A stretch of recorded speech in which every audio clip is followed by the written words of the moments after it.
The Angel's Vow, a new adult urban fantasy series, written by R.L. Perez, narrated by Alyssa Ratkovich. Chapter 1. Vince. Nausea was the first symptom of losing my Nephilim magic, followed swiftly by vertigo. The spinning and swaying, the complete lack of balance and gravity. For days, I lay on what felt like a sturdy cot, surrounded by darkness and shadows. I was so ill I could barely make out where I was. From what I could tell, we were underground. I never saw the sun. Mom was patient with me. Her steady gray eyes often watched me with an unworldly insight as if she saw something I couldn't. It unsettled me. Or maybe it was just being around her again. It felt surreal. To go from having a dead mother to sharing the same air with her again was almost too much. Mom sat by me even as I puked my guts out. And when I shivered, she laid quilts on top of me, tucking me in like I was a child again. Every move I made, she was there. It was almost like she was making up for lost time. When the sickness finally faded, I moaned. "Why is this happening to me?" Mom stroked the damp hair out of my eyes. Your body is undergoing a huge change. It's just adjusting to it. "But I still have my warlock magic, right?" I asked. Mom didn't answer right away, which only made me panic. I searched inward for the familiar crackly presence of my teleportation abilities, but I felt nothing. I wasn't sure if it was because I was sick or because I'd lost my magic. It's not that simple, Mom finally said.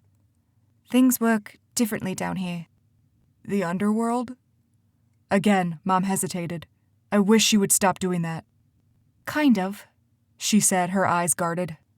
We exist in what's called the astral realm, the space between worlds. I merely blinked at her. Our magic is now tethered to the underworld, so we have to stay close. But because we aren't dead, we can't exactly live in the underworld. It would upset the balance between the spirits beyond. I gazed at the ceiling as my head spun. My stomach contracted, threatening to heave again. But then the feeling faded. As I squinted, I made out a dark spherical dome built into the ceiling. "What does that have to do with my warlock magic?" I asked. It doesn't function in the same way here. The forces that power your magic are completely different. Time is different. The air is different. Even the food is different. It's almost like you're living on a new planet. Your body and your magic have to adjust. A new planet? Though the idea made my mind quiver, it didn't seem that far-fetched given everything I'd seen. Time travel, people in two places at once, friends living inside my head. My thoughts soured as I thought of Luke, my best friend. We'd known each other for years, but he'd kept his magic a secret, making me believe he was a clueless mortal. It didn't matter. Now that I lived in this weird astral realm, I would probably never see him again. Or Cora. My stomach tightened for a different reason as I remembered our goodbye kiss, and how desperately I'd wanted to stay with her. But she had responsibilities to her demon coven, and I had to live here as a reaper because I'd refused to join the Nephilim. I couldn't be a part of the clan, not after Hector's corruption. Hector had vanished, but the clan leaders would just follow in his footsteps. Even though all I wanted to do was see Cora, I could never live with myself if I pledged fealty to the corrupt Nephilim clan. "What exactly does it mean to be a reaper?" I asked, shifting my gaze to Mom. Thinking of Cora was too painful right now. The wound was still fresh. Mom pressed her lips together, her brow furrowing. The faint scar above her eyebrow tightened from the motion, and I wondered for the millionth time how she'd gotten it. She was still my mother. She smelled and sounded the same, but so much time had passed, it almost made us strangers. I can't answer everything for you now, Vince, Mom said. It's a lot to take in. One step at a time, okay? For now, let's digest the fact that you live in another realm and your body needs to adapt. I nodded, but something snagged my thoughts. My head turned to face Mom. "You said time is different. What did you mean by that?" Mom sighed, her eyes sparkling with part frustration, part amusement. Time passes differently here. I swallowed. How differently? I'm not sure. We don't travel to the mortal realm often, but it's much slower down here. We don't travel to the mortal realm often. My mouth felt dry as I turned the words over in my head. She hadn't said we never go there, just not often. Which meant I could go back. I could see Cora. Vince, Mom said. The warning in her tone reminded me of the days when she caught me doing something I shouldn't, like digging into her stash of chocolates in the pantry. My eye snapped back to her. What? You're thinking too much right now. You need to relax.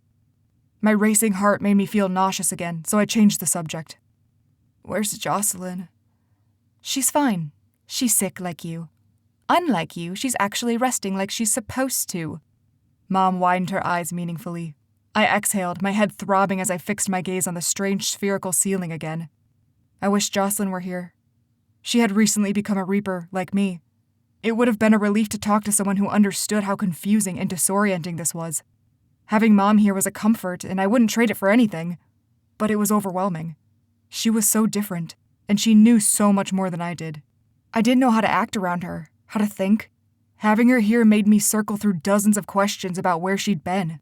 If she could go to the mortal realm, why hadn't she come to see Dad and me? Why couldn't we go back to the mortal realm permanently? What powers did a Reaper actually have? I squashed these questions down as the ache in my head intensified. I closed my eyes, grimacing against the pain. Mom pressed a cool washcloth against my forehead. Maybe you need a distraction. Tell me about your life. Tell me about your dad. Her voice cracked, and I opened my eyes to look at her. Her eyes were tight, but her face remained composed. I could tell she was in pain, but she was trying to mask it. As I watched her, I wondered how long she'd been dying to ask me about Dad. How many hours had she sat with me while I'd been sick? She hadn't said a word about him. But I saw the curiosity and desperation sparkling in her eyes. She needed to know. He's good, I said in a strained voice. Well, sort of. Actually, I don't know how he is. My heart twisted. I'd never been away from Dad before. We'd always been together. Now, he was on his own. No job, no magic, no one to protect him. My throat felt tight and I couldn't speak. Mom pressed her hand against mine. It's okay, Vince. I shook my head. No, it isn't. Maybe I should have stayed with him. If I'd pledged, maybe we could have fixed things with the clan, and... I stopped, realizing how pitiful my words sounded. There was no fixing what Hector had done. He'd wanted to isolate our Nephilim clan from the world in order to preserve our light magic from being tainted by others. I couldn't live in a place like that, and neither could Dad. He doesn't blame you, Mom said quietly. I know that much. He trusts your decisions, Vince. He trusts you. My eyes fixed on her. Anguish swirled in her expression. She knew exactly how it felt to be torn away from her family. Why didn't you come back? I whispered. Mom blinked. What? I hadn't meant to ask it. The words just spilled out before I could stop them. But now that I'd said it, the question burned within me. I had to know. You said you don't go to the mortal realm often, but you do sometimes? Mom stared at me, her gaze so distant I felt like she was looking right through me. When we travel to other realms, our magic calls us back here. The separation is excruciating. And you didn't think the pain was worth it? My words sounded bitter. Mom's eyes widened and she shook her head quickly. Vince, no. It's not that. I've only been to the mortal realm twice since I became a Reaper. And each time was dire. I only travel there for extreme magical emergencies. If I'd been delayed in any way, the repercussions would have been devastating. I couldn't allow myself to be selfish like that when lives were at stake. Tears glistened in her eyes and she swallowed. I tried, though. Her voice broke and her face crumpled as tears streamed down her face. I tried using my Nephilim powers the first time I went back. I tried getting back to you. It didn't work, and I was in so much pain that someone had to come fetch me and bring me back. I couldn't get back on my own. She inhaled a shuddering breath. I'm so sorry, Vince. I never wanted to abandon you. The tightness in my chest loosened at the sight of her grief-stricken face. I couldn't be angry with her. None of this was her fault. It was Hector's. And instead of tracking him down, I was stuck here. My nostrils flared, and with the blazing anger inside me came another onslaught of nausea. I gritted my teeth and closed my eyes, waiting for it to pass. In a tight voice, I asked, "What repercussions?" When Mom frowned at me, I added, "You said devastating repercussions?" Oh, she hesitated. It's Reaper responsibilities. You'll learn soon enough. Her constant hedging only made me more nervous. I was almost certain I would feel better if she just told me instead of making me fret about it. How many Reapers are there? I asked. Surely she could answer that question. Oh, hundreds, but we don't all stay in the same place. Some are here in the astral realm, others are in the underworld as Soul Reapers. Soul Reapers? My brow furrowed. Much more complicated than normal Reapers. But don't worry, you don't have to deal with that. I thought you said only dead people could live in the underworld. Soul Reapers are dead. What the hell? My head was spinning again. What determines where the Reapers go? Why am I here instead of the underworld? The strength of your Nephilim powers determines where you go. If you're here in the astral realm, it's because your magic pulled you here. This is where it's been summoned. For some reason, a chill swept up my spine at her words. Summoned by whom? Not who, what. This realm has a life force of its own. Like I said before, magic works differently down here. It's almost like it's alive. It must be nurtured in order to grow and thrive. When we travel to other realms, our magic turns to a sickness because it knows it doesn't belong there. If you're here, it means your magic is most compatible with this realm. Is it? I choked out a laugh. Because my vomiting might say otherwise. Mom offered a wry smile. It's normal, I promise. It's just a shock of being in a new environment. I grunted as I finally tried sitting up. My head still pulsed with agony, but my nausea was gone. I exhaled in relief. Mom pressed a hand to my shoulder, her brows knitting together. I'm fine, I said. Blinking away the fogginess in my brain, I squinted at my surroundings. It wasn't just the ceiling that was spherical. It was the entire room. It looked like we were inside a giant metal ball. What is this place? Tunnels, Mom said with a smile. Where did they come from? I gazed at the perfectly sculpted walls that gleamed from the few lanterns surrounding us. Another cot sat opposite mine, which my mom was sitting on. Had she slept here with me? The thought made me feel warm and uneasy all at once. The tunnels have been here for ages as a go-between for the different realms. We speculate the first Reapers built them for protection. My eyes widened. Protection from what? What else lived in this realm besides us? Mom's mouth clamped shut, her eyes guarded again. She'd shut down. I knew she wouldn't say any more. I opened my mouth to insist she tell me, to say I wasn't a child who needed to be coddled, when a shrill scream echoed from outside the tunnel. The sound rang against my ears, making my skin crawl. I stiffened. What was that? Mom immediately stood and strode toward the door. Before she got to it swung open, and a woman with gray hair and pale blue eyes rushed in. Her inky black wings fanned out behind her, and dark feathers floated in her wake. For a moment, I was struck by the magnificence of her wings. I still wasn't used to seeing dark wings. What happened? Mom asked, her tone ringing with authority. We've got another one, the woman said breathlessly. You need to come quick. Mom glanced at me. Another what? I demanded, rising to my feet. My legs wobbled, but thankfully I didn't fall over. I pressed a hand against the cool metal wall to steady myself. Mom, just tell me. What the hell's going on? Mom bristled. Whether from me swearing or the way I challenged her, I couldn't tell. She lifted her chin, her eyes glinting. Another magical aura has been stolen.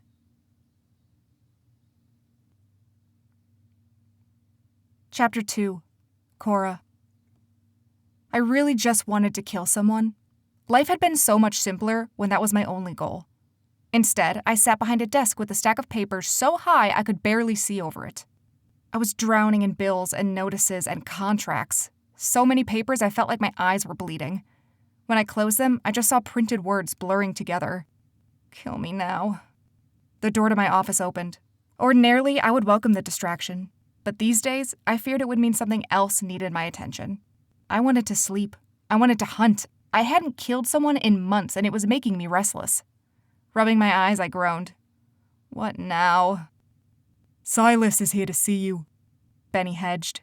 I'd known it was him even before hearing his voice. He was the only one who had the gall to enter without knocking. Again? I dropped my arms on the desk with a loud thump. Benny shrugged.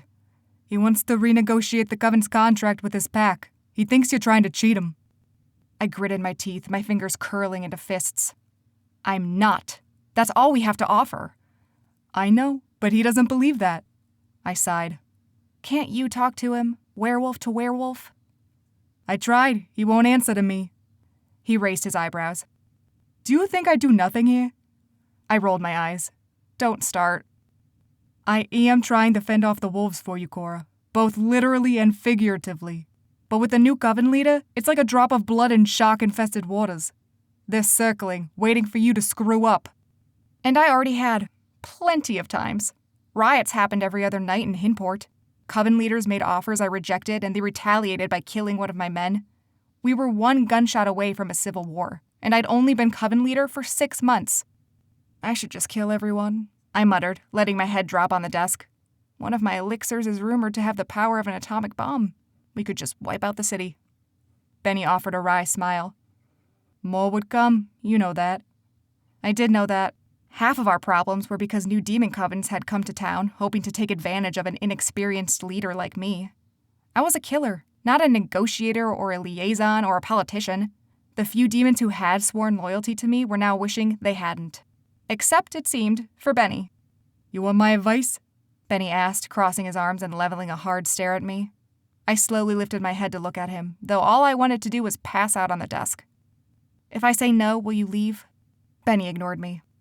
You're the Blade of Hinport. You used to be the most feared person in the city.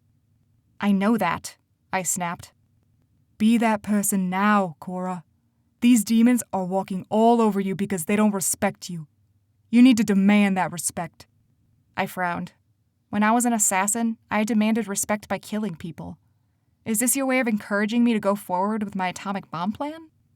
You demanded respect by setting an example. After your first few kills, everyone knew who you were, and they knew not to cross you. I stared vacantly at the open door behind him. Voices echoed in the hall. Phones rang nonstop. I'd hired several secretaries, but it was never enough. These past months of towing the line between killer and diplomat were exhausting. The problem with sitting on the fence was that the demons didn't respect me because they didn't see enough of either side of me. Wistfully, I remembered the days when I would walk the streets of Hinport and people would dive out of my way, eager to let me pass freely. They avoided direct eye contact because they didn't want to challenge me. Lilith, those were the days. Resolve hardened in my chest and I stood. My legs ached from being cramped behind a desk for so long, and my fingers were throbbing from paper cuts. But a familiar fire surged within me, one that had been smothered for too long. I strode past Benny and into the hallway, ignoring people who called out to me or asked me questions. My steps were forceful, motivated. No one would stop me.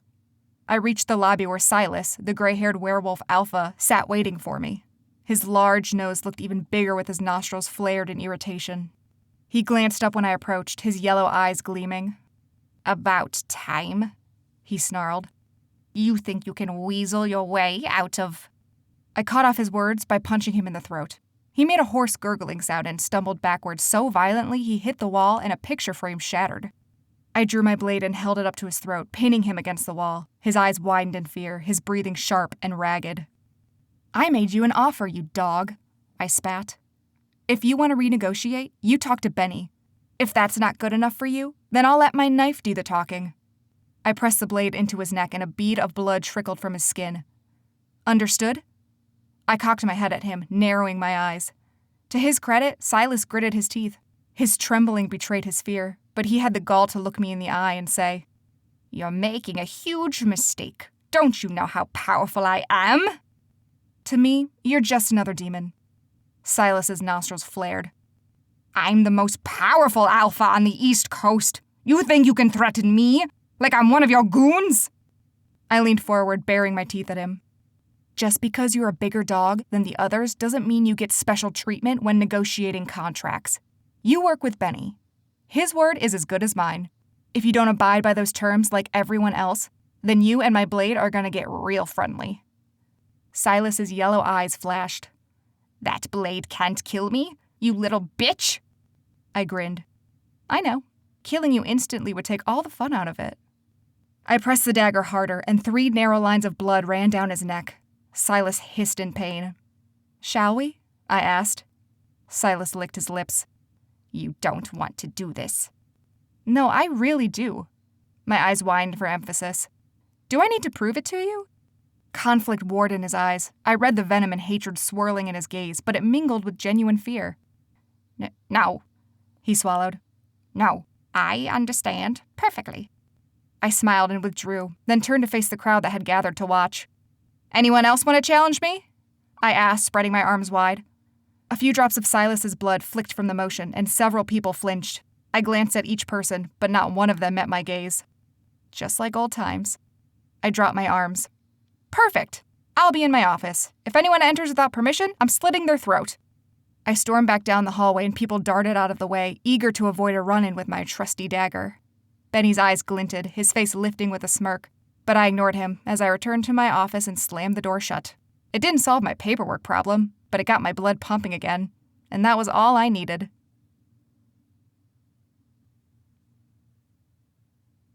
Chapter 3. Vince. My vision blurred, but I forced myself to remain upright as I said, "What do you mean by stolen magical aura?" The gray-haired woman looked from me to Mom and back again. "You haven't explained it to him yet?" The severity of the woman's expression and the authority in her tone made me stiffen. Who had authority over Mom? She'd been the leader of our clan. "He's been sick," Mom said defensively, but the argument sounded weak. "I'm fine," I snapped. "Will someone please tell me what's going on?" Both women bristled at my outburst. The older woman's nostrils flared and Mom's eyes turned steely. "He can't come," the older woman muttered. "The hell I can't!" I surged forward. Fire burned in my veins, sending a bolt of clarity in my mind. Energy crackled around me as I approached the woman, dwarfing her by at least a foot. "Go ahead. Try and stop me." I thought of Cora, always fearless in the face of those who challenged her. I lifted my chin, trying to channel that same energy and courage. "Vince," Mom said. "If you leave me here, I'll just try to follow," I said loudly. "I'm sick of being coddled. I need to know what's going on here." "You don't give orders around here," the older woman said curtly. My eyes narrowed. "And who are you?" The woman blinked and looked at Mom again. "Have you told him anything?" Mom's mouth opened wordlessly, then closed, her expression a grimace. I gaped at her. Mom was speechless? Who was this woman? The gray-haired woman drew in a breath, her cold eyes fixed on mine. "I'm Gwendolyn Peters." My brow furrowed. Gwen Peters was a legend among the Nephilim, a powerful leader and a liaison between covens. Until she'd been killed by a demon coven 30 years ago. Someone had ordered a hit on her, and many demons had eagerly taken the challenge. I shook my head. Gwen Peters died. The woman's jaw went rigid. "Another deception. Like your mother, I was stripped of my powers and banished here." I squinted at her. She did vaguely resemble the picture of Gwen Peters, but it was hard to tell because of the wrinkles and gray hair. You age here?" "I told you time passes differently," Mom whispered. I swallowed. Nephilim usually didn't age. It's why Hector and the rest of the officials looked no older than 35, though they were hundreds of years old. A knot formed in my throat. This meant Mom would get old in this realm. She could eventually die of old age. My eyes felt warm. Another scream filled the air and we all jumped. Gwen cleared her throat. "We don't have time for this." She briskly walked to the open door. "Are you coming?" I stood there speechless until I realized she was talking to me. "Yes."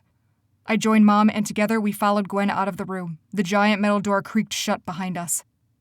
We emerged in a wide tunnel with various paths that were sure to get me lost. Lanterns hung on the tunnel walls, guiding our way. It looked like a giant sewer, but cleaner. Though if the walls were metal, I supposed it was more of a bunker than a sewer. The walls were curved and spherical like the ceiling. A damp, musty smell tickled my nose. With each step, a ripple of pain quivered through my head. I gritted my teeth, trying to focus on following Gwen. She turned down different paths in the tunnel, winding this way and that as if purposefully trying to confuse me.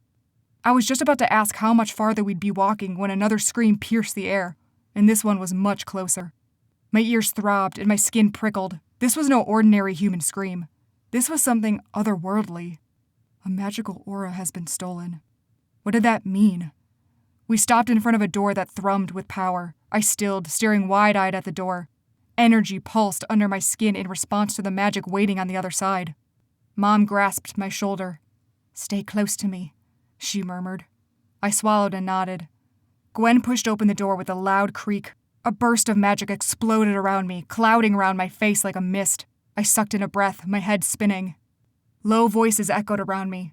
Mom took my hand and guided me forward, and I clung to her like a lifeline. My vision was foggy, but the voices around me persisted. Who were they talking to? After a moment, I realized they weren't talking. They were chanting a spell.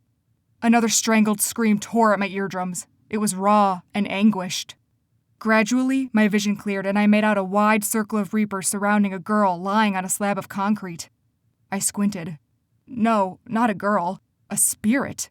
She was completely transparent. I could see the concrete through her body as if she could pass right through it. She writhed and struggled as the Reapers continued their chant, their dark wings billowing behind them from the magic in the air. Mom ushered me to the corner of the room and whispered, "Stay here." Then she followed Gwen to the circle of Reapers. Mom's wings sprang out as easily as if she'd lifted her arm. She and Gwen inserted themselves into the circle, clasping hands with the other Reapers and joining in their chanting. I sucked in a sharp breath, leaning against the cold wall for support. The magic still clouded around me, fogging up my mind. I could barely think straight.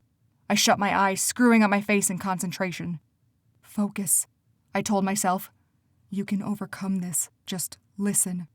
I inhaled shakily, counting my breaths. After 5 breaths, I could make out the words the Reapers were chanting. "Souls of the dead restore her essence. Souls of the dead restore her essence." They repeated the same sentence over and over. The words sent a chill sweeping through me. Energy quivered within me, tickling the muscles in my back. In a burst of power, my wings exploded behind me. Dark feathers tickled my face. I sucked in a breath, my eyes wide. It felt as if something heavy had been lifted from my chest, and now I could breathe. I glanced over my shoulder. My heart lurched at the sight of black wings behind me. I was so accustomed to white wings. Another scream filled the room, this one weaker than before. The girl on the concrete arched backward, her mouth tearing open and her face taut with agony. When her body relaxed against the concrete, she didn't move again. The chanting stopped. Something in the air went eerily still and the magic surrounding me vanished. Everything was frozen. Then the Reapers dropped their hands and backed away from the girl. Each face was filled with regret and disappointment. My mouth felt dry. Had the girl died? The thought sounded silly since I was fairly certain she was already dead. Mom's eyes met mine, and her face slackened in shock. A mixture of emotions filled her face, but she quickly composed herself. Her eyes roved over my wings, spread out behind me, and pride glinted in her expression. I wasn't sure how I felt about that. Gwen leaned forward, whispering something to the other Reapers. A few of them nodded and approached the girl on the concrete. In an instant, the girl vanished, and a mist pooled from the center of the concrete, swirling in the air. Moisture brushed against my face as the mist rose higher and higher until it vanished completely. My heart sank to my stomach. Something told me the mist was the girl's spirit, and it was gone now, leaving nothing behind. Mom appeared by my side, her piercing eyes questioned mine. "Are you all right?" I suddenly found it hard to breathe. Each inhale was a rasp. I feel... She nodded. "I know." But she didn't know. I didn't even know what I felt. It was like my body responded to the magic here without my permission, like it knew more than I did about what was going on. My mind was a mass of confusion, but the magic within me was at peace. It baffled me. A small smile lit Mom's face. "Your magic has awakened." I nodded numbly. "Yeah." I stared at the concrete. Slowly, the Reapers filed out of the room, leaving Mom and me standing alone. I looked at her. "What was that?" Mom hesitated before answering. "A spirit who had passed on. Her magic was ripped from her before she died. When she arrived here, she was suffering from the loss. We couldn't save her."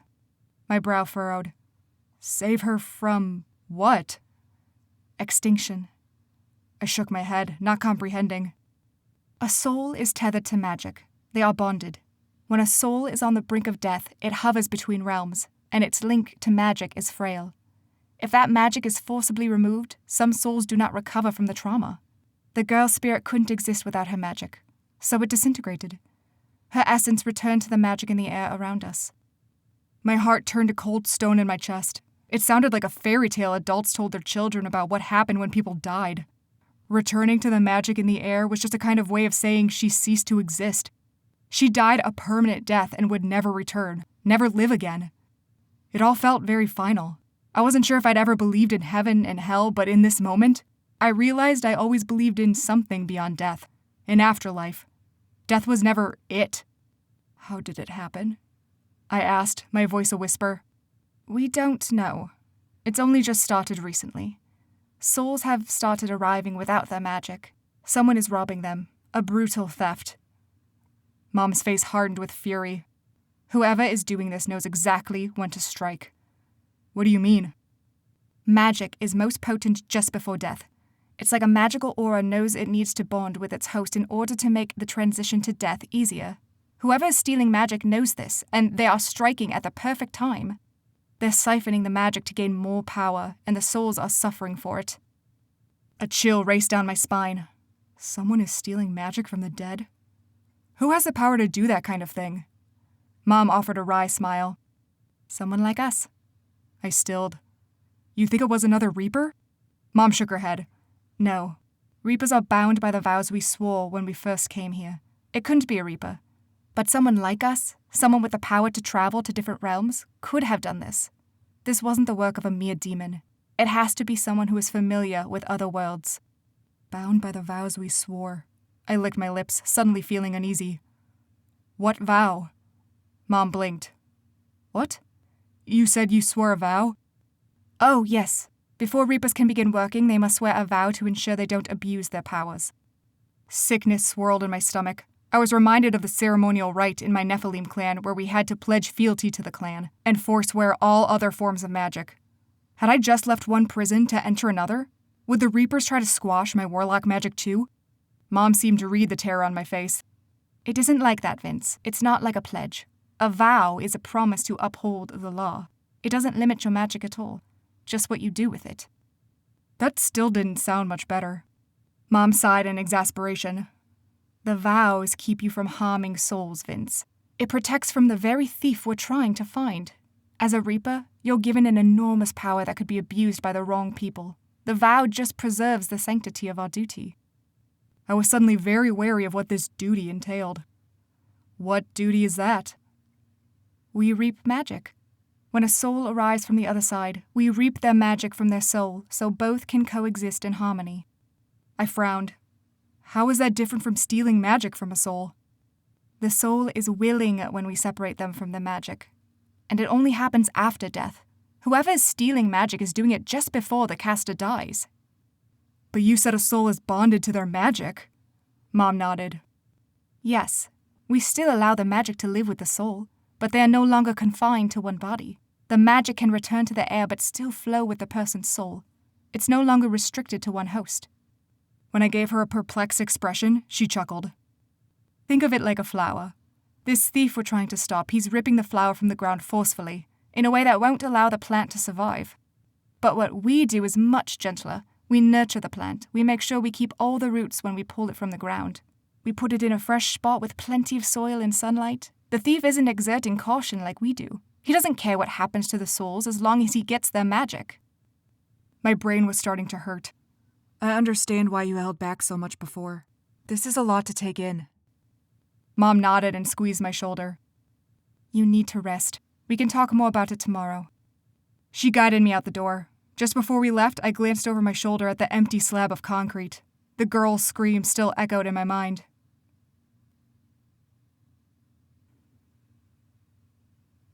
Chapter 4. Cora. I dreamed of Vince again. His wings spread out behind him, his eyes ablaze, his face an unholy mask of fury.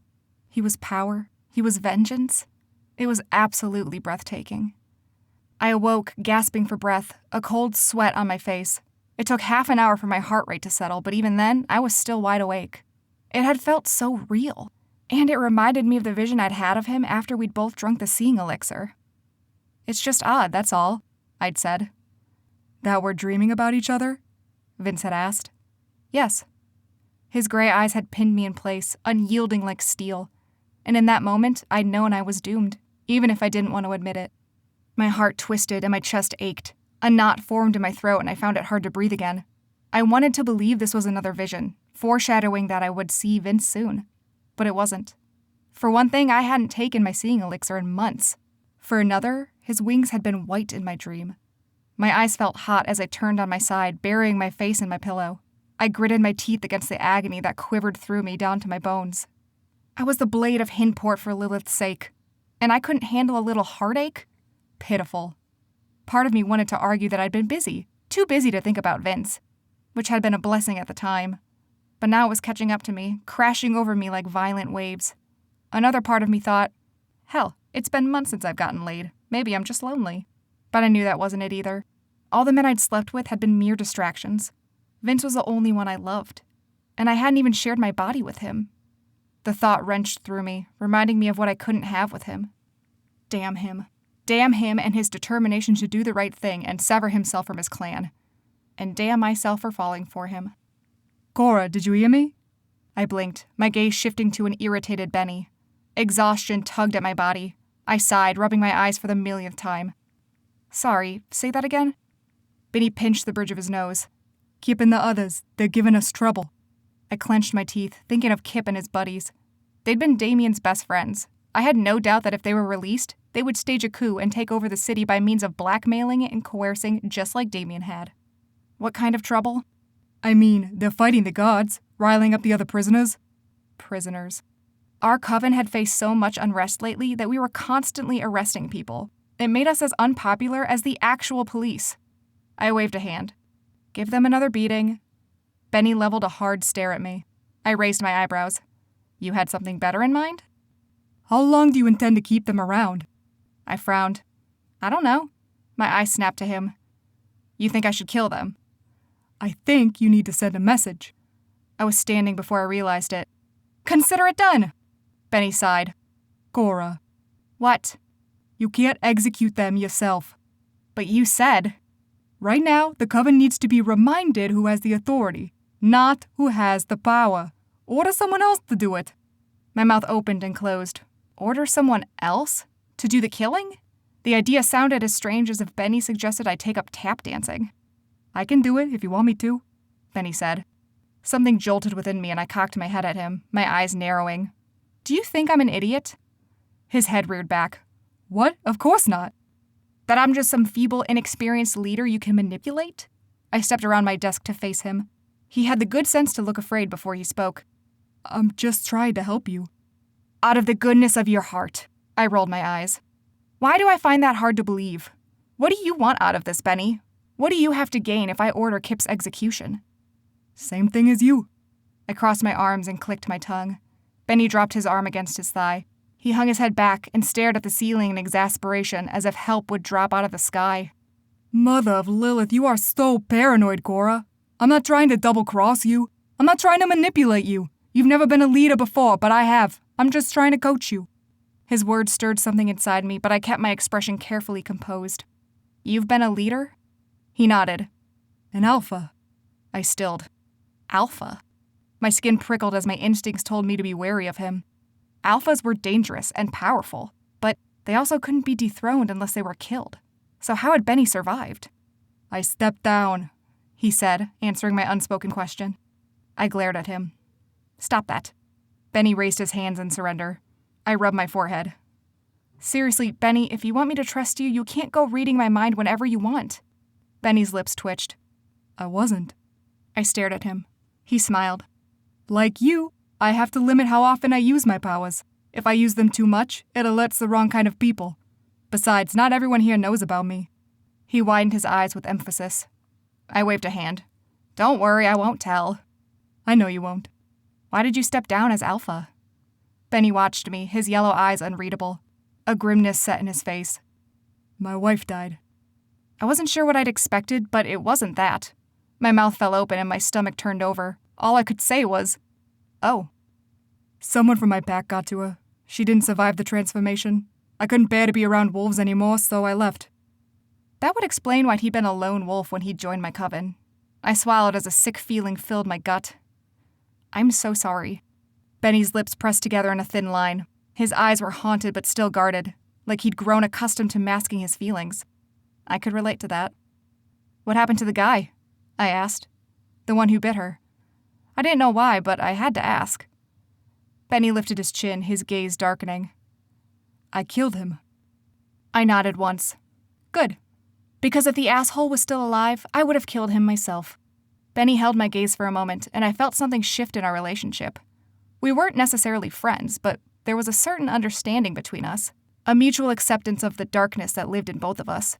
Something in me deflated, and I sat on the edge of my desk, feeling fatigued again. Benny slowly sank into the chair opposite me. Look, if you want to succeed as coven leader, Benny said, you need to stop thinking like an assassin and start thinking like someone with authority. You were close to Damien. What would he have done in this situation? He would have ordered me to kill whoever was disturbing the peace. The words tumbled from my mouth automatically. Benny nodded. Exactly. So, Who's your hitman? My mouth twisted as a sour taste climbed up in my throat. I didn't trust anyone in this coven, not even Benny. So how could I assign someone to kill for me without worrying they'd turn around and kill me next? Power pulsed to life inside me and a slow smile spread across my face. Benny raised an eyebrow, his eyes curious. I know just what to do, I said. Chapter 5. Vince. I followed Mom down the winding tunnels, our pace slower than when we were with Gwen. My head was still reeling, and I wasn't paying attention to where I stepped. You probably have a lot of questions, Mom said softly, her voice echoing in the vast tunnel. I swallowed. My mouth felt dry. Not yet. My voice cracked. Still processing. Silence passed between us as we continued walking. Then I blurted, "Can I still jump?" Mom raised her eyebrows. Yes, you still have access to your warlock powers, but they'll work differently down here. You keep saying that, but what does it mean?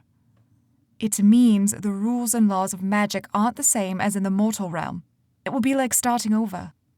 I suppressed a groan. I'd worked so hard to figure out how to jump through time. Now I had to do it all over again? I can help you, Vince, Mom said with a soft smile. I frowned. But you're not a jumper. Mom laughed. Not with jumping, with adjusting to how magic works here. A lump formed in my throat, but I forced a smile. To be honest, all I wanted was to talk to Dad. He'd been a jumper before. He coached me when I first tried using my powers. He knew exactly what it felt like. I ached to talk to him about this. My heart twisted so painfully I thought I might be sick again. Mom glanced at me, concern etched in her face. Before she could say anything, muffled footsteps echoed ahead of us in the tunnel. I stiffened as fear gripped my body, though I wasn't sure why. A pair of reapers appeared. The first was a tall, wiry man with dark eyes and a blank expression. And the second was... Jocelyn! I cried, rushing forward to embrace her. Jocelyn gasped and clutched me tightly, laughing into my shoulder. Vince, thank Lilith you're all right. She drew away to look me over, her blue eyes shining. Her red hair was frizzy and disheveled. I was so worried about you. Her face was paler than normal, no doubt from the same sickness I'd endured. Me too. Even as I said the words, regret swelled within me. I'd completely forgotten about her with the whole magic-stealing ordeal. Are you all right? Jocelyn nodded and cast a wary glance toward the reaper next to us, who remained stoic.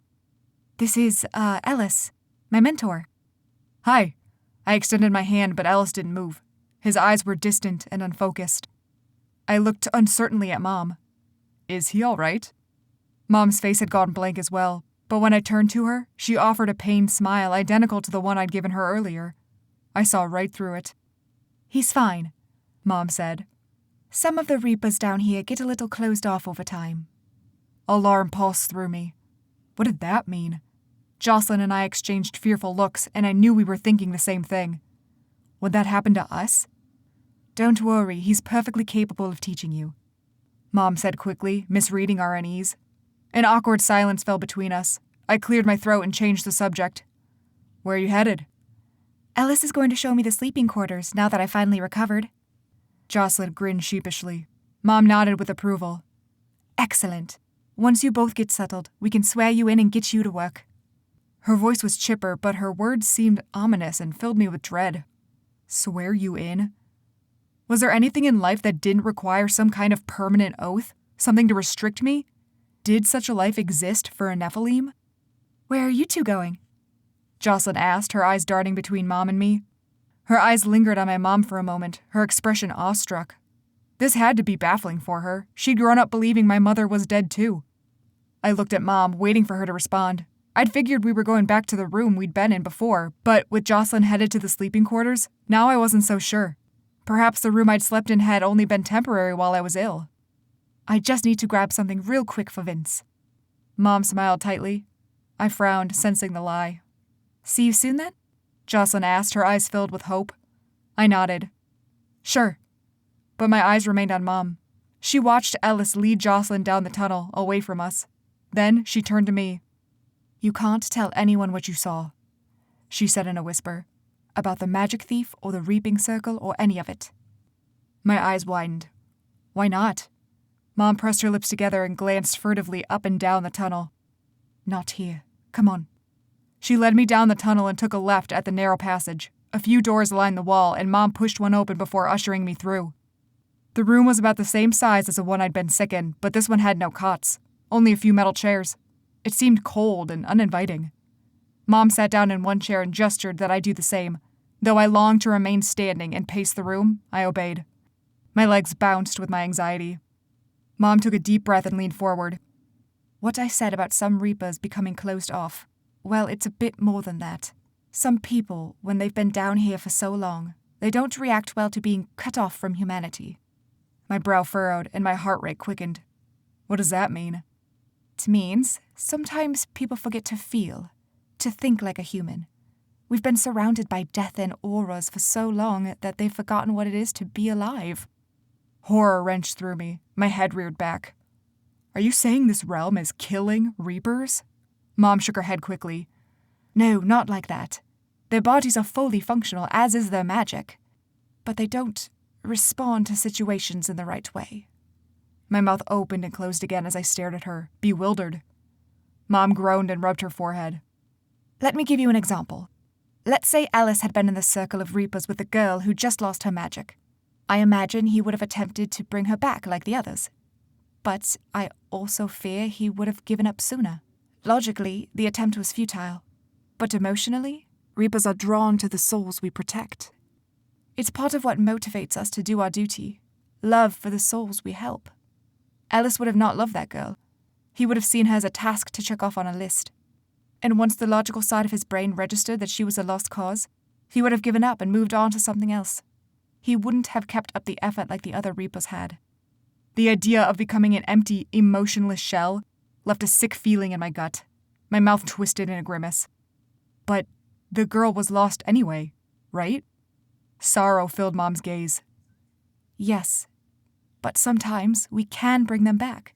Sometimes, even if the odds are against us, we can rescue a soul. I sucked in a shaky breath.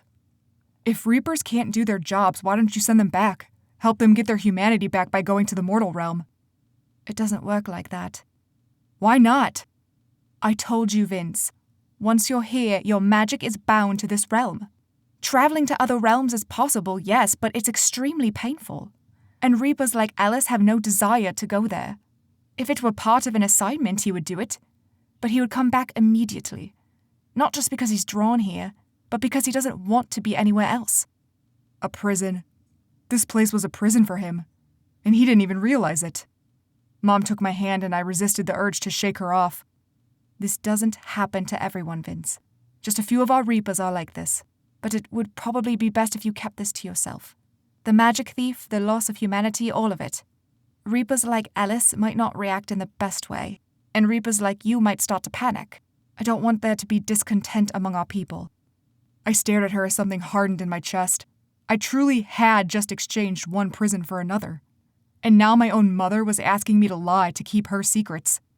For the first time since I'd gotten here, I felt I'd made a grave mistake in leaving my clan.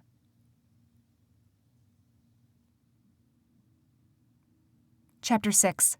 Cora. The conference room buzzed with anticipation. Beside me, Benny stood as erect as I was, though I felt his uncertain gaze boring into me. I refused to look his way. I knew he had his doubts. But I felt in my gut this was the right thing to do. This would secure my place in the coven. It was time to stop hiding. A crowd stood before us, anxious and restless. And to my left were the 4 prisoners that had caused so much trouble. Kip, Tucker, Pete, and Conrad. Over the past few months, they'd managed to kill a guard or 2 in prison, and they'd refused to abide by our coven's new rules. They wanted the freedom to beat up random demons in the street, to pick fights they knew they could win just to boost their egos. It was something Damien had been lax with, but I would have none of it. We didn't need more reasons for other covens to turn against us. This was their last chance, but I knew by the look on their faces that they would refuse. I wasn't exactly surprised. They'd been Damien's most trusted officials in the coven. Aside from me and Benny, they were the only ones left. The thought sent a mixture of sadness and triumph through me. Sadness as I remembered the days when things had been easy and simple. Triumph because Damien's reign would finally end today, and then the coven could start anew. When the last member of the coven entered the room, the doors shut behind him, and silence fell. I clasped my hands in front of me and stepped forward to address my people. "Welcome," I said loudly, spreading my arms. "I know things with the Coven haven't been easy lately, but I am grateful for your loyalty and the hard work you've put in. I assure you, things will be changing soon.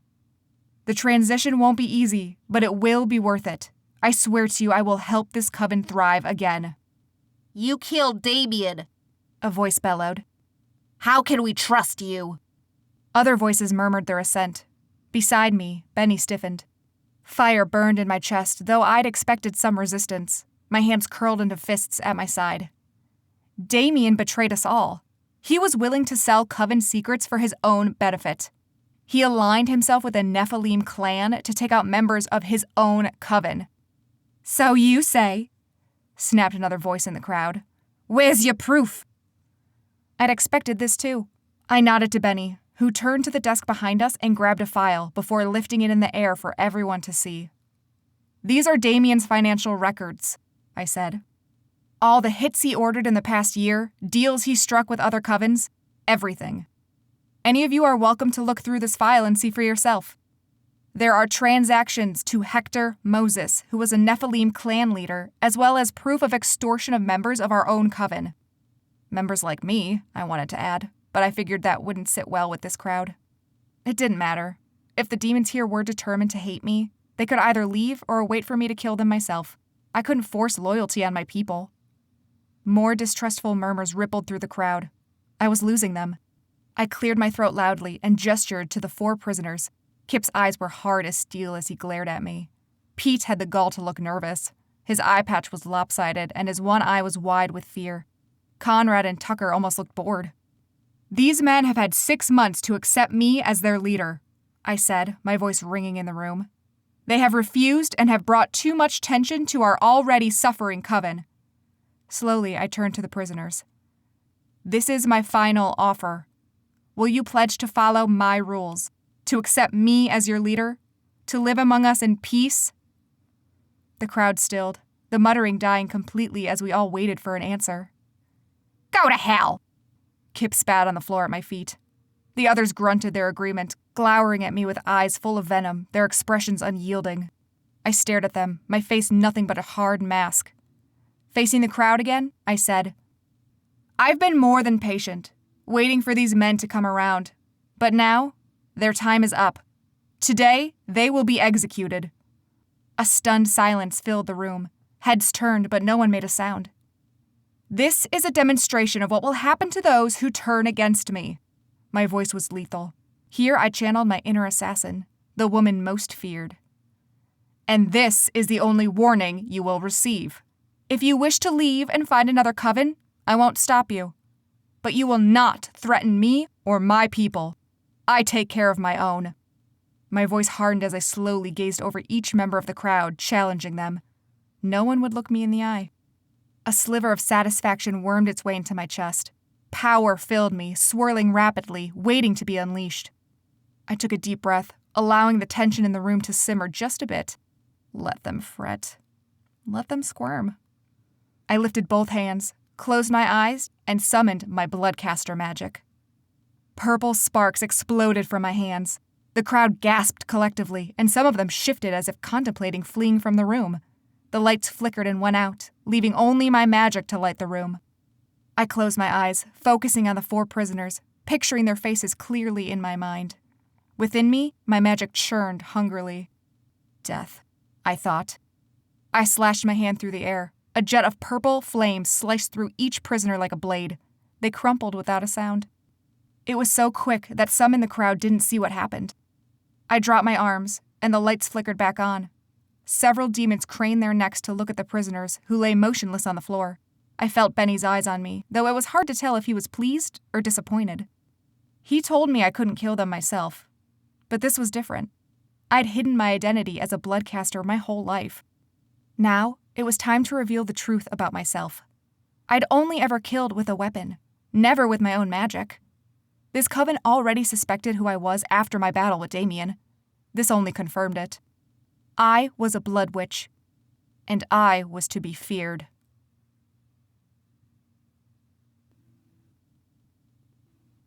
Chapter 7. Vince. The sleeping quarters reminded me of military bunkers. Dozens of bunk beds filled a wide room. No privacy, no bathroom. Mom showed me the washroom down the tunnel, but my head ached with the thought of stumbling my way down there in the middle of the night when nature called. With every passing hour, I became more and more uncertain about being here. I spent the next several hours following Mom around, trying to memorize the confusing map of tunnels to follow. Occasionally, we passed other Reapers. Some wore blank expressions like Ellis, and it made me shudder. I'd hoped to pass Jocelyn again, but no such luck. I was desperate to find someone sane to talk to about all this. What about Hector?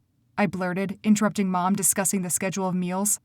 She blinked, her brows knitting together. What about him? Her voice was hard. You Reapers clearly have a lot of power, I said. Can't you use your magic to find him? He's still out there. An unreadable expression crossed Mom's face. You mean we Reapers? It took a moment for me to realize what I'd said. I shook my head. Right. Mom sighed. We don't deal with mortal messes anymore, Vince. Indignation roared within me. But he's a monster. Look at what he did to you. What he almost did to me and Dad. How can we just let him go? We're not letting anything happen. The magical authorities will take care of him. It's not our problem. I scoffed. Yeah, right. He's one of the highest-ranking Nephilim in the world. I doubt the council will do a damn thing. Last I'd seen, the creepy timekeepers had shown up and taken him away. He could have been anywhere by now. Luke made it clear Hector wouldn't be killed because he would threaten the timeline, whatever that meant. Mom grabbed my arm suddenly, her expression cold as ice. Vince, listen to me. Everything you left behind in that realm doesn't matter anymore. Your duty is to the souls of the dead now. That's what a Reaper does. If we fretted over every mortal squabble, we'd never get our job done. My jaw went rigid, and her words sent an icy shiver through me. How could she say that? I'd left behind my father. How could she say he didn't matter? Or Cora. They were the most important people in my life. And so was Mom. But now, I wasn't so sure she felt the same way. Is that the real reason why you never came back to us? I asked in a quiet voice. Because Dad and I didn't matter once you became a Reaper? Mom's head reared back. What? Vince? That's what you said. Everything in the mortal realm doesn't matter. Her mouth opened and closed. Regret filled her eyes, but it mingled with resignation. Yes. I won't sugarcoat it, and I won't lie to you. The work I do as a Reaper is much more important than living a life with you and your father in the mortal realm. I wrenched my arm free of her grasp. My brain was numb with shock, and for a moment, all I could do was stare at her. Don't look at me like that, she said in a low voice. She ducked her head, her nostrils flaring.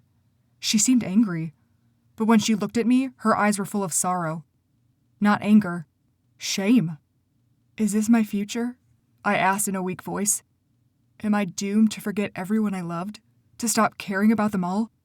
My voice broke on the last word and I shook my head. It's much bigger than that. Just listen. Mom reached for me again, but I stepped away from her. Hurt shone on her eyes. She swallowed. I still care about you. Her words sounded so feeble that I laughed without humor. Right. Very convincing. It's a miracle you've convinced yourself all these years.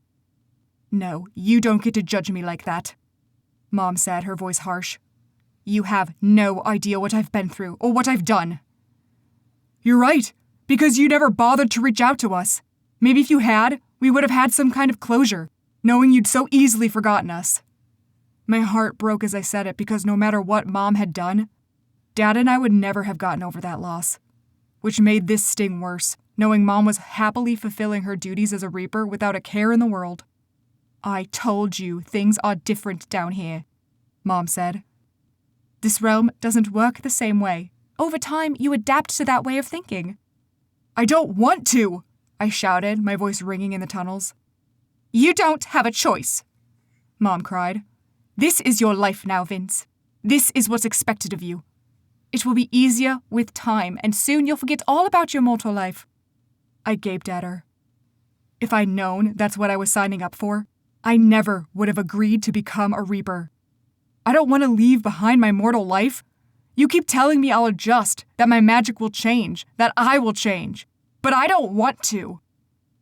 I stormed away from her, unsure of where I was headed, but I couldn't be around her right now. Fury boiled in my veins, consuming me like a raging fire.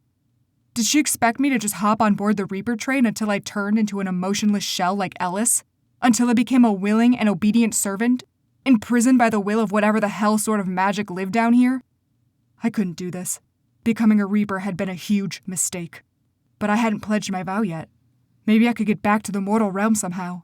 Surely I could find a way. I left the sleeping quarters, moving toward where I thought the washroom was. But the farther I walked, the more lost I became. The washroom was supposed to be a few paces away from the bunkers, but I'd been walking for 10 minutes and I hadn't seen it. My furious stomping faded to a slow trudge, my anger ebbing. My breathing was still hard and fast, and I longed to grab my cross and ball and head to the field to play out my frustrations. Another thing I hadn't considered. I would never get to play lacrosse again. These tunnels didn't really seem like they'd accommodate any physical recreation. Damn this place. Damn my own stubborn will, thinking I could change things by becoming a Reaper. I couldn't do anything here. And Hector was still running free. My Nephilim clan was in turmoil and I couldn't do anything about it. And Lilith knew where my dad was. I hoped he'd found a job and a life, that he wasn't suffering. Vince? I jumped, whirling to find Jocelyn a few steps behind me, her face blank with shock. I glanced behind her, expecting to see Ellis's creepy face, but she was alone. What are you doing here? We both said at once. Jocelyn laughed, and I couldn't even crack a smile. Her grin faded, and she stepped closer to me. What's wrong? I shook my head, running my hand through my hair and leaning against the cold metal wall behind me. I can't do this. Do what? Be here, be a Reaper. I'm worried I made a huge mistake, Joss. Jocelyn went silent, and I couldn't look at her. She'd come here because of me. If I hadn't shattered the facade the clan had built about Reapers, she would have happily pledged to stay. What makes you say that? She finally asked. There was something uncertain in her voice, something I couldn't place. I swallowed. Everything. Mom keeps saying we're going to change once we've been here long enough and have adapted. But I don't want to change. I don't want to become a zombie like Ellis. Jocelyn flinched. I know. She's trying to convince me nothing in the mortal realm matters anymore. My words sounded harsh and bitter. Jocelyn's blue eyes snapped to me. I'm guessing it didn't work. I shot her a flat look, and she chuckled. I get it, Vince. She sighed and leaned against the wall next to me. But we made our choice. We have to accept whatever comes with it. I stared at her. Do you really believe that? Don't you think there's a way we can go back? We haven't sworn in yet. Jocelyn raised an eyebrow. We can't go back. We might not have sworn in, but by refusing to pledge, we severed ourselves from the clan. There's no coming back from that. A lump formed in my throat, and I leaned my head back, closing my eyes against the ache in my chest. What would you do? She asked. If you could go back. Be with Cora. The words almost left my lips, but I shoved them back down. Instead, I said, see my dad? Hunt down Hector? Make things right with the clan? Jocelyn nodded, her gaze contemplative. Well, maybe you can do some good here. I frowned at her. What do you mean? There might be things here that you can make right. Maybe cutting out the mortal realm is something that can be fixed. She shrugged. Maybe there's a way to merge the two realms so it's easier to access. I went still with her words. Merge the two realms. My blood raced with excitement at the idea. Suddenly, Jocelyn laughed. You've got that look. Easy now, Vince. I said maybe. But I'm a jumper, I said. I couldn't hide the eagerness in my voice. If anyone can do it, it's me, right? Jocelyn seemed doubtful. You must think very highly of yourself. I shoved her arm. Come on, Joss. When she continued to look uncertain, my hope faded. What do you think about this place? Jocelyn grimaced, gazing around the musty and damp tunnel that surrounded us. I agree with you. It's weird. But, she exhaled, change is always difficult. I don't think I've given it enough time to form an opinion. Yes, there are things that give me pause, like Ellis. She shuddered. But there were worrisome things about the clan. You and I know that better than anyone. My gaze settled on the dark, stony ground, my thoughts far away. Was I really just being a petulant child, resisting change? Was that how Mom saw me? But no, my instincts screamed at me that this was wrong. It was something more than my resistance to change, especially if there was a thief skulking around, robbing souls of their magic.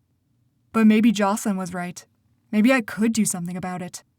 Whatever you decide, I'm with you. Jocelyn's eyes were earnest. If you want to try to find a way back, I promise I'll help you. My lips tugged with a soft smile. Why would you do that? You don't owe me anything. Jocelyn's eyes warmed. Because that's what friends do, Vince.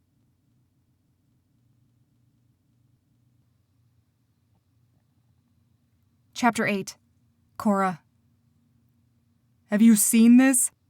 Benny dropped a stack of papers on my desk. I took a long sip of my coffee, still blinking exhaustion from my eyes. It was too early for this. I swallowed and said, "Good morning to you too, Benny."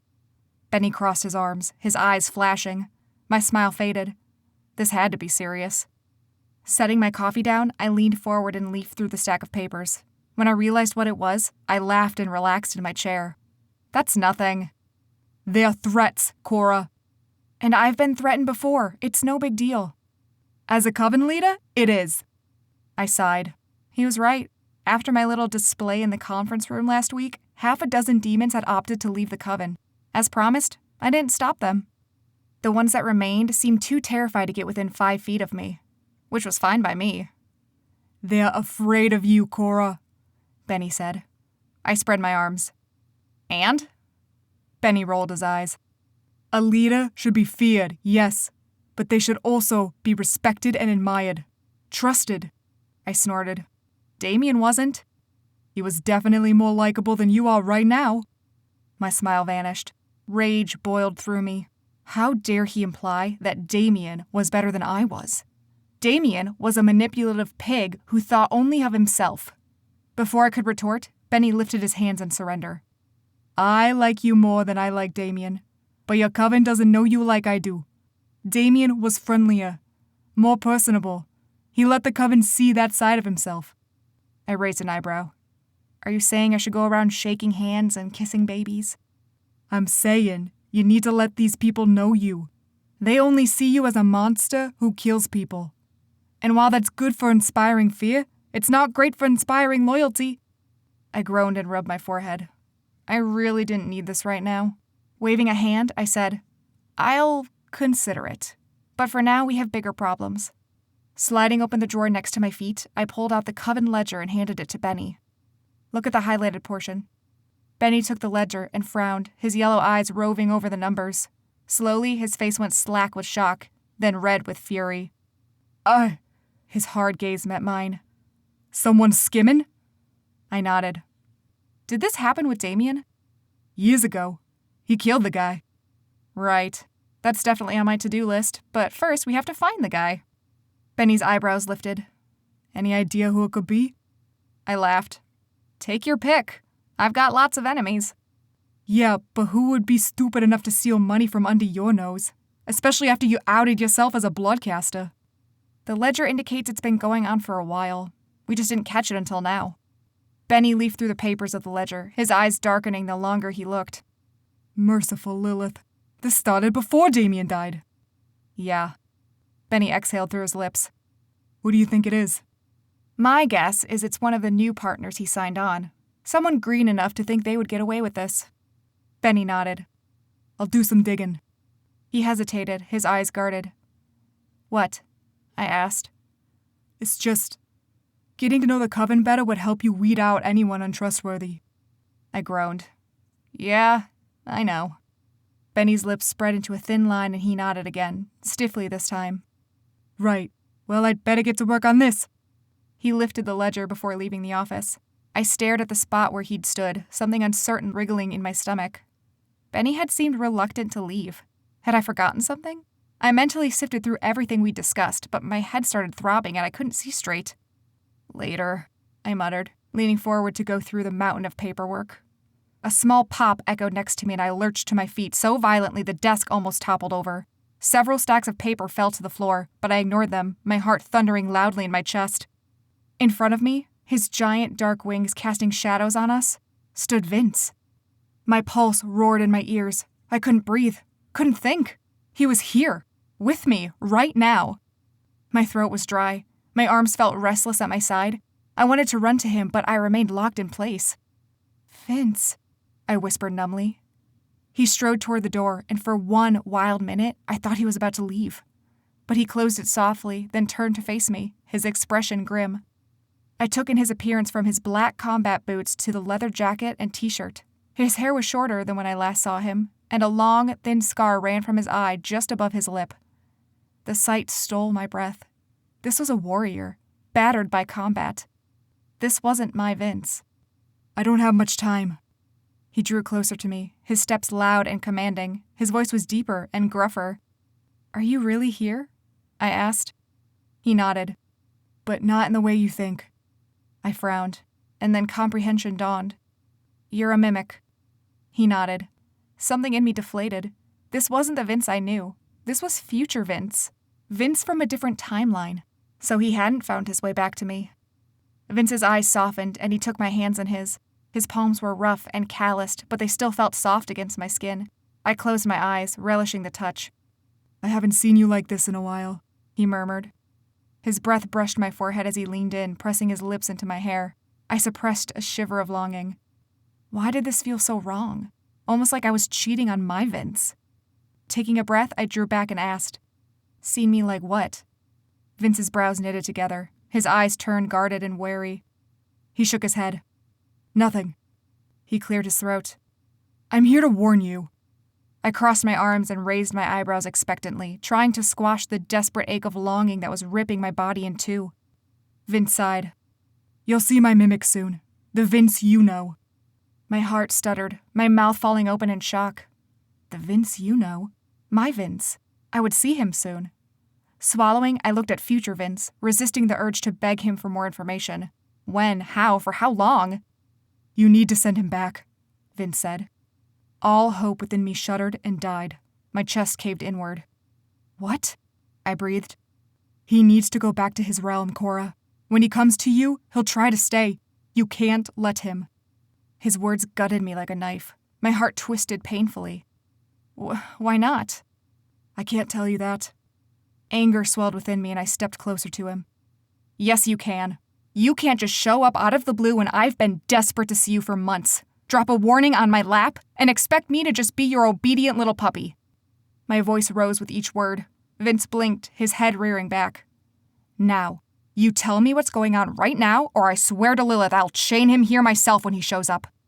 My nostrils flared, and fury coursed through me, fueling my fire. Vince's eyes darkened for a moment, flashing with something I'd never seen in his face before. A raw, bloodthirsty anger. It chilled me to the bone. But his expression smoothed quickly, and he nodded stiffly. Fine, that's fair. He took a breath. The Reapers need his teleportation powers. Something big is coming. Something bigger than even the mortal realm. He's one of the few who can travel back and forth. Without him, the Reapers will be trapped. Souls can't move on. Magic is being stolen. The gate between realms is being torn apart. I stared at him, horrified. It sounded like the apocalypse. How are we supposed to stop it? Vince offered a wry smile. I don't know. It's still going on now. But I felt the pull to the timeline. I had to come here to warn you. If I didn't, Vince would stay here, and the Reapers would be cut off forever. Still going on now? My eyes widened. What year are you from? Vince was silent for a moment. It's been a year since I became a Reaper. My heart stopped a full beat. 6 months. In 6 months, Vince will look like this. How did he get his scar? How did this apocalypse begin? Had it already begun? What can I do to help? I asked. My blood, my potion, surely I can find a way to... No, Vince said sharply. You can't. This is beyond your magic, Cora. Just make sure my mimic goes back. A lump formed in my throat and I nodded. I wanted to shout at him, to scream that I was powerful, that he had no idea what my magic could do, that I knew I could find a way to help. But I also wanted to draw him closer and kiss him so fiercely that my knees would go weak and he would moan in pleasure. I know this is hard, Vince said softly. I couldn't tell if he could read the misery on my face or if he knew because he felt the same thing. He clenched his teeth, the veins and tendons standing out in his neck. A violent shudder rippled through him. He teetered and I caught him by the shoulders. Vince! I cried in alarm. He shook his head, his eyes distant, and righted himself. I'm running out of time. I can't be here any longer. His gaze locked onto mine. Remember, Cora. I need you to remember. I need you to do this for me. I nodded. I will. With a small pop, he vanished, leaving me feeling as empty and cold as if I'd lost Vince all over again.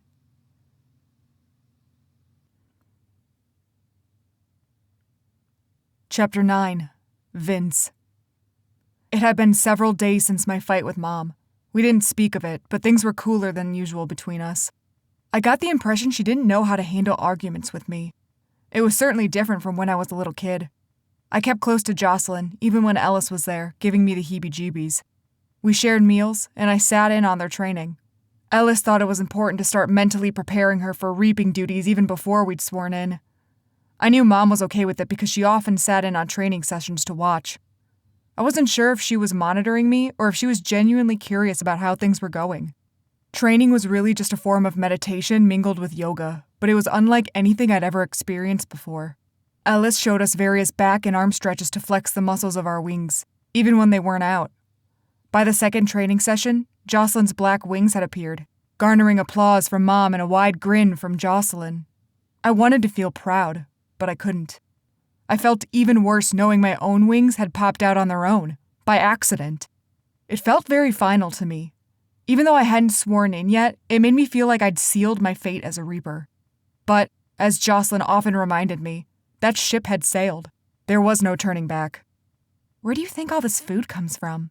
Jocelyn asked as she spooned soupy porridge into a bowl in the dining quarters. I sniffed my own food, frowning. It smelled bland. "No idea." "The magic in the air," said a voice behind us. I glanced over my shoulder and suppressed a groan. It was Mom. Jocelyn, however, seemed eager to bring my mother into the conversation. "How does that work?" "As Reapers, we participate in the circle of life of all magic. When you swear in, your magic is returned to the air of this realm like everyone else's.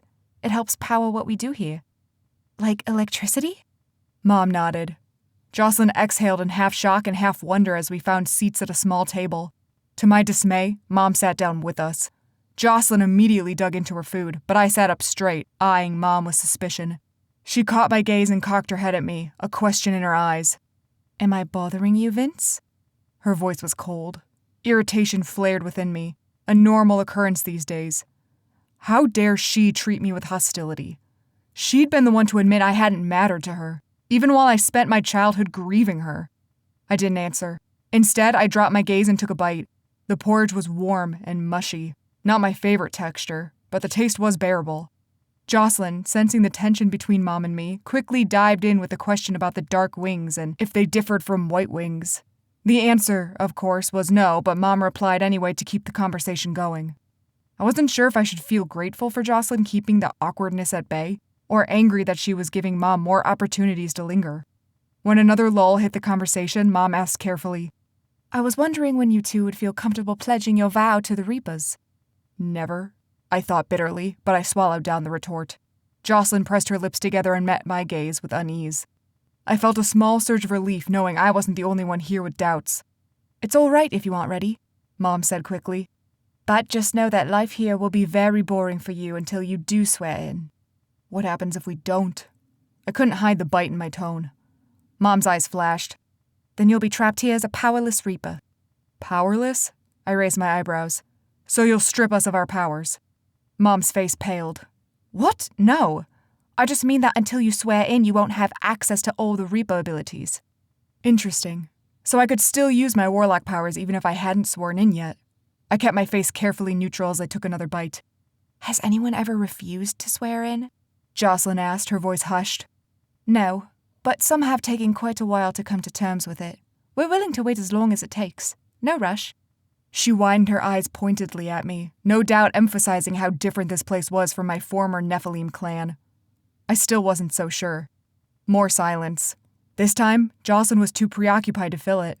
Her brow was furrowed and she chewed on her lower lip as she gazed distantly around the room. I could tell her thoughts were elsewhere. Mom cleared her throat and rose from her seat. "I'll, leave you to enjoy your meal."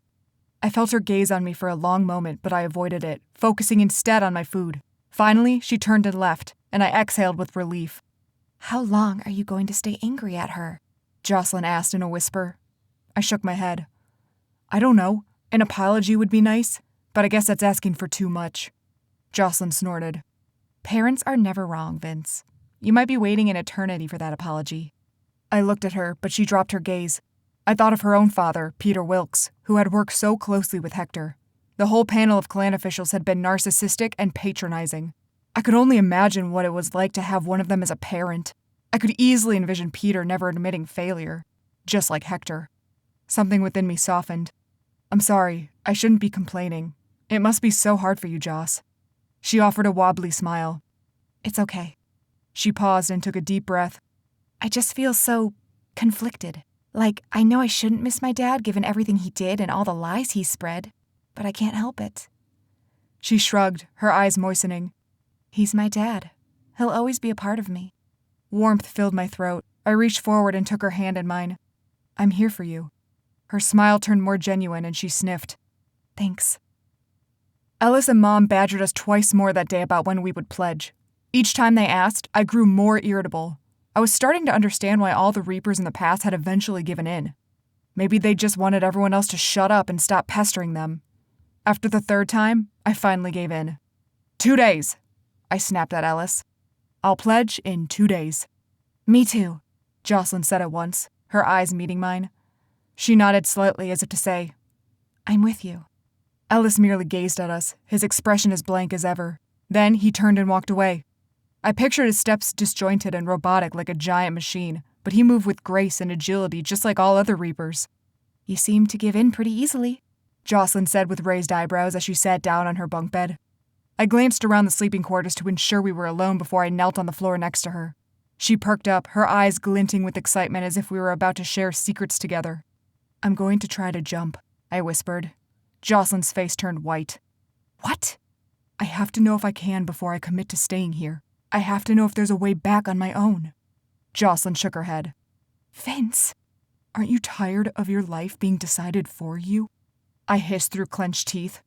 You either swear in with the clan or swear in with the Reapers. There are no more choices, just two very different prisons. But isn't it like that for everyone? Jocelyn asked. Every magical being has rules to follow, Vince. I suddenly thought of Cora, and my chest ached with the usual yearning I felt when she crossed my mind. Cora played by her own rules. I'd always envied that. Most demons were rule breakers. It didn't seem very fair to me. Soft footsteps approached. My head whipped around looking for eavesdroppers, but it was just another Reaper. A tall, bulky blonde named Jonas. He dug through the bag by his bed, ignoring us completely.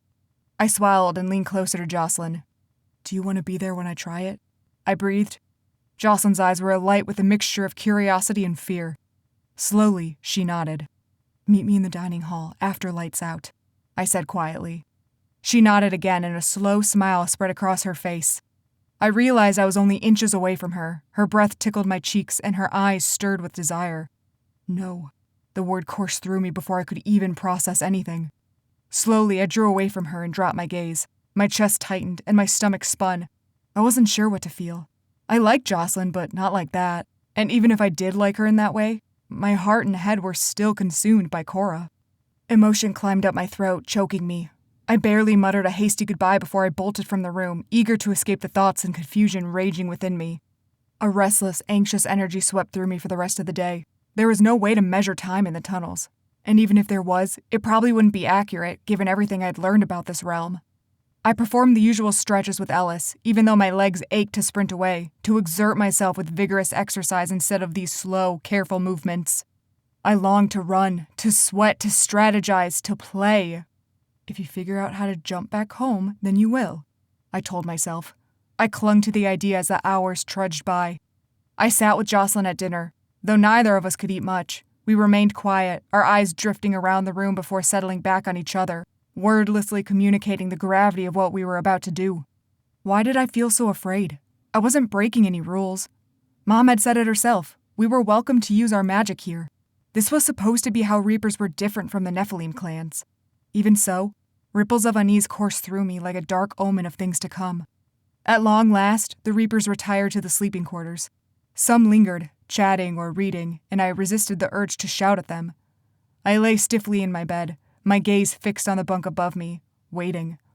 Agitation surged inside me. I gritted my teeth. My head throbbed. Finally, the lights went out. Still, I waited. The beds creaked as the others got comfortable. Gradually, soft snores filled the room, echoing in the dark chamber. My blood thrummed with anticipation as I eased out of the bed. My eyes had adjusted, and the faint glow of the lanterns in the hall lit my path as I dodged the beds to escape the bunker. I waited in the tunnel just outside the sleeping quarters. When I heard the soft pair of Jocelyn's footsteps, my heart skittered. She appeared, her red hair wild around her face and her eyes alight with excitement. "Ready?" she whispered. I nodded, and together we crept down the tunnel. Each noise made me jumpier, reminding me that I was doing something I shouldn't. But determination fueled me. I had to try. We'd been here long enough to find our way to the dining hall without getting lost. The space was dark and empty, like a vast abyss that would swallow us whole. I suddenly felt uncertain about using this area to practice jumping. But we couldn't exactly use the living quarters, and this was the closest space where we wouldn't disturb anyone. "What do we do first?" Jocelyn asked, her voice trembling. I swallowed. If I wanted to time travel, I needed an anchor. From within my pocket, I pulled out a balled-up t-shirt, the same one I'd worn when I first arrived here. It smelled of sweat and pine trees, and home. The bitter nostalgia clamped down on me, unyielding. Emotion built up in my throat, and I sucked in a deep breath. I'd worn this shirt on the last day I'd seen my dad. I closed my eyes, gripping the fabric tightly in my fist as I imagined that day. "Just let me go back," I pleaded. "Let me see Dad and Cora one more time, please." "Stand back," I told Jocelyn. I heard her scuffle away from me. I took another breath and envisioned the lacrosse field. The morning dew still clung to the blades of grass beneath my feet. Sweat and dirt coated my skin like a second layer. Adrenaline pulsed through me. In my hands, I gripped my cross, my palms calloused and ready. I searched the field looking for my teammates. Usually when I went into my imagination like this, the faceless opponents and teammates surrounded me. Luke had been the only one familiar. Now it was only me. No one else. Unease spread through me. Could I still do this without other players? I swung my cross tentatively, but nothing happened. There was no ball. Everything here was just empty, like a switch had been turned off. No, I thought in horror. I gazed around the field, desperately searching for something. Anything. "Hello?" I called.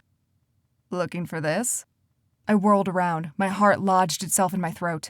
Across from me stood Luke, though he wore street clothes and his face and arms clean of dirt and grass. In his hand, he held the lacrosse ball, his eyebrows lifted expectantly. My throat felt dry. "Luke?" I said. Seeing my old friend reminded me of my former life, before time travel, before Hector's betrayal, before the ceremonial rite. Relief swelled in my chest and I took a step toward him. Luke smiled and lifted his chin, his dreadlocks bobbing. "Long time." His eyes were guarded and the smile didn't quite reach his eyes. I wasn't used to seeing his face look like that. He'd always been the goofball. Now he was something else entirely. What's going on?" I asked, gesturing to the empty field. "Your powers don't work the same way anymore." I was getting so sick of people saying that. What does that even mean? They still work, right? How do I do this? Luke shrugged and my frustration mounted. "I'm just a guide. I've never jumped before." "Some help you are," I muttered. Luke sighed. "You had to use an anchor before, right? To ground you like gravity? Well, in your realm, gravity works differently. You have to abide by those rules and find a way." In your realm. The astral realm was not my realm. It wasn't my home. "How does gravity work differently?" I asked. "If it didn't work, I'd just be floating." "Unless there's something else grounding you."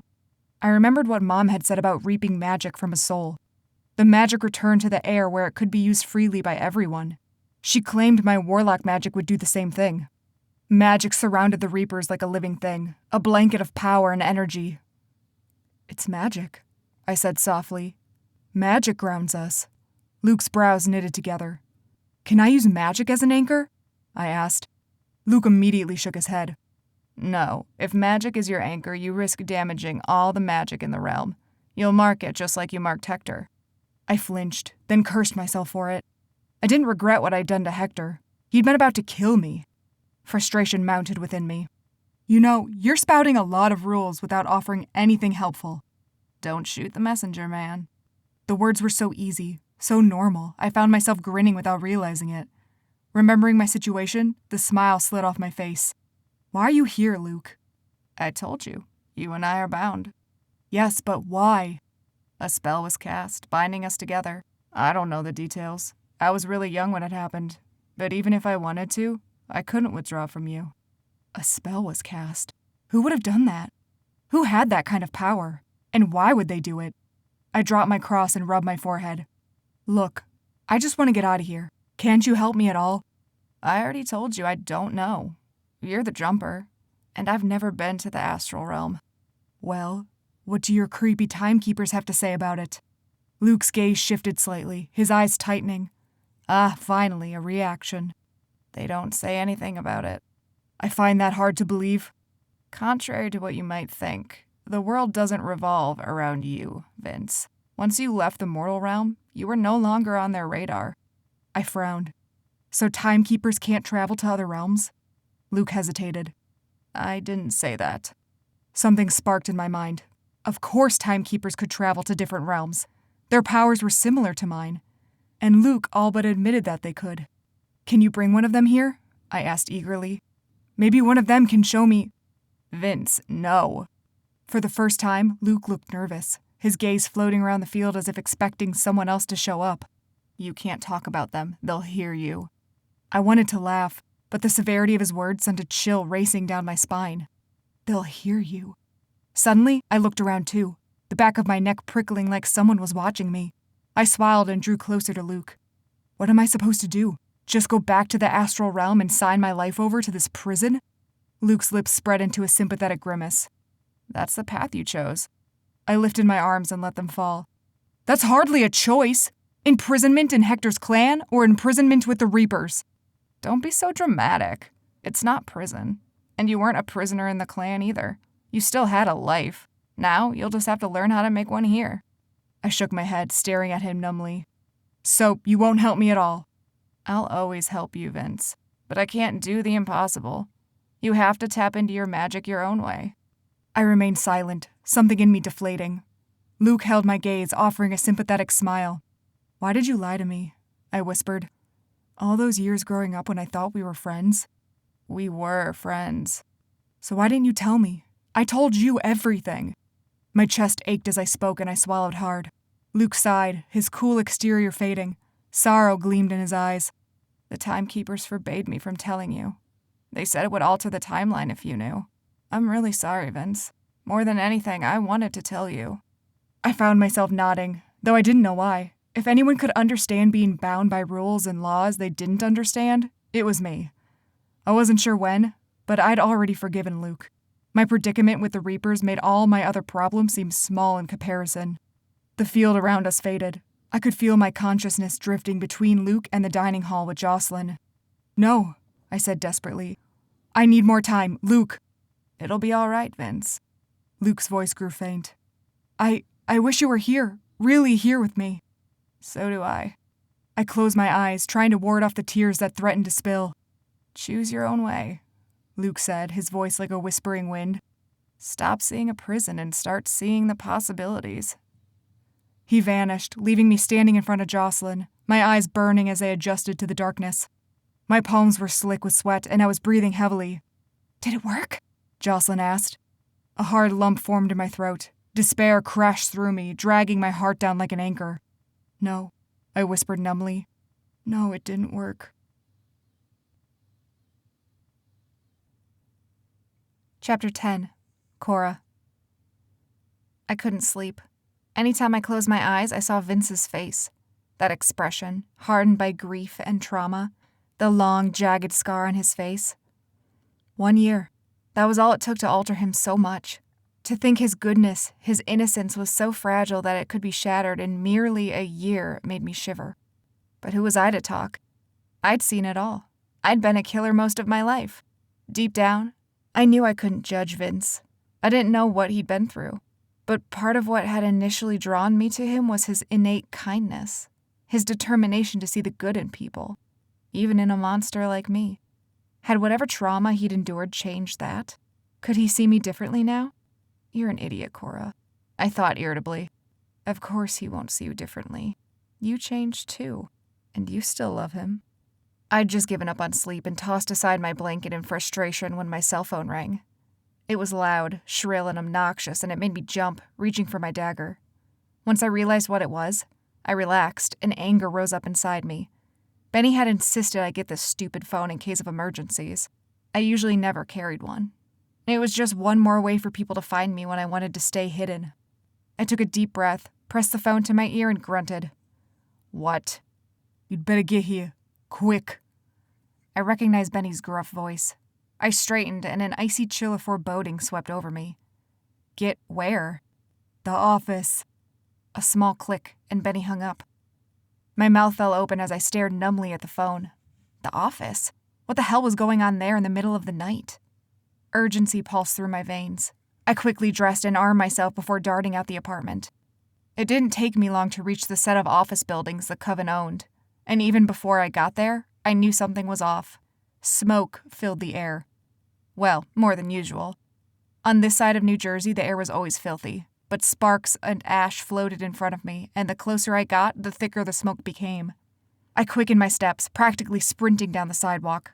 My pulse thundered in my ears, a warning rhythm that something was very, very wrong.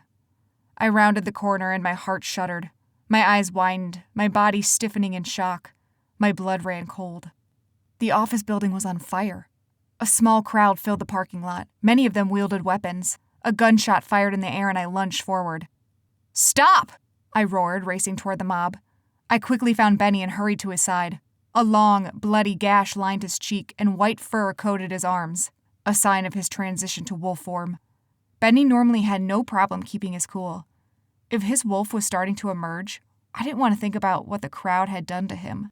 I looked him over, searching for any urgent injuries. "I'm all right," he said, answering my unspoken question. "Why didn't you call sooner?" I demanded, tucking him away from the crowd.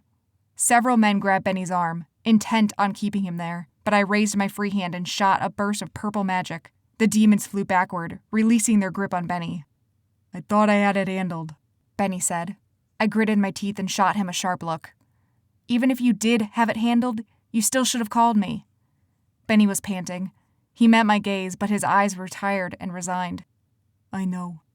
"You can't just walk away from us," roared a voice behind me. Fury exploded within me. I released Benny's arm and whirled to face the angry crowd. "You want to stop me?" I shouted. "I'd like to see you try. Go ahead." I raised my arms expectantly. The man, Finn, a dark warlock, hesitated. He wielded a pistol, and his fierce gaze was contorted with rage, but he knew he couldn't take me. "Is this what you wanted?" I yelled, gesturing to the burning building. In the distance, sirens echoed, but I knew it was too late. The offices would be reduced to ash. "Are you satisfied with your little temper tantrum, or do you still need to let out some frustration?" I stepped forward, drawing my knives and stakes before dropping them to the ground with a loud clatter. "I'll even make it easier for you. Now I'm unarmed. Have at it." A few demons glanced at each other warily as if sensing a trap. "Well?" I practically screamed. "Why else are you here, if not to fight me? Why would you torch this place if you didn't have a problem with me? It's all out in the open now. Let's hear it." Some of the demons shifted uncomfortably. Then a loud voice cried, "You aren't fit to lead us." The voice was deep but distinctly female. I squinted, trying to see through the crowd. The coven didn't have many women in it. A spark of bright purple hair caught my eye. It was Piper, a dark witch who joined the coven just before Damien's death. I didn't know much about her, just that she was powerful and could hold her own in a fight. If anything, I admired her. Until now. I raised my eyebrows. "Oh? And why not?" "You're a merciless killer," she snarled. "You don't see the problems right in front of you. All you see are your next targets." "Who do you think assigned those targets?" I snapped. "You think I was just killing for fun?" "That's not the point," another man said. "Killing is all you know how to do. But Damien, he knew us. He cared about us." "He was willing to turn you over to the Nephilim," I argued. Shouts mingled as several demons cried out in outrage, clearly unconvinced by my claims of Damien's betrayal. I had to scream until my throat was raw to get them to quiet down.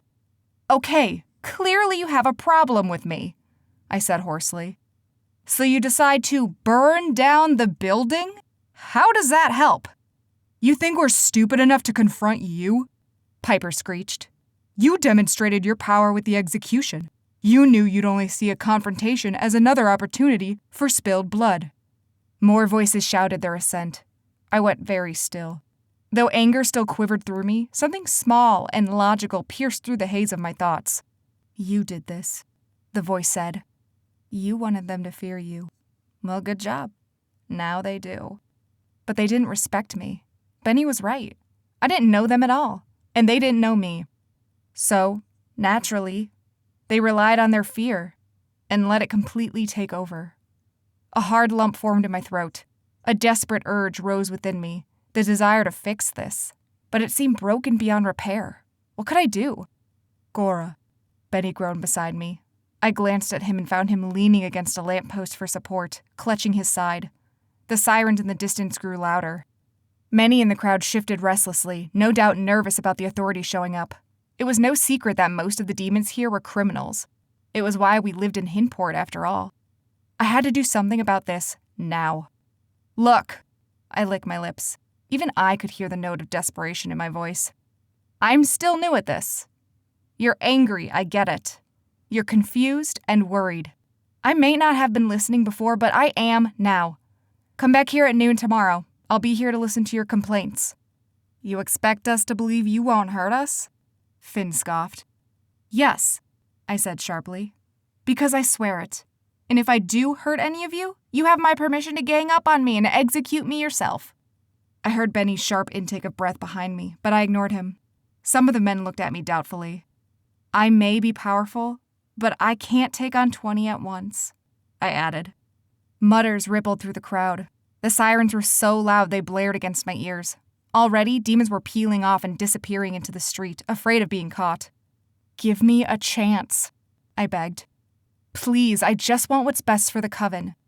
More demons rushed off, but within the crowd, a strong voice shouted, I'll be here. It was Piper. Shock flared within me, followed by an unfamiliar emotion. Gratitude. After Piper's comment, several others followed. An echo of agreement passed over the crowd, and I exhaled with relief. Bright blue and red lights flashed, and the crowd scattered. I grabbed Benny's elbow and tugged him into the shadows. Summoning my magic, I murmured, Magic above them powers that be, conceal us from this enemy. A faint purple glow emanated from my hands before surrounding Benny and me. I gripped his arm tightly, keeping us pressed up against the building, concealed by shadows and my cloaking spell. Benny was stiff, his body tense, and his breathing short and ragged. I shot a glance at him, then noticed the stain of blood on his shirt. Liar, I whispered. You are so not all right. I'll be fine, he rasped. Let me heal you. I'm serious, Cora. So am I. I don't want you bleeding out in the street. Benny looked at me, his face paler than usual. A sheen of sweat coated his forehead. How long do we have to stay here? I looked at the 2 police cars. A fire truck pulled into the parking lot behind them. A few cops surrounded the building. One of them darted off in the opposite direction, no doubt trying to chase down the demons who had fled. I think we're good now. I tugged on his arm, dragging him down the alley between 2 buildings and away from the chaos behind us. After taking Benny to my place to give him a healing elixir, I went back to the office building to assess the damage. As I feared, all that remained was charred rubble. I stared at the smoking husk that once had been the headquarters for our coven. An emotion unexpectedly built in my throat.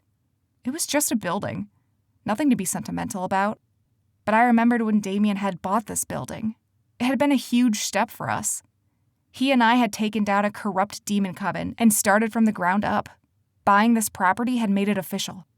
I remembered the gleam in his eye, the proud smirk on his face that I once mocked. Now, a new kind of emotion filled my chest. Regret. A deep, raw ache for what had once been. The eagerness that Damien and I shared. Our aligned goals and dreams for the coven. When had it all changed? The day Damien had ordered the hit on Vince had changed things for me. But for Damien, it must have happened before then, gradually. A little power here and there mixed with greed and ambition. He'd probably thought he was doing it all for the good of the coven. Just like me. It was a lie we told ourselves. It was really for our own good. Nobody else mattered.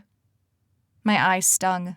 I wanted to blame the ash in the air, but the moisture blurred my vision, and a tear slid down my cheek. That's not the point, Killing is all you know how to do. But Damien, he knew us. He cared about us. The Coven had been right. I didn't know them or care about them. I hadn't even bothered to try. My whole life had been a battle, year after year. I struggled to keep myself hidden from the world, to isolate myself from everyone for my own safety. That had to end if I wanted to lead these people. Opening up about my magic had been the right idea, but I'd executed it horribly. I'd used it to inspire fear instead of respect. I didn't need these people to fear me. They already did. But they didn't know me. And for me to succeed, that had to change. For the next few hours, my body was restless. I itched to hunt, to fight something, and the tighter the ball of energy grew within me, the more I realized this had contributed to the problem. I'd been an assassin for so long that I depended on it as a form of release. And when I became a Coven leader, that release had been taken away. I hadn't found anything to replace it with.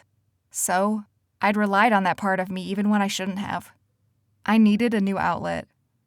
After briefly returning to my apartment to change, I laced up the running shoes I rarely wore and started sprinting. My feet knew the neighborhood well, all the alleys and shadows that would keep me concealed. But today, I didn't care who saw me. I was certainly no runner. Within a few minutes, my legs started to burn and a stitch formed in my side. But the pain was bracing, like a splash of cold water. I reveled in it. My legs pumped harder, farther. Sweat poured down my face and neck. My breathing turned sharp and winded. The more I ran, the more tension I released. Push, push, push, faster, faster, faster. Each breath was a slice in my lungs. The cool air was biting against me, but my body felt burning hot.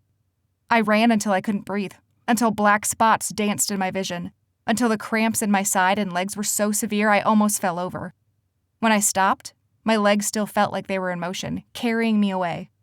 I doubled over, clutching at my side and resisting the urge to collapse right there. It felt liberating, exhilarating. The familiar thrill of the chase coursed through me, but it was different this time. There was no threat, no danger. Somehow I assumed I needed both in order to feel this way. I was wrong. Like Vince, I found solace in the exercise, in pushing myself and relishing the exertion. My chest ached with a new kind of pain, but I welcomed that too. Vince. His hardened expression swam in my mind and I closed my eyes. Dive into the pain, I told myself. This is your release, Cora. And so I did. I didn't have time to change or shower before meeting my Coven, so I arrived at the smoking remains of the office building in my tank top and shorts, still covered in sweat. I was sure my face was beet red and my hair a tangled, sweaty mess, but I didn't care. A few people had already gathered in front of the building, including Benny. I recognized Finn and another warlock named Perry. They stood off to the side, casting dark looks toward Benny. The werewolf looked better than when I left him, but his face was still haggard. He turned when he saw me, his eyes wide as he took in my appearance. Something darkened in his eyes as he drew nearer. What happened? He demanded. Are you hurt? I choked out a laugh, still winded from my run. Hardly. I went running. The words sounded so forced, so strange coming from my lips. Benny noticed. His head reared back, and his eyes narrowed as he scrutinized me as if trying to tell if I was kidding. I just grinned at him, but that only made him more suspicious. You sure you're all right? He asked. I nodded, feeling freer than I had in days. Part of me wanted to explain it to him, to share this feeling of euphoria with someone, but another part of me wanted to keep it to myself, my own private sanctuary. So, I said nothing else to Benny and instead turned to Finn and Perry. They too eyed me warily. Perry? Finn? I nodded at them. Thank you for coming. Surprise flitted across their faces, and they glanced at each other for a moment. Finn recovered first and nodded stiffly, his jaw rigid. But Perry watched me for a moment longer, his expression unreadable. He knew I was different. I wasn't sure what to make of it either. I wasn't the reserved, isolated, intimidating killer they'd seen last night. This was a completely different Cora, and it was frightening and exciting all at once. A few minutes later, a dozen more demons arrived, including Piper. I made sure to greet each of them by name and offer a smile. Ordinarily, it would feel forced. But after my run, keeping a pleasant expression felt natural. Endorphins, probably. When I was certain no one else was coming, I stood in front of the building where the entrance had once been and cleared my throat loudly. The chatter around me faded, and everyone watched me expectantly. Though some of them glared with hostility, the air felt calmer. more collected. Even Piper watched me with a neutral expression. The venom from earlier had completely vanished from her gaze. I drew courage from that before I spoke. I know I don't deserve another chance. The Coven has been a mess since I took over, and I'm sorry. You're right, I didn't know how to be a leader. In some ways, I still don't. But I'm willing to improve if you'll let me. Times are hard. Like I told you before, if you don't feel comfortable staying in the Coven, I won't judge you for leaving. But unlike before, I promise not to rule by fear and violence. Those of you here with me right now have remained loyal to the Coven, and you'll be rewarded for that. I want this to work. I want to help restore this Coven to its former glory, but I can't do it without you. I need you on my side. One more chance. That's all I'm asking for. If you leave, that's fine. But if you give me one more chance, I swear I'll make this work. We can rebuild this Coven together, one step at a time. I fell silent, unsure of how to finish my speech. The words had poured from my mouth on their own, but now that I was done, reality crashed back into me. A wave of uncertainty rose up inside me. I can't do this, a small voice said in my mind. I can't. I stand with you, said a voice. I didn't need to look up to know it was Benny. Though I'd expected his loyalty, I still offered a small smile. To my surprise, Piper chimed in. Me too. Finn, Perry, and the others all murmured their assent. The hostility in their eyes was gone, replaced by a cautious optimism. There was still tangible tension in the air, but for now, we were united, and this Coven still stood a chance.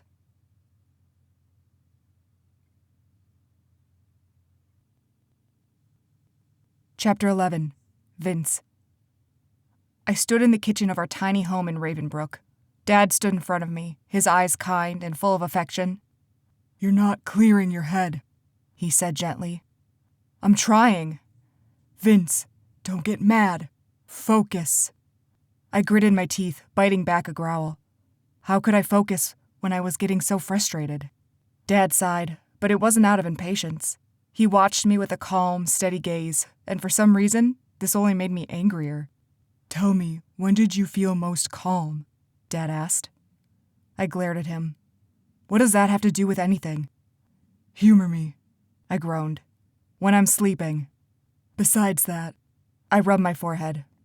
"I don't know, when I'm watching TV or reading." Dad nodded, his eyes contemplative. "Let's go do that." He led me from the kitchen and into the living room. Though bills and papers were strewn all over the coffee table, he still sat me down on the sofa and took a seat next to me. As casually as if it were a normal Saturday afternoon, he clicked on the TV. One of our favorite sitcoms was on. Dad relaxed on the couch, crossing his arms and lifting his feet on the coffee table.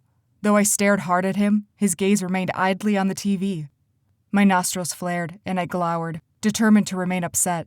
But silence fell between us, and I found myself listening to the dialogue. Each time the laugh track hit, something within me loosened just a fraction. We sat there watching for 10 minutes. When I laughed out loud, Dad muttered quietly, "Picture the field, Vince. Set it in your mind. Now, go there." I stilled, my body still relaxed on the couch. "Focus," a voice inside me said. "Focus." Keeping my body loose and casual, I slowly closed my eyes and pictured the lacrosse field Dad often took me to. I breathed in and out again. Before realizing what was happening, I was on my feet. I turned in place, a small pop rang in my ears. I woke with the jolt, my heart thundering in my chest. My eyes opened, and I imagined I'd find Dad sitting right next to me, his eyes gleaming with pride. But no, Dad wasn't here. I would never see him again. Instead, Mom's pale face loomed over me. She softly shook my shoulders, and I faintly registered she'd been trying to wake me. Disappointment and grief flooded my chest. I turned away from her, feeling like a petulant child. But I didn't care. Right now, her face was the last one I wanted to see. I longed to dive back into the memory of Dad teaching me how to jump on my own for the first time. I'd been 10 years old. The memory was as clear as if it had happened yesterday.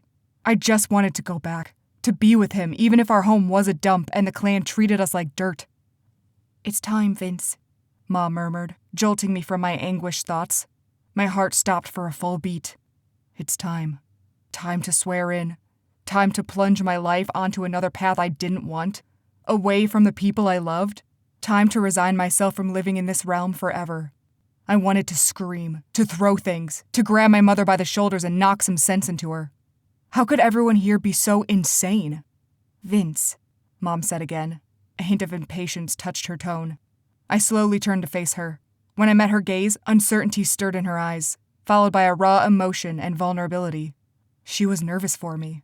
And in her eyes, I saw the devastation from the distance that had grown between us. This wasn't her fault, and I had agreed to swear in. That had been before my failed jump. I'd been so sure I could leave. But Luke had been right. I had to accept this choice I'd made. With a heavy sigh, I sat up, my body stiff and my mind still reeling from the vivid dream. A hard lump formed in my throat. For the millionth time, I wished my dad were here. He always emphasized that this was my life, my choice, and I should always make those choices regardless of how he felt about it. Make your own choices, Vince, Dad had said. But face the consequences too. Every choice has repercussions you don't always know about. Face them like a man, head on. I swallowed and inhaled a shaky breath. Over Mom's shoulder, I saw Jocelyn. Her hair was a wet curtain down her back as she slid on a light jacket. I assumed she just showered. Her movements were shaky, and when she turned, her eyes caught mine. Her lips quivered, but her chin lifted. Determination gleamed in her eyes. She nodded at me. I nodded back. After I dressed, Mom led me and Jocelyn past the dining hall. At first, the tunnel seemed unfamiliar, but once we arrived in the small room with the slab of concrete in the middle, I realized I'd been here before, when that girl's spirit had vanished into nothingness after her magic had been stolen. The memory sent a ripple of emotions coursing through me, but guilt was at the forefront. Guilt over my own childish resistance, my petty desire to have the life I wanted. Meanwhile, souls were falling into extinction, never to be seen again. The elusive magic thief was still cutting away these auras. While I'd been whining about going home, the souls were suffering. Souls who needed my help. I squared my shoulders, my resolve hardening within me. I remembered Luke's words. Stop seeing a prison and start seeing the possibilities. Perhaps I was here for a reason. Perhaps I could make a difference. Cool fingers slid against mine. I started, turning to find Jocelyn right next to me, offering a hesitant smile. I swallowed and squeezed her hand. Her presence comforted me. I wasn't alone in this. It reminded me of the ceremonial rite when we'd made the same choice together. Which of you will go first? A strong voice rang out. I looked around and found Gwen Peters standing in front of the circle of reapers, her cold blue eyes shifting between me and Jocelyn. I will, I said at once. Jocelyn looked surprised, but I nodded before stepping forward. In a way, I felt responsible for Jocelyn being here. Though I knew she'd made the choice, I didn't think she would have if I hadn't done the same. Lie on the altar. Gwen gestured to the slab of concrete in the middle. I stared at it. Altar. As in, for sacrifices? My stomach churned at the thought. The circle of reapers watched me expectantly. I took a deep breath and strode forward before carefully reclining against the rock. The cold stone pressed into my back and made me shiver. I stared at the dome-shaped ceiling, trying to ignore the goosebumps springing along my arms. Footsteps shuffled around me. I wanted to glance around to see, but my vision was limited. The reapers surrounded me, their black wings rippling against each other. I searched for Jocelyn's familiar flame of hair, but couldn't find her. My eyes settled on Mom. She watched me with a blank expression. I wasn't sure what I'd hoped to find in her face. Pride? Uncertainty? But it wasn't that. Her empty gaze only reminded me of reapers like Alice. My future. No, I told myself, closing my eyes. I will make a new life here, and I will find a way to save myself, to save others. I was not defined by this, being a Nephilim or a jumper. I was Vince Delgado. And here, in front of all these reapers, I silently made my own vow to never lose sight of who I was. Join hands. Gwen's voice rang out. I kept my eyes closed as the reapers murmured around me, their voices echoing as one ethereal voice. Black wings and powers from the other world, hear and welcome us to the fold. This reaper who pledges to serve and work, to care for souls and never shirk, to only use his powers for good, and to help every soul he should. A ripple of magic sparked in the air. My skin prickled, and I suppressed a shiver. Repeat after me, Vince, Mom said softly. I nodded, keeping my eyes shut tight. I, Vince Delgado, pledge a vow to this clan of reapers. Grateful my voice didn't shake, I repeated the words. I swear to use my magic to heal and not hurt. Again, I repeated. To continue the natural order. My voice sounded wooden as I said the words. To part souls from the magic and restore balance to the realms. I trembled as I repeated after Mom. The rock underneath me quivered. My eyes snapped open as I expected the ceiling to cave in, crushing me into oblivion. Sparks ignited in the air. Ash stung my nose, mingled with a foreign power I didn't often smell around Nephilim. Dark magic. Something tickled just behind my shoulder blades, and in a flash, my dark wings spread out behind me, lifting me off the concrete and pitching me forward. Feathers fluttered in the air around me. Then, a blistering pain surged within my body as if my insides had been set on fire. I stiffened, my hands forming fists at my side. This strange presence cut into me, slicing through my bone and flesh. I cried out, my voice echoing. Dark spots filled my vision. My fingernails dug into my palms. Power exploded within me so violently that I screamed. The sound was shrill and rang in my ears. And then, a burst of clarity. I saw my warlock powers. A glistening blue orb that hovered above me, illuminating the dark room. And next to it, a crimson ball, much smaller than the blue one. My Reaper powers. The redness gleamed like a predator sizing me up. The color was ominous to me. I'd never seen a caster with red magic before. The magic of the underworld, a voice whispered in my head. The magic of death. I swallowed, and in a flash, the two orbs disappeared, darting back inside me. At first, I thought I'd imagined it, but something sharp sliced through my gut as if the magic had literally cut its way into me. I gritted my teeth, biting back another scream. Then, as if someone had flipped a switch, the magic in the air vanished. My ears still rang and my body shook from exertion, but the pain was gone. Nothing but a cold sweat and my own sharp gasps remained. Gradually, my vision cleared, and I made out the figures of the Reapers surrounding me. Their hands lowered, and Gwen's voice rang out. You are one of us now, Vince. My mouth felt dry. Gwen watched me expectantly, but what was I supposed to say? Thanks for infusing me with the magic of death, really appreciate it. Stand up, Vince, Mom whispered. I rose to my feet. My legs felt like lead, but I forced myself forward. My head was spinning, and I barely remained upright. A flash of red caught my eye. Jocelyn. I stumbled toward her and found her lingering in the corner, away from the circle. No doubt because she wasn't a full Reaper yet. Her eyes were wide and her face pale. Are you all right? She asked, looking me up and down. I patted my chest and stomach, searching for wounds. I was certain something had cut me open and pierced through my innards. But I was fine. Had the pain been my imagination, or had it been healed right away?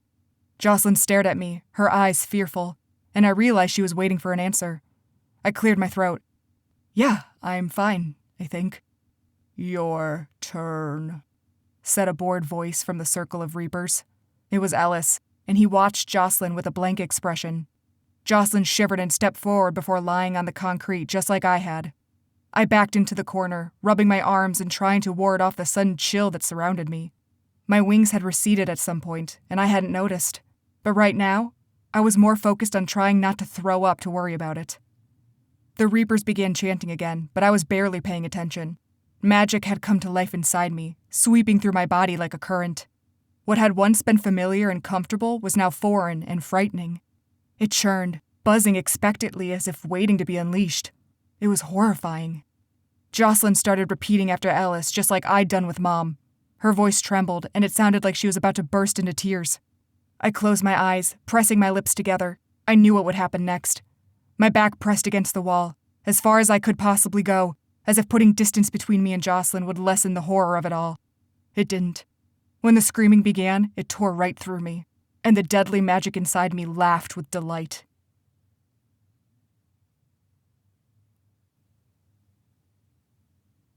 Chapter 12. Cora. A few days later, I made my way through the neighborhood. It took monumental effort for me to slow my pace. Normally, my strides were quick and purposeful because I had no reason for delay. Not today. Today, I was a concerned citizen. Today, my people needed to see me and know I would stop for them. My legs itched to sprint, and I thought longingly of that run a few days ago. So liberating. Maybe I'll have to take up jogging, I thought. The idea was so strange that I almost laughed out loud. Cora Covington, the Blade of Hintport, the feared assassin, Now a jogger. It was ridiculous.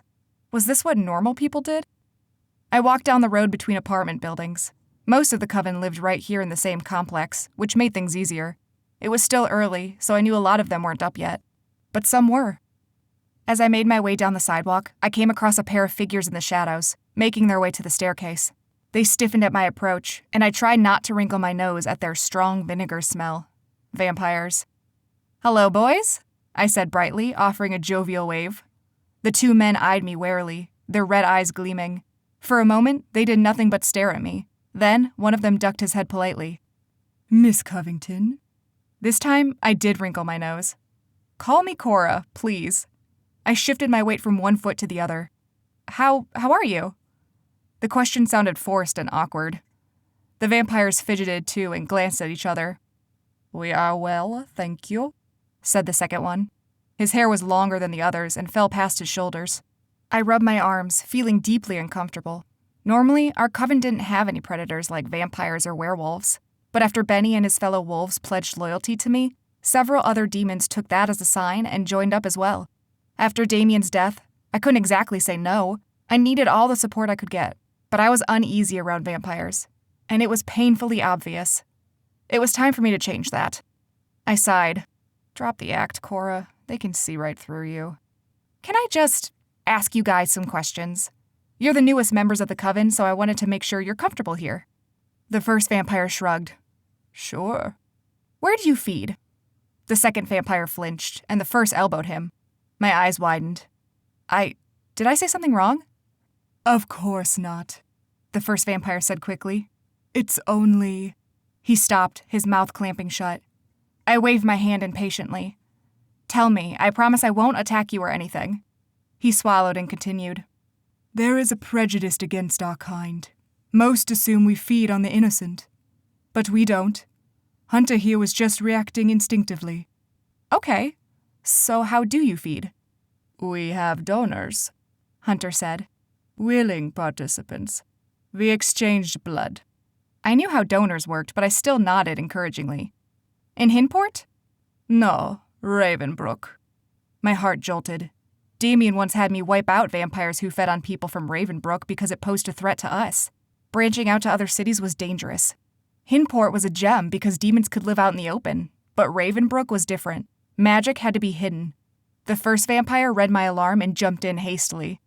"We are very discreet, and our feedings always happen here in the city. The donors come to us." I forced myself to nod again. "That's good." "Dex," Hunter muttered, pointing to the sky. The sun peeked out from behind the buildings. Dex and Hunter shrank against the wall, clinging to the shadows. "Oh," I said. "The sun. Right. Sorry to keep you. Thanks for answering my questions." I turned away, then paused. Facing them once more, I asked, "Can I visit you again? Maybe after sundown?" Dex blinked, but a small smile spread on his face. "Certainly. Thank you for your time, Cora." He and Hunter vanished into the shadows, and I heard their quiet steps as they returned to their apartment. It wasn't until silence fell that I finally relaxed. I hadn't realized my hands had been in tight fists until I released the tension and cringed at the cuts in my palm. Sheesh. This was worse than killing. 1,000,000 times worse. I was not a people person. 2 down, 20 to go, I muttered. Vince was screaming, a raw sound of pure agony. Blood covered his face, and he held a shaking hand over a long, jagged gash on his cheek. He moaned, collapsing to the ground in pain. His dark wings fanned out behind him, but one of them was completely shredded. A halo of red magic encircled him, but I couldn't tell if it was his own Reaper magic or something else. I wanted to reach out to him, to help him, but I could only watch. The sight of Vince, so wounded, so anguished, tore through my heart as if ripping it out of my chest. I wanted to sob with him, to hold him, to heal him, but I could do nothing. "Vince!" I tried screaming. Then a dark shape rose from the ground, funneling in front of Vince and towering over him. Vince sucked in a ragged gasp, still clutching his face as he gazed up at the massive shadow. Magic churned in the air, and I suddenly felt ice cold. A low hiss emanated from the shadow, and Vince trembled. "Please," he begged. The shadow engulfed him. Vince screamed. And I woke up, gasping for breath and covered in sweat. My chest wouldn't stop rising and falling, and each deep breath felt like knives in my throat. My head was spinning, my heart racing. The dream had seemed so real. I'd taken my fair share of seeing elixirs, so I knew what a true vision felt like. It felt a lot like this. I sat up in my bed, wiping my damp hair out of my face and trying to calm my racing heart. It couldn't have been a vision. I hadn't taken that elixir in months, back when Vince and I had taken it together. Nausea and fear churned within me, making me want to heave. What if it was real? I had powerful blood, after all. Perhaps this vision was strong enough to reach me even without an elixir. I shivered, rubbing my arms and hunching over until my head pressed against my knees. I couldn't get the image of Vince's mangled face out of my head. His screams, his sobs. My shaking fingers balled into fists. My nails dug into my palms. I couldn't take this. I was a killer. I was the leader of a demon coven. A silly dream shouldn't be able to rattle me like this. Unless it isn't just a dream, I thought. I went still, my breathing finally calm. My jaw ticked back and forth as I contemplated. I glanced at the window. The sky was still dark, but faint purple rays peeked through the blinds. Dawn was approaching. I had a packed schedule filled with frivolous things I had no desire to do, all to convince my coven I cared about them. It was important, I knew this, but I still didn't want to do it. At this point, I knew I should probably just start my day, get ahead of things. But still, I remained frozen on the edge of my bed. Goosebumps rose on my skin as I circled through that haunting vision again and again. I had to do something. I had to. Determination coursed through me as I jumped up from the bed and crossed the room to my stash of potion ingredients. Muttering to myself, I threw the ingredients together in my cauldron and waited for the hot plate to warm. I would make a seeing elixir and drink it. Then, if I had the vision again, I would know it was real, and I didn't care if Vince lived in another realm. I would tear every world apart if it meant I could save him.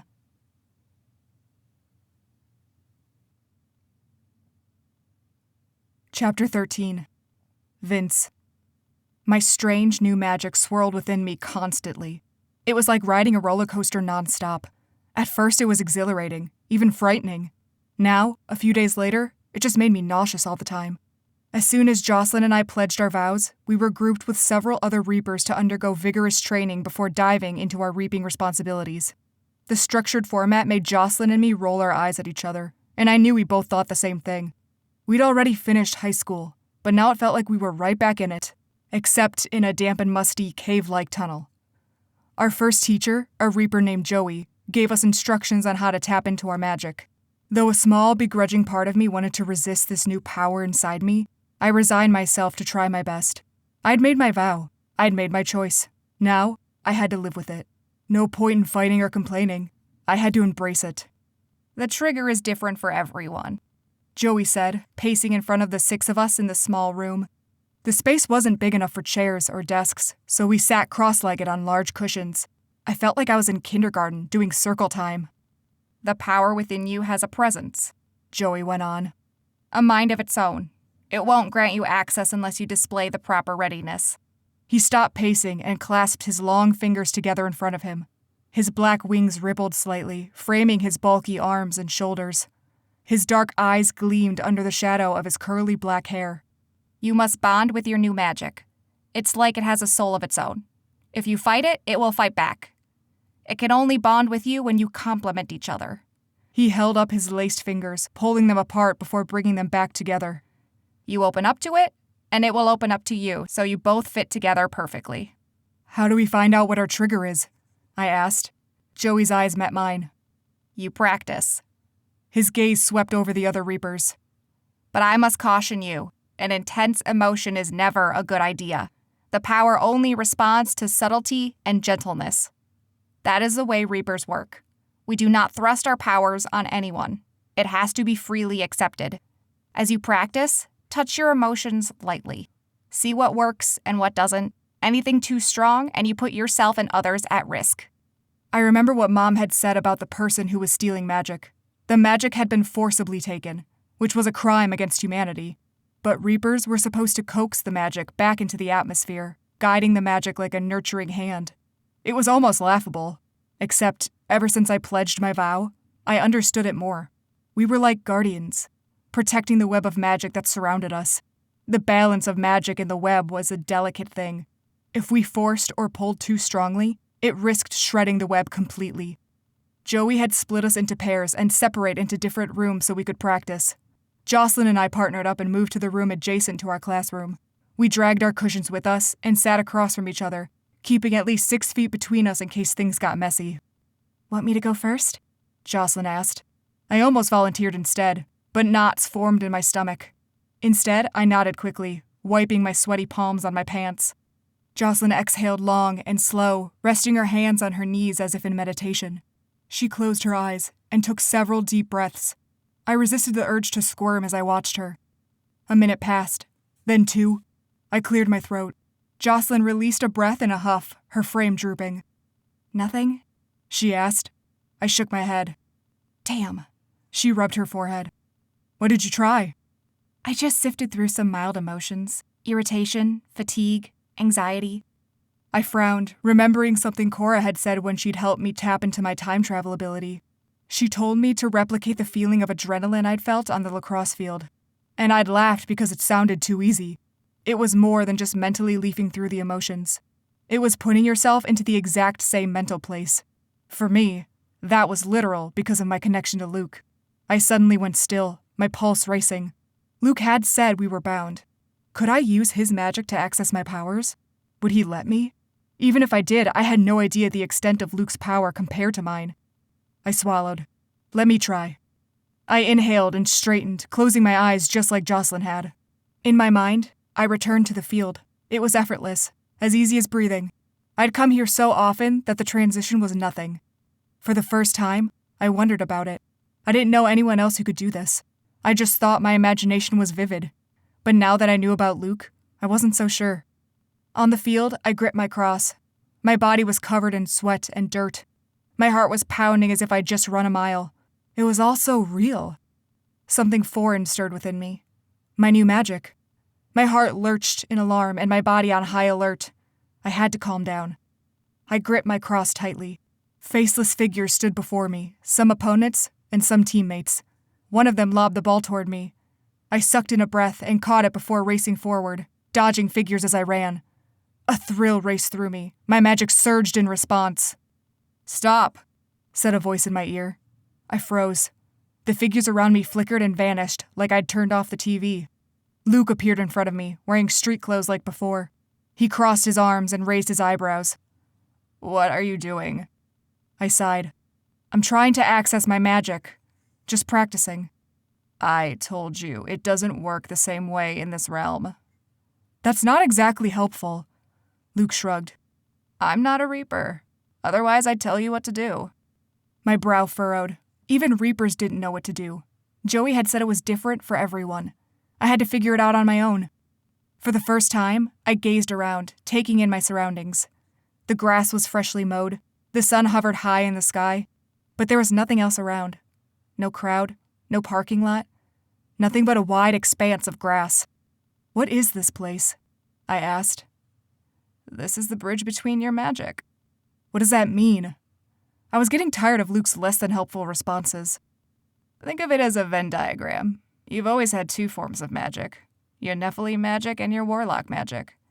This mental place you're in is the place between them, the space where they overlap."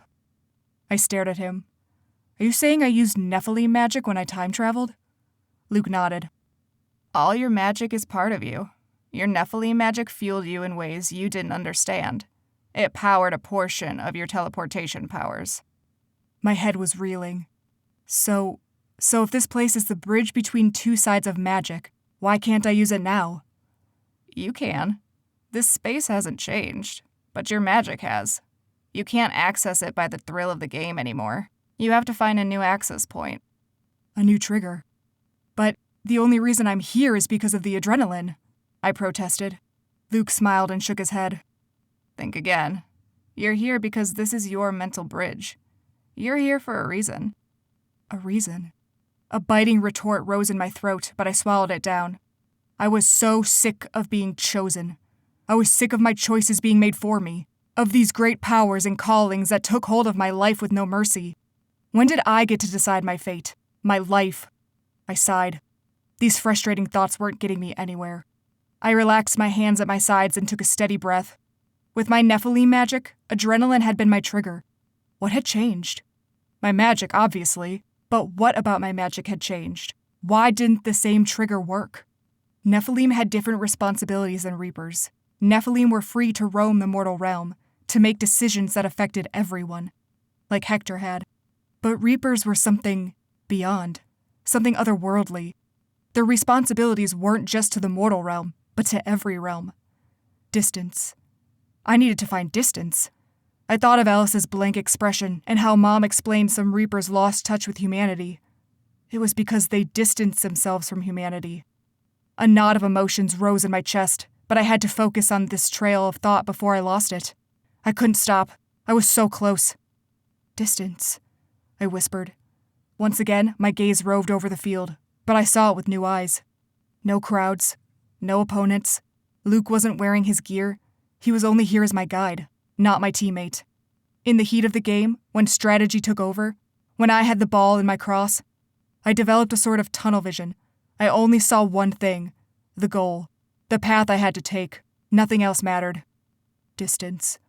My mouth felt dry.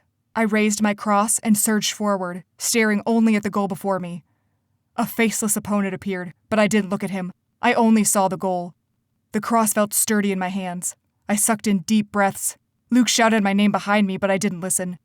I lunged, swinging my cross. "Vince!" a voice shouted. I blinked. Reality slammed into me with full force, making my head throb. Darkness clouded around me, and the smells of the field vanished. Luke was gone. Jocelyn sat in front of me, her eyes wide and her face pale. "What happened to you?" she breathed. My mouth opened and closed. Something heavy sank in my stomach. It didn't work. I broke off and swallowed. What did I do? "You went into this sort of trance. Your eyes rolled back so they were all white, and you started twitching." Fear shone in her eyes. "I was about to run and grab someone for help. I thought you were having a seizure."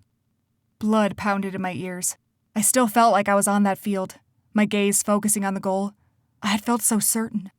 Shaking my head, I flexed my fingers. Energy churned through me, violent and all-consuming. It demanded movement. I couldn't sit still. I quickly stood up, turning away from Jocelyn and toward the exit. Gravity shifted around me. Weight pressed in on me, crushing my chest so I couldn't breathe. A small pop echoed in my ears. My surroundings tilted. Ash filled the air. Deafening booms rattled the ground. My ears throbbed. My eyes stung from the particles in the air. I coughed, waving a hand in front of my face. An eerie red glow surrounded me, clouding my surroundings. I couldn't see. Gradually, the glow faded, and I made out a figure sitting in front of me. Her head was propped against the wall behind her. Her face and shoulder were covered in blood. Ice filled my chest. It was Cora. She blinked up at me, her eyes widening. Her expression was dazed and weak. I had never seen her like this before. The only time she'd been this weak was... I froze, slowly gazing around. Demons and casters battled. Explosions of black and blue magic burst in the air like fireworks. The demon war. I'd time-traveled. Again. My gaze snapped back to Cora. She stared at me, her face pale and her eyes unsteady. I took slow steps toward her, my heart pounding in my chest. "Vince," she whispered. Her voice was a low rasp. Darkness stirred in her eyes. As I stared at her, I saw the resignation in her face, the lack of fire and determination I always saw there. She was dying. And worse, she wanted to die. The emptiness in her gaze was her decision to give up. I wanted to rush and find my mimic, to bring him back here before Cora gave up completely. But something inside me went perfectly still as I watched Cora. I knew my mimic would return and heal Cora, because it already happened. Now, I was here for a reason too. Cora was ready to die, but it wasn't her time. I held her gaze and murmured, "Not yet, Cora." Startled, she blinked at me again. A burst of clarity shone in her eyes. The air around me shifted again. I rose to my feet, my pulse thundering inside me as I jumped again. I had no control over this. Gravity claimed me, dragging me downward. Shapes and colors swirled around me, making me sick. I slammed into solid ground, coughing and gasping for breath. Someone yelped, and I heard the scraping of furniture. The first thing I noticed was the bright light streaming in through the window, which meant I wasn't back in the tunnels. I'd time-traveled again. Damn it all. I groaned and struggled to rise, but it was suddenly hard to breathe. "Vince?" called a voice. I stood, my legs trembling. My black wings were still outstretched behind me as I looked around. I knew this place. I'd been here once before, to say goodbye to Cora before I became a Reaper. A hard lump formed in my throat as I focused on the figure before me, her piercing blue eyes, her inky black hair, which was a bit shorter than when I'd last seen her, and her face, drained of color as she gaped at me in utter shock. "Cora," I whispered.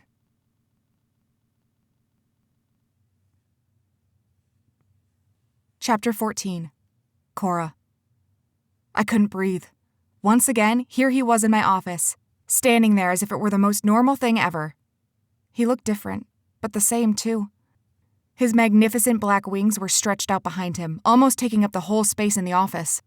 And his face was grim and closed off, like he'd seen things, experienced things he had to hide deep inside. I knew that feeling well. But he didn't have that long scar on his face, which meant this Vince lived sometime between now and 6 months from now. "Are you—" I licked my lips, my mouth suddenly too dry to talk. "Is it really you? I mean—" I stopped myself again, closing my eyes. How was I supposed to ask if he was my Vince, if he was present-day Vince? "It's me," Vince said, his voice uncertain as he gazed around the room. Disbelief was etched in his face, and he breathed heavily. Voices echoed in the hallway, and Vince whirled around, his body tense as if expecting a fight. I rushed forward and closed the door. When I turned to face him, I sucked in a breath. He smelled the same, but a little different. Mint and soap and the faintest whiff of wood smoke. It made my head spin, reminding me of our time together last year. I said, suddenly breathless. "I need to know. When are you from?" Vince blinked and looked at me, his expression dazed. "I have no idea. There's no way to measure time in the astral realm." Astral realm? So, not the underworld. Lilith, I was so confused. But he probably was too. I cleared my throat and took a step away from him. "What do you remember? How much time do you think has passed?" Vince scratched his head, suddenly looking like the inquisitive student at high school again. A few months, maybe? Weeks? Hard to tell. It hasn't been very long since... Well..."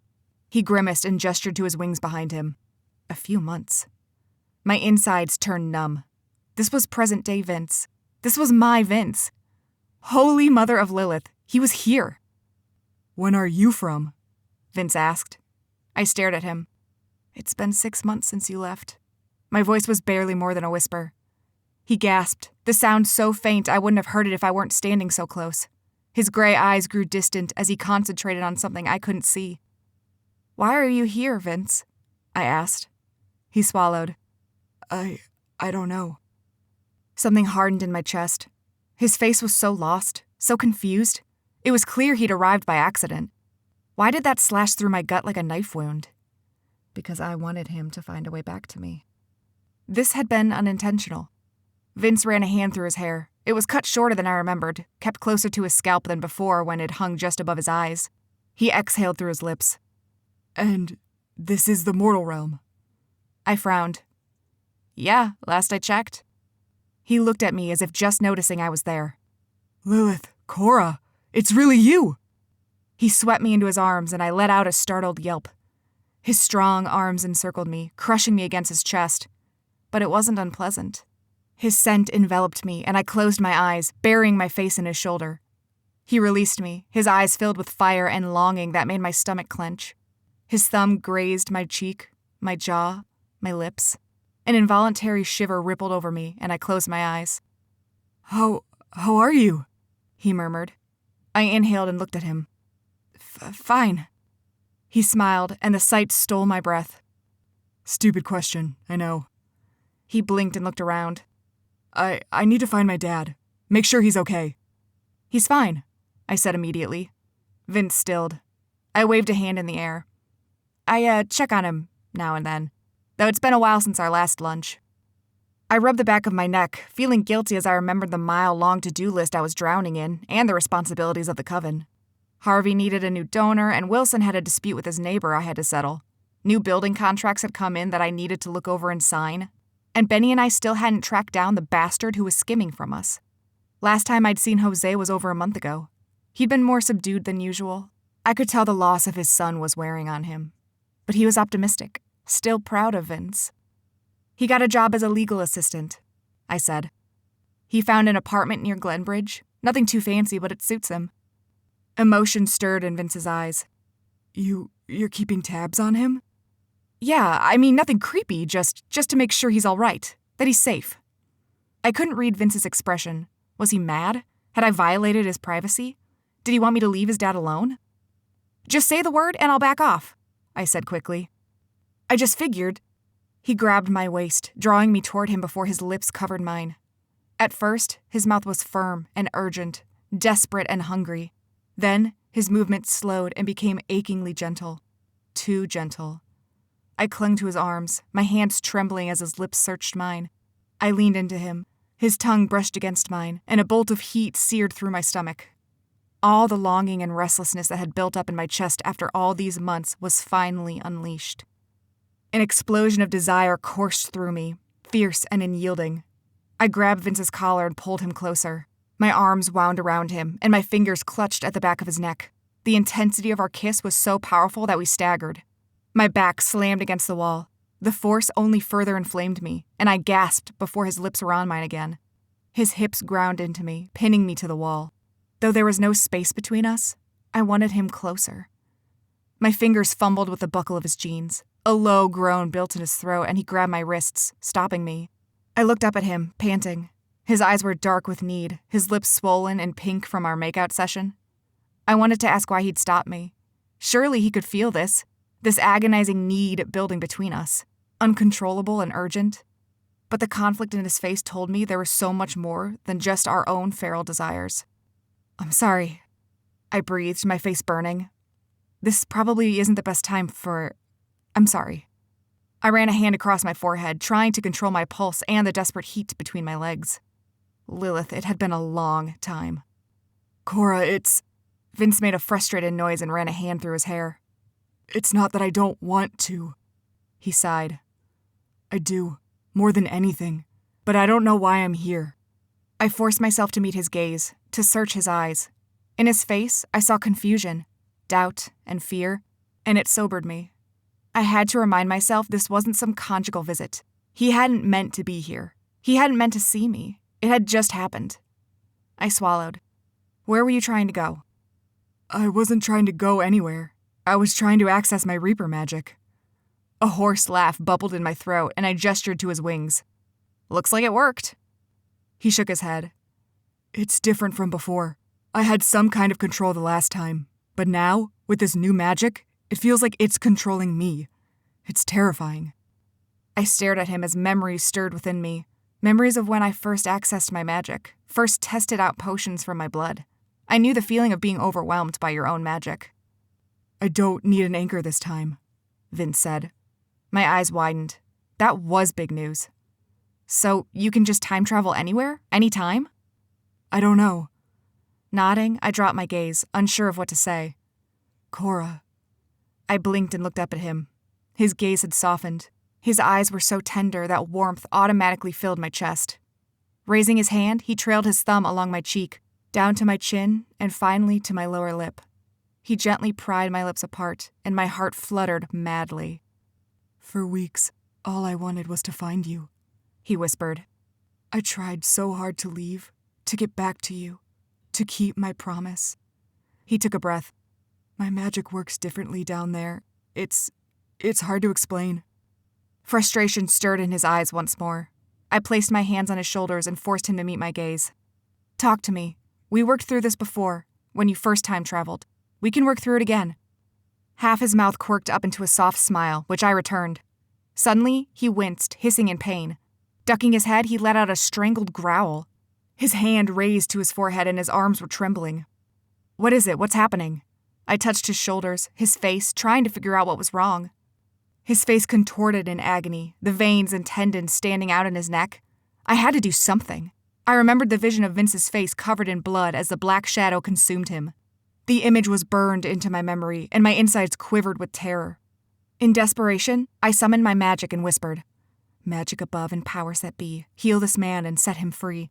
release him from the pain within, and free his mind from the prison therein.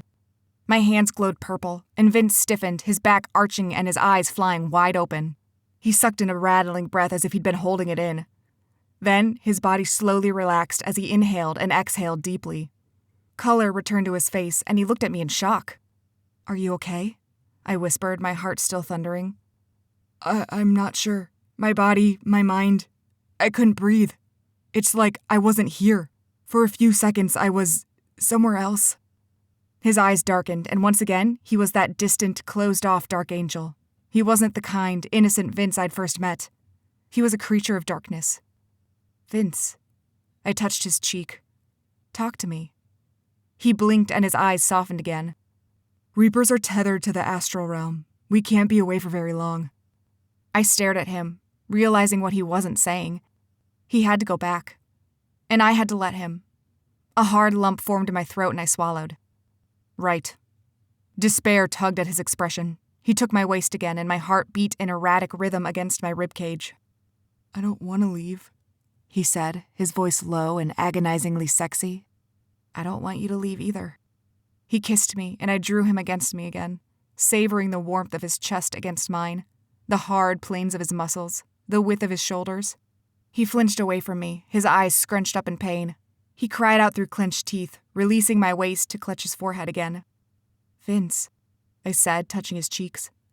Just as I was ready to cast another spell, he took a deep breath, his face clearing again. He released a half-groan, half-sigh, and met my gaze with weary eyes. "It's all right," he croaked. "I'm all right."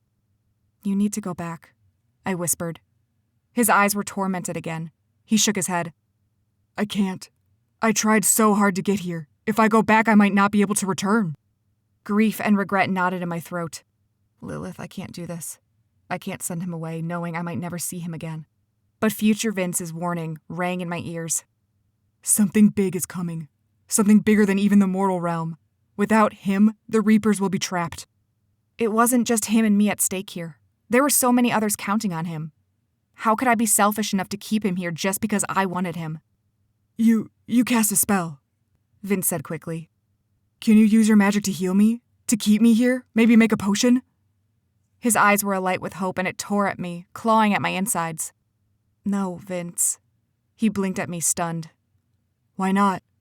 "Because I thought about lying to him, forcing him back by pretending I didn't care, that I didn't want him here. But what good would that do except hurt us both? If Vince were like me, if he only looked out for himself, then maybe we would both agree to remain here together. But Vince wasn't like me. He put other people first. He saw the big picture and always found a role to play. It was why I loved him. He was a protector, even when he didn't want to be." I took a breath. "Your mimic came to see me, from the future." Vince's face drained of color. "What? What did he say?" "He told me I had to send you back. That if I didn't, the Reapers would suffer.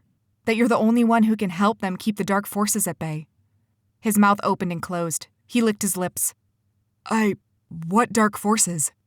He said something about souls being lost, magic being stolen, the gates between realms tearing apart. Vince's face turned bone white. He took a shuddering breath. "Mother of Lilith." He ran a hand through his hair again. The horror on his face made my chest tighten. "What is it?" He pressed his lips together, his eyes wide. "Some of that stuff is already happening." My blood ran cold. No. Again, I thought of Vince screaming and covered in blood while the shadow suffocated him. I can't lose him. But you can stop it," I said, trying to convince myself more than him. "Your mimic said your teleportation powers can save the Reapers." He grimaced. "How? I have no control." "Maybe you'll get control, just like you did before." He remained silent. I balled my hands into fists, hating this feeling of utter helplessness.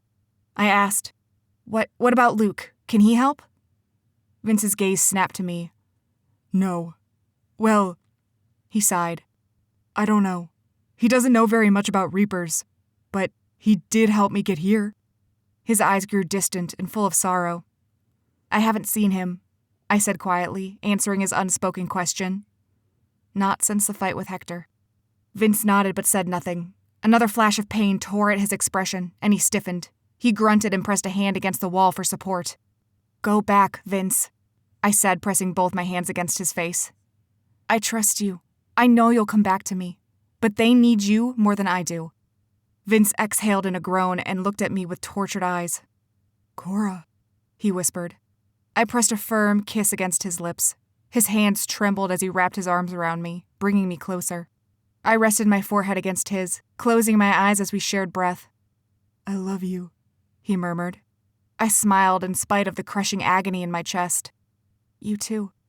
Vince's eyes gleamed with that familiar spark, the same heat I felt coursing through me. His face was strained again as he turned away from me. With a small pop, he was gone.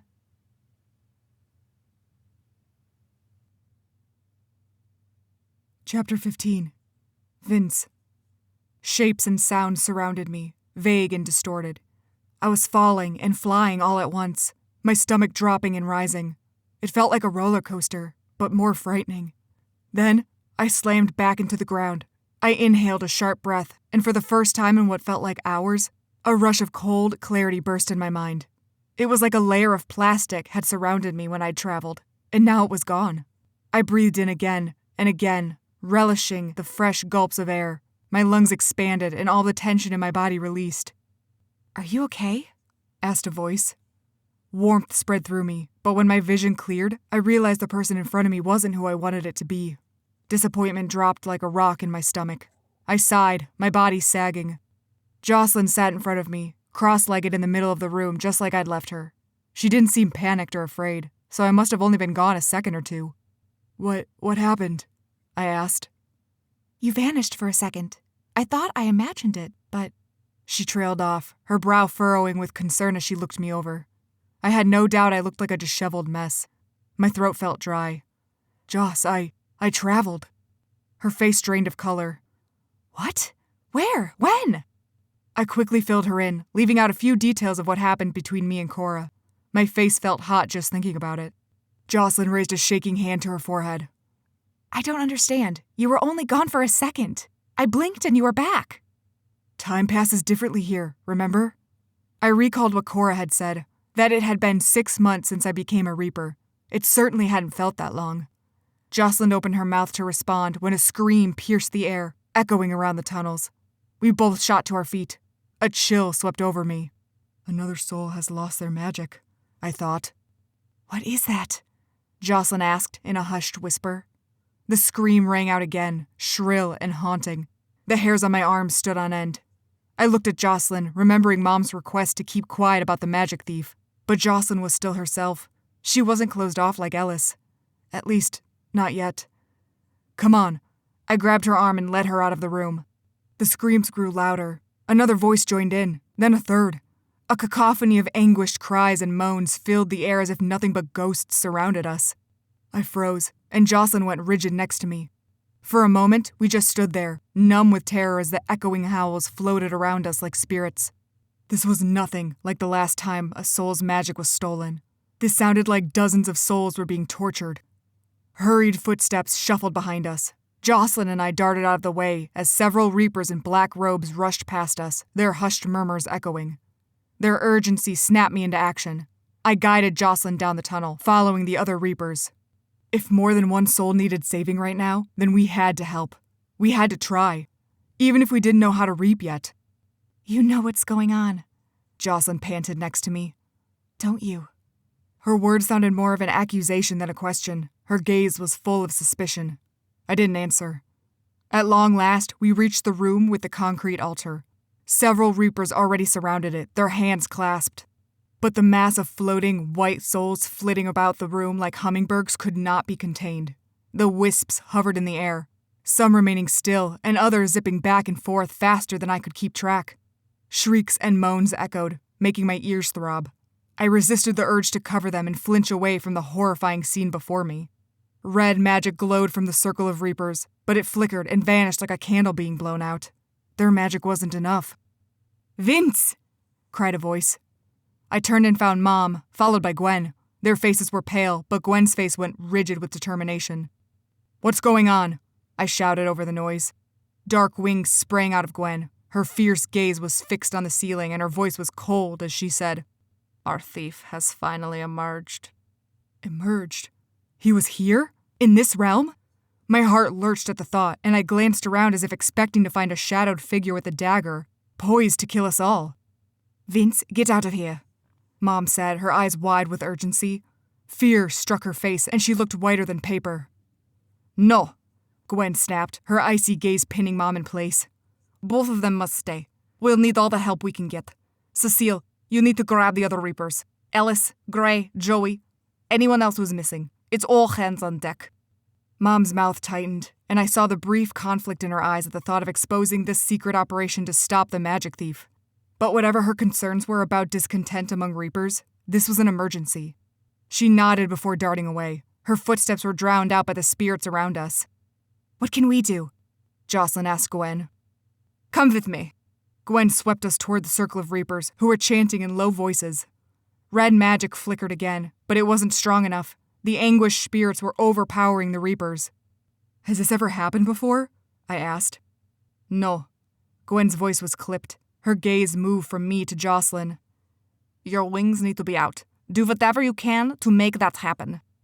She inserted herself into the circle of Reapers, joined hands, and chanted with the others. I met Jocelyn's terrified gaze and swallowed. We can do this. She nodded, her eyes uncertain. I closed my eyes, focusing on the soul of the girl I'd seen last time. My wings had just popped out on their own that time. Something must have triggered it. But as I struggled to remember, I randomly found myself on the lacrosse field again. Not now, I thought in frustration. I envisioned the girl's soul writhing on the slab of concrete, the pole of my Reaper magic when I pledged my vow. Luke stood before me, his face pale. Vince, he said. No, I shot back. I can't, I have to. Your Reaper magic is here, Vince. Don't push it away. I stared at him. Slowly, my eyes shifted to look behind him at the empty goal. A faceless opponent stood there, waiting for me. My heart rate accelerated. My vision narrowed. I focused only on the goal. All other sounds and distractions melted away from me. Inhale. Exhale. In a flash, the field disappeared from view. An explosion of sounds and smells slammed into me so forcefully my head throbbed. The air reeked of ash and a sharp, earthy smell that was vaguely familiar. More souls had appeared. Bursts of wind and magic whipped against my face. Feathers rippled behind me. My wings were out. How did you do that? Jocelyn asked. I stared at her in bewilderment. I have no idea. Vince! Gwen screeched, her eyes blazing. She jerked her head to the left, indicating I joined the circle. I glanced quickly at Jocelyn. You can do this, Joss. Remember how you felt when you pledged. Then I rushed to join the circle, wedging myself between Gwen and Joey, who had just arrived. As soon as I clasped their hands, a jolt of electricity surged within me, stinging my skin and rattling my bones. My body lurched forward in response like I was on a roller coaster, my teeth chattering against each other. Darkness clouded my vision, and for a chilling moment, all the sounds around me died. A voice breathed in my ear. You're mine. All of you. A violent shudder quivered through my body. The voice vanished and the sounds returned, but my insides felt ice cold. What the hell are you? I thought, glancing around the room again. Get back! A voice screamed. A burst of red light appeared above the concrete altar so intensely it burned against my eyes. The glow expanded, rippling like it was alive. Within the redness, a dark and shadowy figure emerged, stepping onto the ground. My blood turned to ice in my veins. Black shadows swirled around the figure, reaching for us. For one wild minute, I was reminded of Cora and her shadow elixir, how she'd seemed to be made of the shadows themselves. The shadow man grabbed hold of Ellis, who was the closest to the red glow. Ellis suddenly went stiff, his eyes bulging. The shadows coiled around him like a snake, and Ellis exploded in a mass of blood and organs. Flecks of blood spattered my face, and my mouth fell open in utter shock and horror. Bile climbed up in my throat, but all I could do was stare, wide-eyed, as an eerie red mist swirled in the space where Ellis had been moments ago. The mist funneled towards the shadowy figure until he absorbed it completely. The Shadow Man had just taken Ellis's magic. Horror filled my chest until I couldn't breathe. My head spun, and I thought I might faint. This can't be happening. The Reapers around me went still, their eyes pinned on the shadow figure. It was painfully clear no one had seen anything like this before. The magic thief wasn't just stealing from souls. He was now stealing from Reapers. We were all in grave danger. My pulse skittered and my breath turned sharp. Each inhale was like knives in my throat, and my head pounded with a sickening rhythm. Panic clouded my thoughts. I can't do this. We're all going to die. I can't do this. The shadow figure drifted toward another Reaper, and something sparked in my memory. What was it Cora had said? You're the only one who can help them keep the dark forces at bay. A foreign determination coursed through me, melting my fear. An eerie calmness settled over me, and my magic twitched in response. I knew what I had to do. Everyone, grab on! I roared. Several Reapers jumped from my outburst. I squeezed the hands of those closest to me and shouted, "Now!" Everyone joined hands. The shadow figure grabbed another Reaper, crushing him into oblivion. The screams and moans pounded against my eardrums. When the remaining Reapers had all joined hands, I focused on the energy churning within me and spun in place. We all vanished with a pop.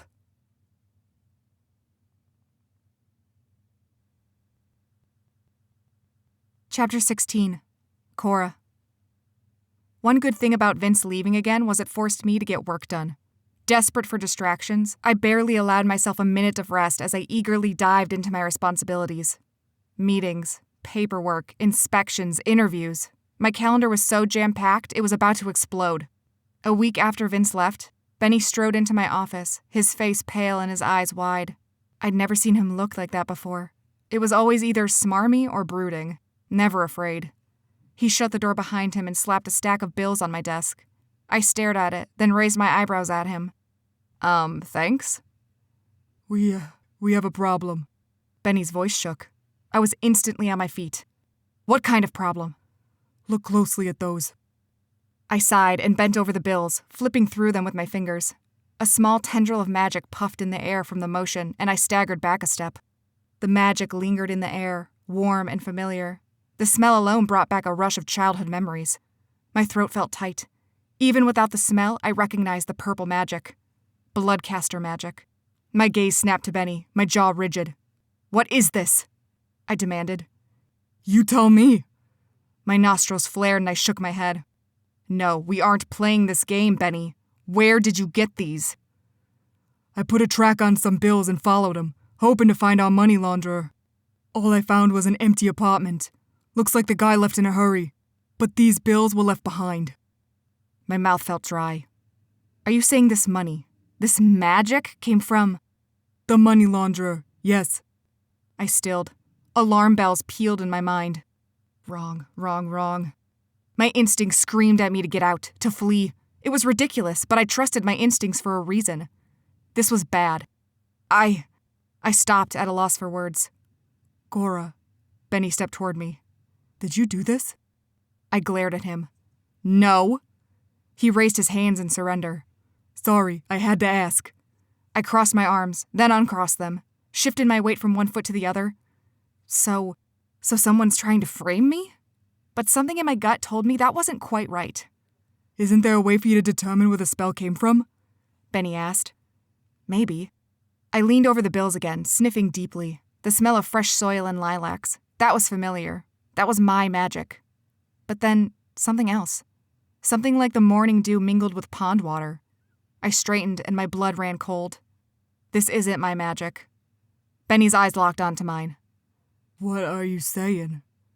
His voice was slow and purposeful, and the hardness in his gaze told me he already knew the answer. There's another bloodcaster here, I whispered. Saying the words aloud sent a chill through my body. Another bloodcaster. We were rare enough as it was. A bloodcaster could only be born of 2 other bloodcasters. And we were such a hunted species of casters that we usually didn't live long enough to find another, let alone mate with them. I'd never known my parents. I assumed they died. Now, I wasn't so sure. Do you know of any bloodcasters? Benny asked, his eyes uncertain. No, I said shortly. Benny nodded once. Okay, a new player then. Any ideas? Panic and confusion coiled in my stomach. I couldn't breathe, couldn't think. Whoever it was, they obviously knew about my blood. They wouldn't be here if they hadn't, and it wasn't exactly a secret anymore. I was already at a disadvantage. Cora, Benny snapped. I'm thinking, I shouted, rubbing my forehead. Benny looked at me like I'd lost my mind, and I couldn't blame him. I'd always been a calculated killer. I'd always known how to get a mark. But this was way beyond my expertise. I'd never hunted my own before. I'd always relied on my unique powers to give me the upper hand. Not anymore. I dropped my arms and straightened as an idea popped into my head. I've got it. I'll cast a locator spell with my blood. It'll alert me to any bloodcasters in a 10-mile radius. Benny pointed at me, his eyes lighting up. Good. That's good. I nodded and shuffled through the drawers in my desk, my hands shaking. After knocking a few corked vials over, I finally found the potion I was looking for. Cauldron, I said to Benny, jerking my head toward the filing cabinet. Benny strode forward, tugging open the bottom and biggest drawer. With a grunt, he hefted the cauldron up and hoisted it onto the desk, which rattled from the impact. Can't you just use a bowl? I shot him a sharp look. A cauldron harnesses the power. It provides a stronger conduit to the magical energies. Muttering under my breath, I added, Seriously, it's like you don't even know what magic is. Benny snorted and crossed his arms, watching me as I combined ingredients. A familiar, spicy aroma filled my nose, making my eyes water. I cleared my throat and placed my hands over the mouth of the cauldron. Before I could utter the spell, an explosion knocked me off my feet. I flew backward, slamming into the wall and making the window pane rattle. Benny yelped as he was thrown as well. Red and white lights blazed from the center of the room, warbling so loudly it made my ears throb. Squinting from the glow and clenching my teeth against the pain in my limbs, I staggered to my feet, trying to make out the figure encompassed in the strange light. Was it the other bloodcaster? Had they decided to attack me? Even as I thought it, I knew it was ridiculous. Bloodcasters had purple magic, like me. The only person I'd seen with red magic was... Cora! cried a familiar voice. My blood ran cold. Urgency pulsed through me. Vince? I shouted, rushing toward the glow. But when I got close, a searing heat boiled through my skin. I shrieked and backed away, clutching at my arms as if I'd been burned. As soon as I moved away, the scorching sensation vanished. What the hell's going on? Benny yelled over the roaring of Vince's strange magic. I gaped helplessly at Benny, unsure of what to say, what to do. Vince! I cried again. What's happening? I can't. Hold on. Vince's voice was strained, and it echoed as if he were in a vast cave. Unbidden, the memory of Vince being attacked by a shadow appeared in my mind. I had to help him. I raised my hands and faced the glow and muttered, Magic above and powers that be, calm this force in front of me. Settle the magic and the forces here, and free the caster that he may appear. Purple magic sprang from my fingertips, hovering in the air for a moment as if unsure what to do. Then, they funneled toward the eerie red glow, mingling so the magic turned the color of blood. Gradually, the warbling faded, and several dark figures appeared. They stumbled into one another before collapsing to the floor in a heap. The magic vanished. The air suddenly felt emptier even though my office was now packed with people. My jaw dropped. Vince and more than a dozen other Reapers were lying on the floor, moaning. Some sported bloody wounds, others were trembling severely. My eyes locked onto Vince. There were flecks of blood on his face, but he seemed all right. His gaze met mine, and he scrambled to his feet. Once again, I was awestruck by the magnificence of his dark wings. But it was impractical for my tiny office. The small space was now filled with bodies and feathers, and it made it hard to breathe. Everywhere I turned, dark feathers tickled my face. I shoved past wings and limbs, making my way to Vince. What's going on? I demanded, my legs still throbbing from being thrown across the room. Vince ran a hand through his hair and offered an apologetic grimace. We've just been attacked.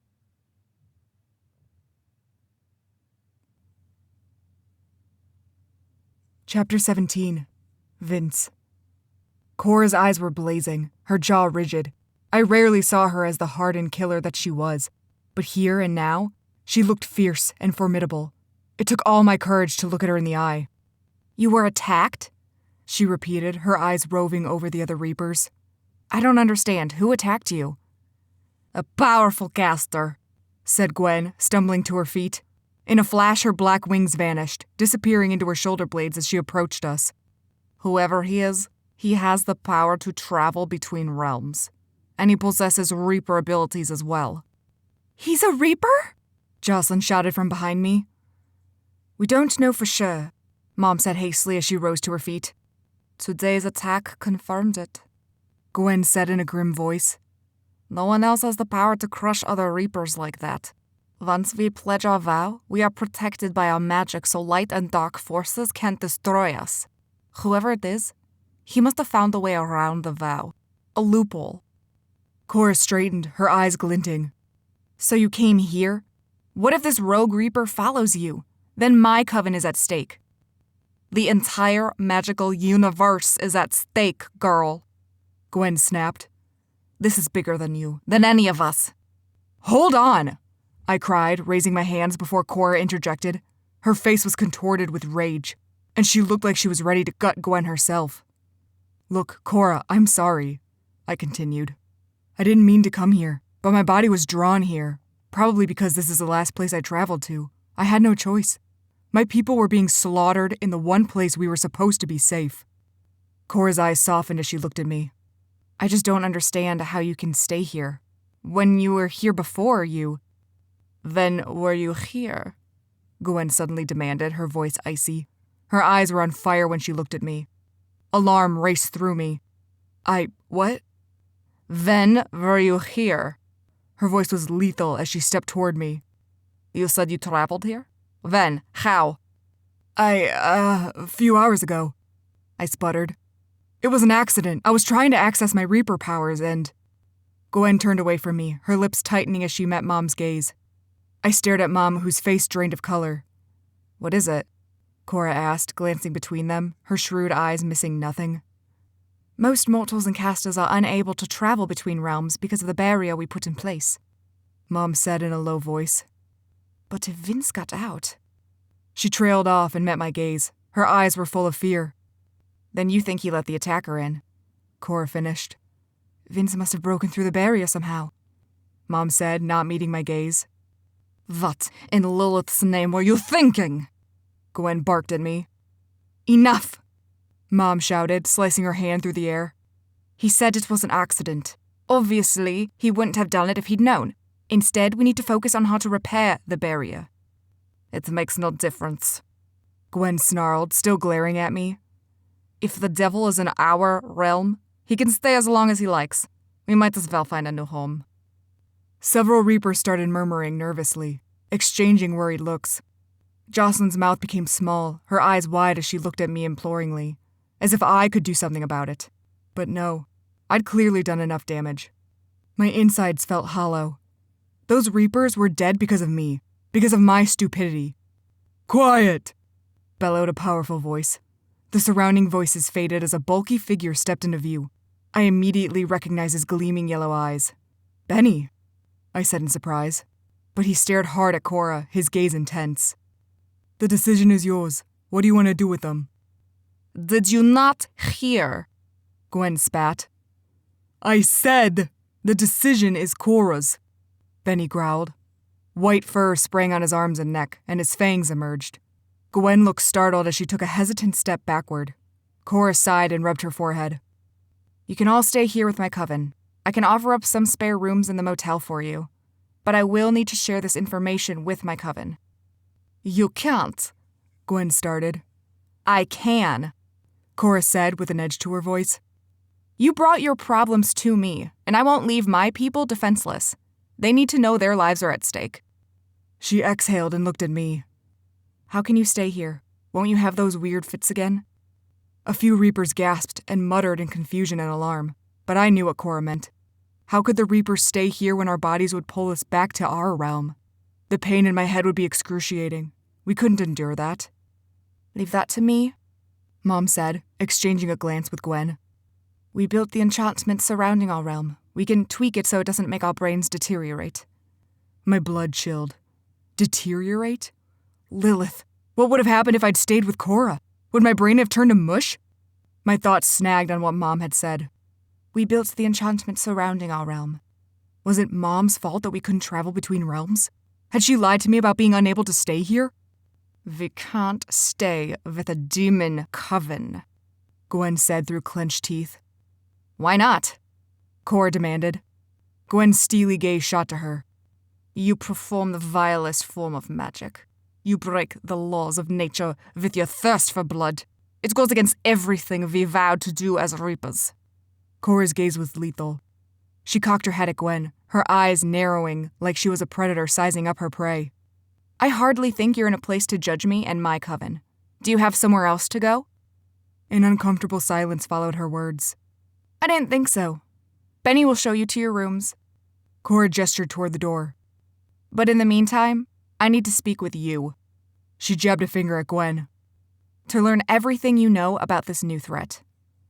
Gwen's eyes flashed. I will not share sacred Reaper secrets with some demon witch. In a blur of movement, Cora lunged and pinned Gwen against the wall, her hand pressed to the older woman's throat. Several Reapers rushed forward, gasping in alarm. Don't insult me in my territory, Cora hissed, baring her teeth at Gwen. We'll offer you refuge, but only if you cooperate. This isn't some soup kitchen where we don't ask questions. These are my people. Your sacred secrets be damned. Take my offer or leave it. Gwen made a choked, gurgling sound as Cora released her. Rubbing her neck, Gwen coughed and glared at Cora. Fine, she said hoarsely. I accept your offer. Cora gave a tight smile, and admiration bloomed in my chest. Sure, she just attacked one of my superiors, but it had been sexy as hell. Take them away, Benny, Cora said, waving her hand. This way. Benny held open the office door, and the Reapers lined up behind him. You'll need to retract your wings, he said. A few Reapers sighed, but one by one, the black wings vanished, making the room feel a lot less cramped. Vince, a word? Cora asked, widening her eyes at me. I drew closer to her, shuffling past the Reapers as they exited. Are you sure about this? She whispered. I can't protect your clan here. If my people feel threatened. I'm sure, I said. We literally have nowhere else to go, Cora. She nodded. There's something else. I frowned. What? Benny cleared his throat loudly. We both glanced at him. Only Gwen remained, her arms crossed like a cranky child as the rest of the Reapers' voices echoed in the hall. Benny watched Cora, his eyes burning with a warning. I gazed between Benny and Cora, my frown deepening. It seemed like they were wordlessly communicating something. It made me feel oddly irritated. Cora sighed. I need to be upfront with you if I expect it from your clan. We've discovered a new threat here as well. Another bloodcaster. My eyes widened. A what? Cora's mouth spread in a thin line. A bloodcaster. Someone with magic like mine. We don't know who it is, but I'll be casting a locator spell to find them. I just wanted you to be aware. We suspect this caster means to do us harm. They've been robbing us over the past several months, and we just discovered it. I couldn't ignore the constant use of the word we. I had to assume she meant her and Benny. A strange twist in my stomach made me suck in a breath. I'll handle it, Cora said, misinterpreting my response. I know you will, I said at once. I just don't want you to have to fight one of your own. She offered a smile. I've been fighting my whole life. This isn't anything new. I touched her cheek. Thank you, Cora. We owe you. I owe you. You didn't have to do this. She leaned closer to me. Of course I did. It's you. I'd do anything for you, Vince. Our faces were only a breath away. All I wanted to do was take her in my arms and kiss her senseless. But Gwen shifted behind us, sniffing loudly, and I felt Benny's eyes on us. Maybe later. I'll, be in my room, I said, my face on fire. Cora nodded, her eyes hot with desire as she watched me leave the office.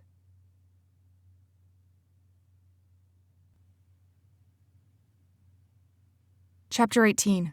Cora. I was not looking forward to a one-on-one confrontation with the gray-haired bitch, but it was unavoidable. I needed to assert myself now while she thought she was in charge.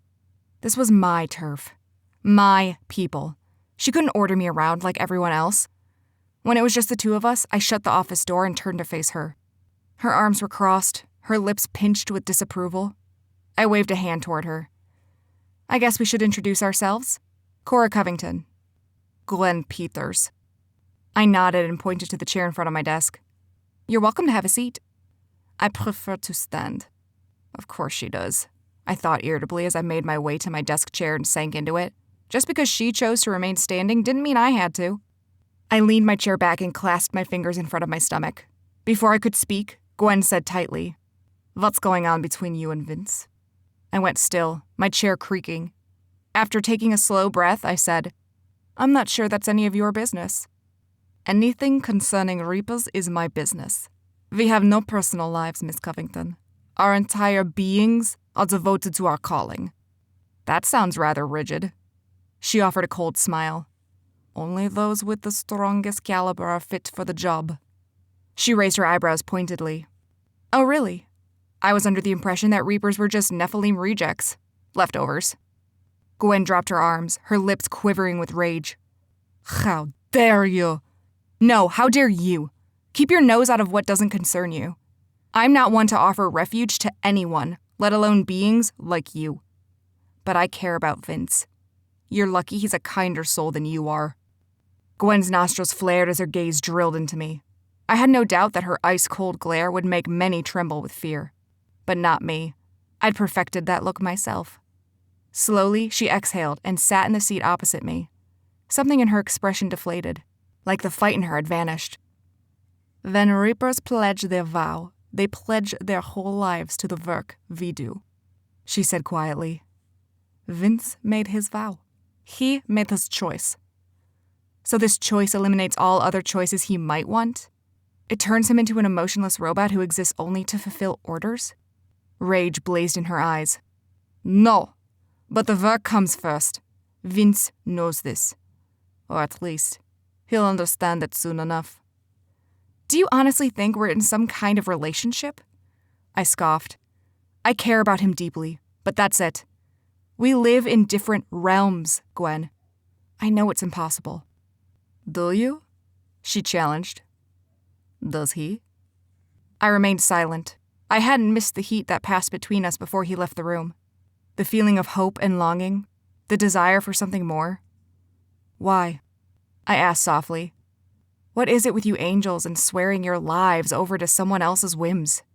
Can't Vince live the life he wants to live? Can't he do his job and pursue his own interests? It's all ultimatums with you people. Gwen sighed. The magic we possess is a heavy burden. It requires more sacrifices than other forms of magic. Well, I could understand that. But at least as a bloodcaster, I still had freedoms, even if it meant I was alone. I cleared my throat. Tell me about this attacker. We'd spent long enough talking about things that didn't matter. Gwen leaned forward in her chair and filled me in on the shadow demon who had appeared in their realm, slaughtering reapers like they were nothing more than dust. This demon had been stealing magic from passing souls before they'd reached the astral realm, before the reapers could safely reap the magic and return it to the atmosphere. I have no doubt our thief knew exactly what he was doing, Gwen said. The magic we reap helps keep the realm secure. It feeds the air and nourishes the world we live in. The astral realm relies on that magic more than the mortal realm does. When this thief stole magic repeatedly, our realm suffered for it. The barrier between realms weakened. He used his opportunity, and Vince tearing through it briefly to make his move. What do you think he wants? I asked. I don't know. But the astral realm possesses a vast arsenal of magic that could be used offensively if it falls into the wrong hands. If this demon has found a way to cross over to the other realms, it's possible he's learned how to take our magic without him. It would destroy our realm and create an unstoppable threat to yours. His magic would be unparalleled. Even third-tier demons wouldn't be able to stop him. I shuddered. After performing certain blood rituals, demons could ascend to the second and third tiers of dark magic, giving them more power. Damien had been second tier. Who could possibly have that much power? I asked. Who could do this? Traveling between realms seemed even far-fetched for me, though I wondered if with the right spell and potion ingredients, I'd be able to manage it. Someone with Reaper powers. Possibly a Nephilim, but he'd have to be powerful. Our realm is protected against the light magic of Nephilim. They aren't meant to cross over unless they've accepted the call of the Reaper. I was stuck in the possibility of this being another Nephilim. Ice hardened in my chest and my gaze met Gwen's. Could it be Hector Moses? Gwen frowned. Possibly, she said slowly. He is powerful, but the barrier's wards are firm and unyielding. If any high-ranking Nephilim could cross over, we would have seen this problem before. A hard lump formed in my throat. Hector's different. Before Vince joined you, he fought Hector. Vince, he jumped using Hector as an anchor. Gwen's brow furrowed. I'm not sure what you mean. As briefly as possible, I explained the process of Vince's time travel and the usage of anchors to keep him grounded. I glossed over Luke and the Timekeepers, since I wasn't fully certain who they were anyway. The Timekeepers made it seem like it was some kind of deadly danger to the timeline because of it. I finished. That he had the potential to travel just like Vince. Gwen's face had turned to ashen. Merciful Lilith. Why didn't anybody warn us about this? I shrugged. Luke implied this has never happened before. Anchors were only ever meant to be inanimate objects, not living things. Gwen groaned and covered her face with her hands. Even if it is Hector, we would have no way of finding him, especially if the Timekeepers have him. What do you know of the Timekeepers? I asked, narrowing my eyes. Not much. They like to keep to themselves. And I'm sure you have no idea what that's like. Gwen shot me a flat look, but the corners of her mouth twitched. I was stunned this woman had any appreciation for humor. The Timekeepers and Reapers respect each other, she went on. We have sacred vows to keep and protect. They preserve the timeline. We preserve the ebb and flow of magic. We don't interfere. Until now, it seems. Gwen remained silent, her eyes contemplative. I leaned forward, placing my hands on the desk. I'll do some digging in the demon community, see if any rumors have popped up about this guy. If he's dark, I'll find him. But if he's not... Gwen nodded. I'll reach out to my contact and arrange a meeting with the Timekeepers. This is beyond the Reapers now. She met my gaze. You were right. I'm sorry I tried to shut you out. Again, I was overcome with shock. This woman had completely turned her attitude around. It was unexpected and, dare I say, admirable. I wasn't sure I would have come around so quickly if the roles had been reversed. Thank you, I said quietly, offering a small smile. I'm grateful for your cooperation, Gwen. I swear I'll do whatever it takes to help you solve this. She nodded and rose to her feet. I know you will. She turned to the door, then paused and glanced over her shoulder at me. There's no future for you two, she said, her voice barely above a whisper. I hope you know that. I stared at her, resisting the urge to snap that I did know. How could I not? If this magic thief succeeded and siphoned magic from another realm, then this mortal realm was doomed. If he didn't succeed, then things would go back to how they were before, and Vince and I would be worlds apart. The thought made my heart twist, and my chest tightened so intensely I couldn't breathe. Heat stung my eyes, and I hastily blinked away the emotion before it consumed me. Something like grief tainted Gwen's expression. When her eyes met mine, it was with solidarity and understanding, not chastisement. She'd experienced this firsthand. She'd lost someone. I could read it plainly on her face. So instead of arguing, I nodded stiffly. A more affectionate person might have offered condolences or kind words. But Gwen and I were of the same mold. No nonsense. Shove our emotions away and get the work done. Gwen nodded too, her eyes closing off once more before she left the room.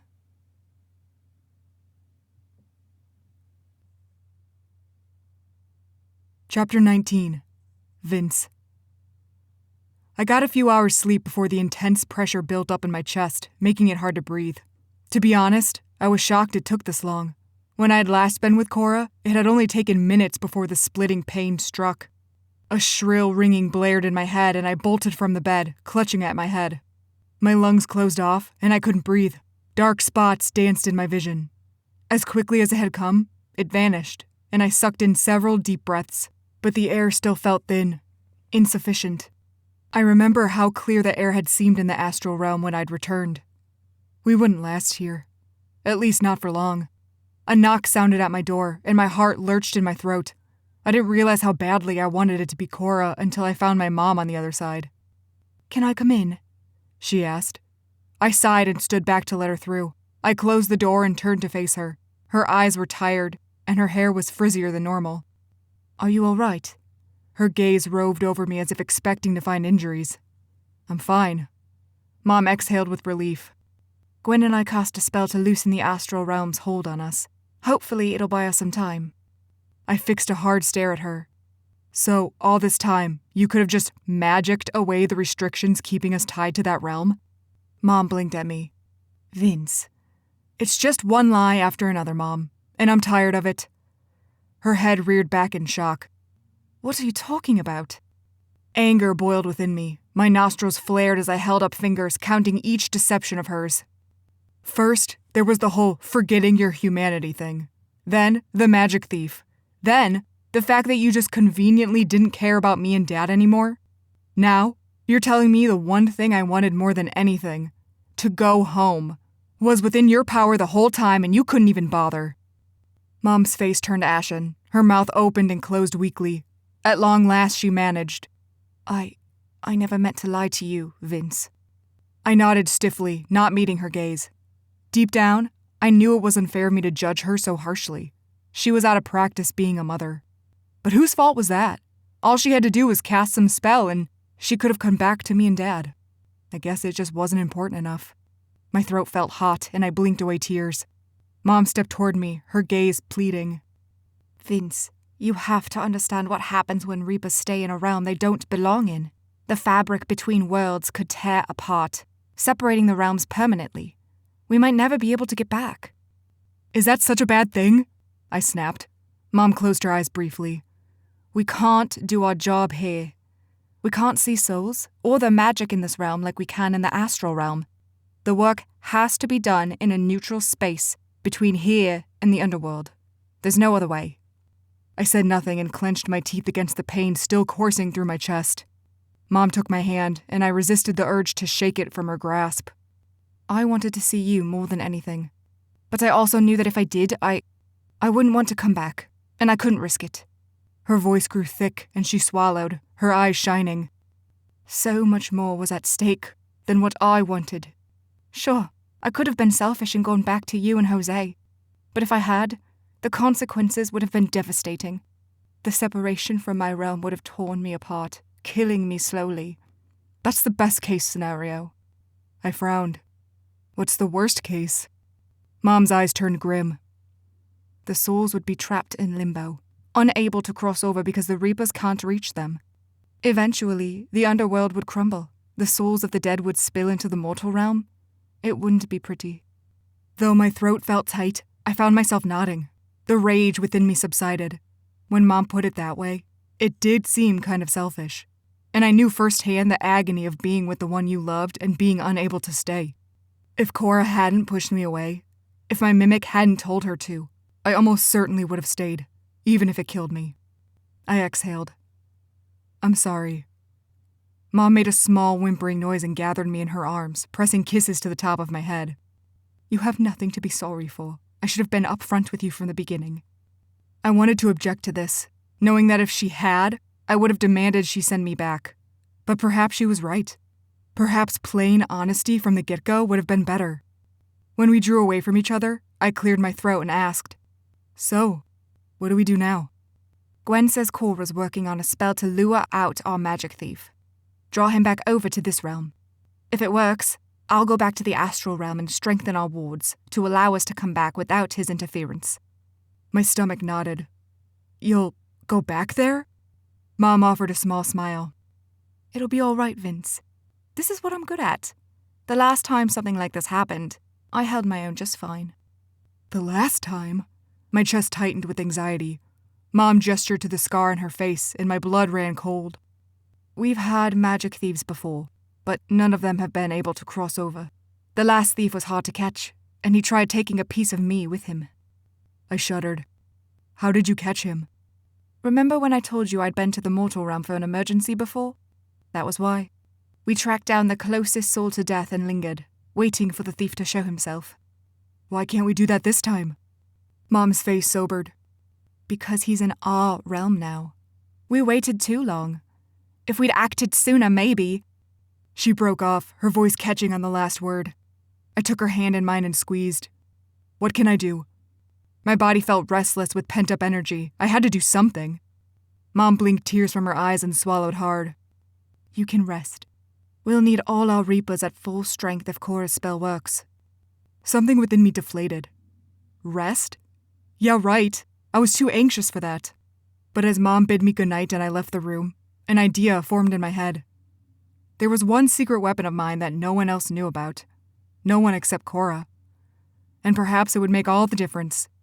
I had to go find Luke. It won't work, Benny said flatly. My eyes narrowed. How do you know? He raised an eyebrow. Because I've been doing this longer than Luke has. He can't interfere. Gwen says she's reaching out to the timekeepers. Cora said from behind her desk, rubbing her forehead. Exhaustion tugged at her face. Maybe they'll cooperate. Benny scoffed. I doubt it. That's why I never joined. They don't play nice with others. Even if the entire universe is at stake? I challenged. Yeah, even then. I rolled my eyes. Cora slammed her palm on her desk, and I jumped and looked at her. Benny, take him to see Luke. It can't hurt. Besides, Vince needs to get out anyway. To see his dad. My heart lifted at the words. I'll get to see Dad. I'd closed myself off from that hope a long time ago, thinking I'd never be able to speak to him again. Cora met my gaze, her eyes softening as if she knew exactly what I was feeling right now. Thank you, I said quietly. She nodded and stood from her desk, her eyes flicked to Benny. Call me if things go south. Benny nodded, and Cora made for the door. Before she left, I blurted, Wait, you aren't coming? Cora paused and glanced at me, regret shone in her eyes. I wish I could, but I've got too much to do here. I have to find your criminal and mine, plus run this coven. She sighed, shaking her head. I stepped toward her. Let me help. When she opened her mouth to argue, I added quickly, Please, Cora, I can't just be useless here. I have to do something. Cora pressed her lips together and eyed me, her gaze contemplative. First, find Luke. If he can help us, that's our priority. But you come back empty-handed, I promise I'll put you to work. Her mouth curved in an alluring smile that made my stomach turn to mush. I wanted to lean in and kiss her right there, but I knew this wasn't the time or the place. Cora's eyes stirred with heat, and I wondered if she was thinking the same thing. You two be safe. I really didn't think I needed Benny's assistance, especially when he closed his eyes and confirmed that Luke was, in fact, at home. That would have been the first place I'd look. But Benny insisted he should come in case there were any dangers lurking nearby, including the timekeepers. He would get a heads up if there were. Plus, Cora trusted him. For some reason. I tried not to let that knowledge bother me. Benny admitted he didn't have a car and asked if I could jump us there. Ordinarily, I would have told him no, since Mom insisted the Reapers needed to save their strength in case there was a fight coming. But I was so tired of feeling useless that I readily agreed. Besides, it meant we could get back sooner. I didn't want to be away for too long. I held out my hand, and Benny grasped it tightly, his eyes uncertain. Have you ever jumped with another person before? I shrugged. A few times with Cora. We time-traveled 10 years into the past. Benny's eyes widened, and his face paled, giving me a small slither of satisfaction. Any chance that'll happen to us too? I laughed. Don't worry about it. I have a lot more control now. Although that wasn't entirely true. I still felt like my jumping happened by accident. I closed my eyes, then faltered, my breath hitching. Benny asked, What's wrong? My eyes opened. It's just, normally when I jump, I link minds with Luke. He'll know we're coming. Is that a problem? Possibly. If he knows ahead of time, it means the timekeepers will too.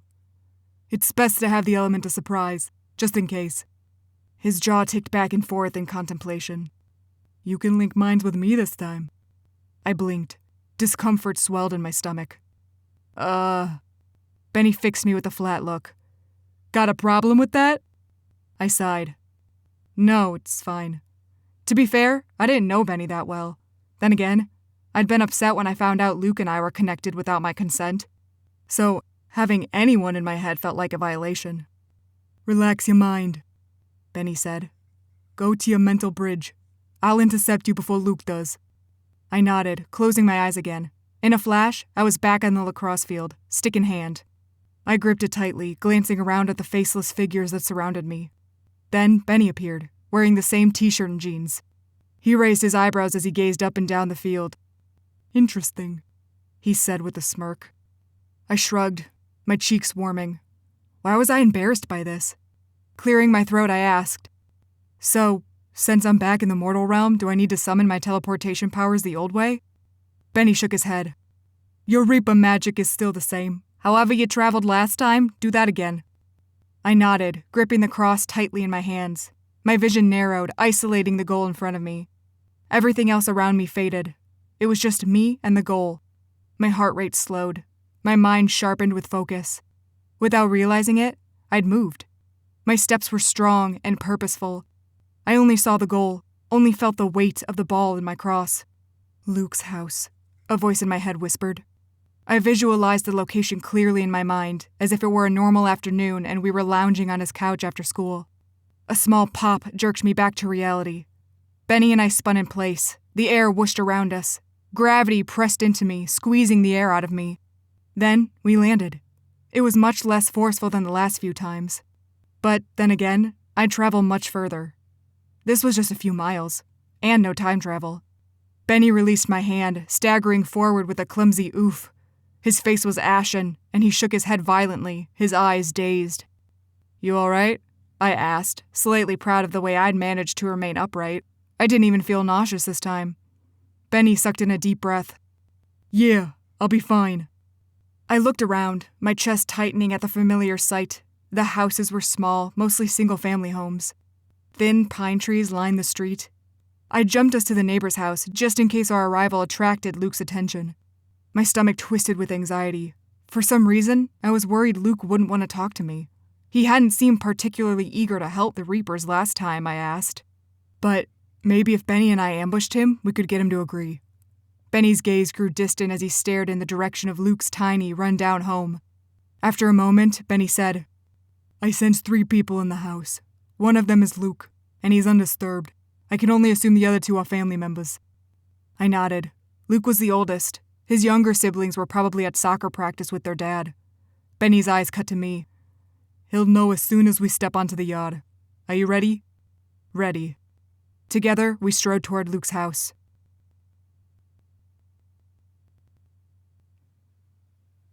Chapter 20. Cora. My head was throbbing by the time I finally went back to my apartment. I knew it would have saved time if I just brought my spell notes and books to the office, but some part of me craved a solace away from the coven, a sanctuary that was just for me, even if it was after midnight and I was bone-weary, ready for sleep. "Cora?" I stilled, my keys jingling in my hand as a dark shape emerged from the staircase at the apartment complex. My body tensed as I recognized the figure. It was Dex, the vampire. I relaxed. "Nice to see you again, Dex." Dex nodded politely. "And you? Are you well?" I smiled, amused by the cordial way vampires spoke. It always made me curious about how old they were. They were probably accustomed to propriety and customs from hundreds of years ago. "I am. What can I do for you?" Dex shoved his hands in his pockets and glanced around. Though shadows surrounded us, my instincts told me we were alone. "I have news." His voice was barely above a whisper. My heart fluttered with excitement. I stepped closer to him. "Tell me." Dex hesitated. "This can't get back to Hunter. He's too afraid we'll be killed for sharing information with you." Dread mingled with excitement, building up inside my chest until I couldn't breathe. "You have my word. I'm good at keeping secrets." He nodded absently. "It's Piper," he said in a whisper. I frowned. It took me a moment to conjure the image of the girl with the purple hair, the one who had eventually sided with me in front of the mob after the fire. "What is Piper?" "Your thief." My frown deepened. "Piper's too young. There's no way she's working alone." "You're right. She isn't. It's her boss that has Hunter too scared to talk. I don't know him, but Hunter does. He says all the vampires in the city answer to him. If you want answers, dig up dirt on Piper first." I opened my mouth to ask more questions, but before I could, Dex vanished into the shadows. Gaping after him, I shuddered against the sudden chill that gripped me and made my way to my apartment. Piper was stealing from the coven?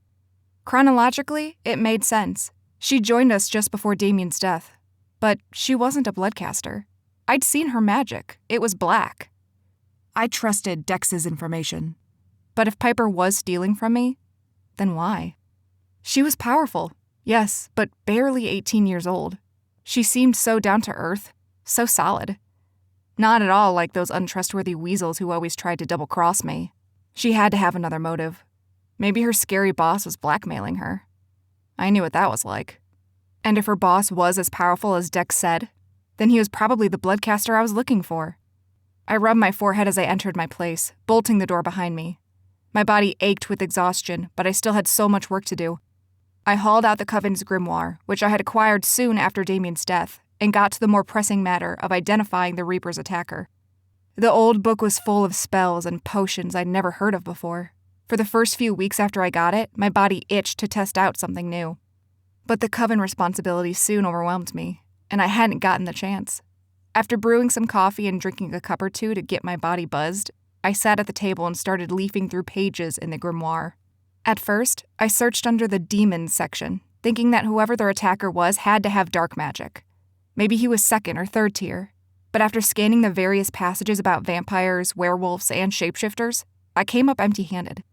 Then, I remembered what Gwen had said, that this enemy seemed to have the powers of a reaper. Frowning, I turned to the section of the grimoire about Nephilim. After scanning the pages, I found only a small paragraph about reapers. Some dark Nephilim possess the power to reap magic from a caster's soul. This power can only be accessed if a Nephilim pledges a sacred vow, or if a caster brews the appropriate potion. I stilled. My entire body felt numb with horror. I read the line again. If a caster brews the appropriate potion. Obviously, it wouldn't have been as easy as just listing the potion ingredients right there. Otherwise, anyone could do it. But the fact that the book mentioned a potion at all meant... My heart thundered as I jumped up from the table, rushing into the room to dive through my notebook of potions and their ingredients, handwritten by me over the years. Frantically, I turned pages and pages until I found a potion I hadn't made in years, a Nephilim elixir. My breath turned shaky and ragged as I glanced over the ingredients. Then, my blood ran cold. It called for a white Nephilim feather. And, right next to it, in my own handwriting, I'd added uncertainly, can it be substituted with a dark feather for dark Nephilim powers? The ink was fresh here. I remembered adding this note after I'd met Vince and found out Reapers existed. A sour taste filled my mouth as I took another shuddering breath. If my theory had been correct, there was a potion that allowed someone to temporarily become a Reaper. All they needed was a bit of my blood. Or the blood of another bloodcaster. This was all connected. The thief, the hidden bloodcaster, and the powerful demon taking over the astral realm. But why? Why would a bloodcaster want to rob me and steal magic from the Reapers? It didn't make any sense. Suddenly, my skin prickled, my instincts screaming at me that something was wrong. I bolted to my feet, my pulse skittering as I looked around the room. The air shifted around me, and I smelled something familiar and foreign, something flowery mingled with ash and alcohol. My eyes narrowed. In a flash, my dagger was in my hand as I crept toward the living room. "Who's there?" I demanded.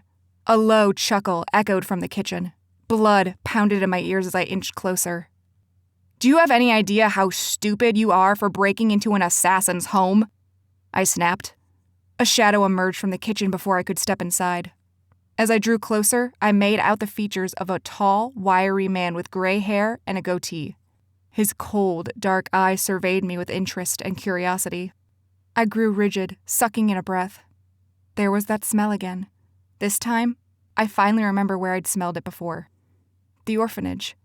The blanket I'd been wrapped in as a baby.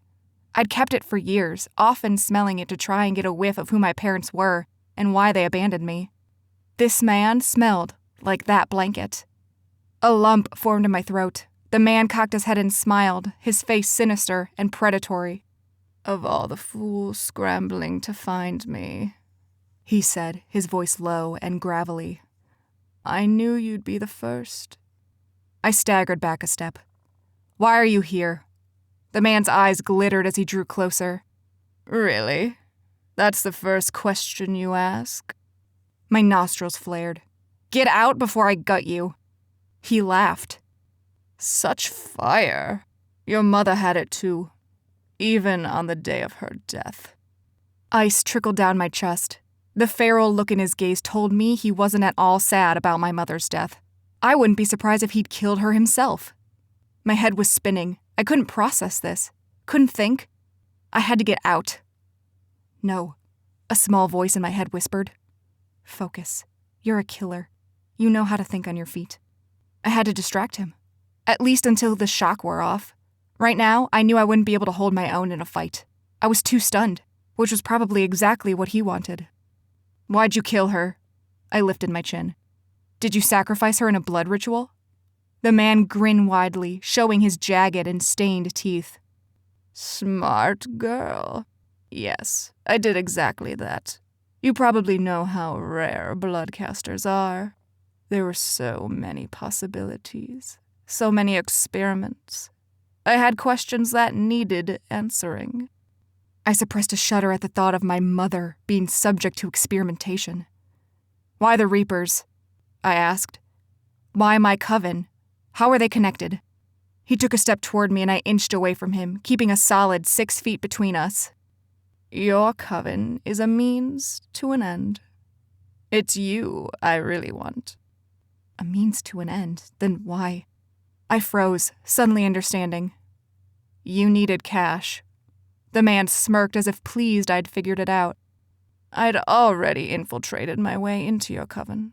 I wasn't ready to strike yet, and the cash opportunity was right there in front of me. He shrugged. I figured, why waste it? He'd probably hired Piper to work on the inside. My blood boiled at the thought. And the Reapers? He laughed again. That should be obvious. Power. Being a bloodcaster provides me with so much raw, unstoppable magic. It's unparalleled. In this realm. But the astral realm. Oh, so many possibilities. Enough power to create my own realm. To create a whole new society of casters. The hunger in his eyes made me sick to my stomach. This man was cold and calculating. No emotion, no affection. It was as if he completely lacked the ability to care. He only saw power. You want to sacrifice me too? I whispered. He grinned. I just need a tiny bit more power. My associates are duds in that department, I'm afraid. He winked conspiratorially as if we were sharing grievances together.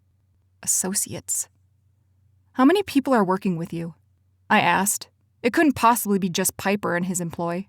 Dex had mentioned all the vampires in Hinport answered to him. He could have an entire army behind him. More than you think. Some of them you've already met. His grin widened. He was enjoying watching me squirm. This guy was a psychopath. And I'd had enough of him. I hurled my dagger at him. A burst of purple light momentarily blinded me, and a loud clatter told me my dagger had fallen to the floor.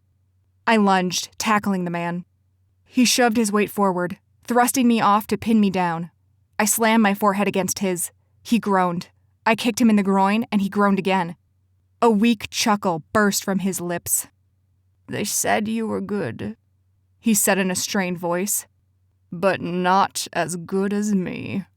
His mouth opened wide, and a purple magic flooded from his mouth as if he were breathing fire. His eyes darkened until there was no white left. Black veins stood out against his skin. The room darkened and quivered. I struggled to rise, but he held me in place. Long claws protruded from his fingers, embedding into my flesh. He was transforming into some kind of beast. My heart plummeted to my stomach. In that moment, I knew I would lose. So I did the only thing I could do. I screamed.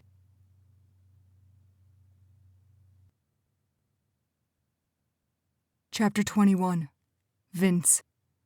When I knocked on the door, Luke's mom answered. Her face split into a wide grin when she saw me. Vince? We haven't seen you in forever. How are you? Fine, thanks. Is Luke home? I'm here. Luke appeared behind his mom, his face stony and his eyes guarded as he gazed from me to Benny. Can we come in? I asked. Luke glanced at his mom. Give us a minute. Her expression stilled, her eyes filling with concern. I wondered how much she knew. Did she know her son possessed magic? Or had he lied to her too? Slowly, she nodded and backed away from the door. I heard dishes clattering in the kitchen. Luke stepped onto the porch next to Benny and me and shut the door behind him. Rubbing his arms against the chilly air, he hissed, "You can't be here." "Things are bad, Luke," I said. "We wouldn't have come if it wasn't urgent." "I know," Luke snapped. "When are you going to get it? My mind is linked to yours. I know everything." "Then you know my realm is dying," I shot back.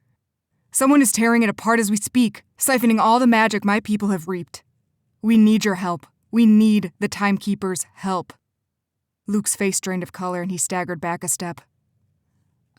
No, Vince, you can't." "Luke, we have no other choice," I said in a hard voice.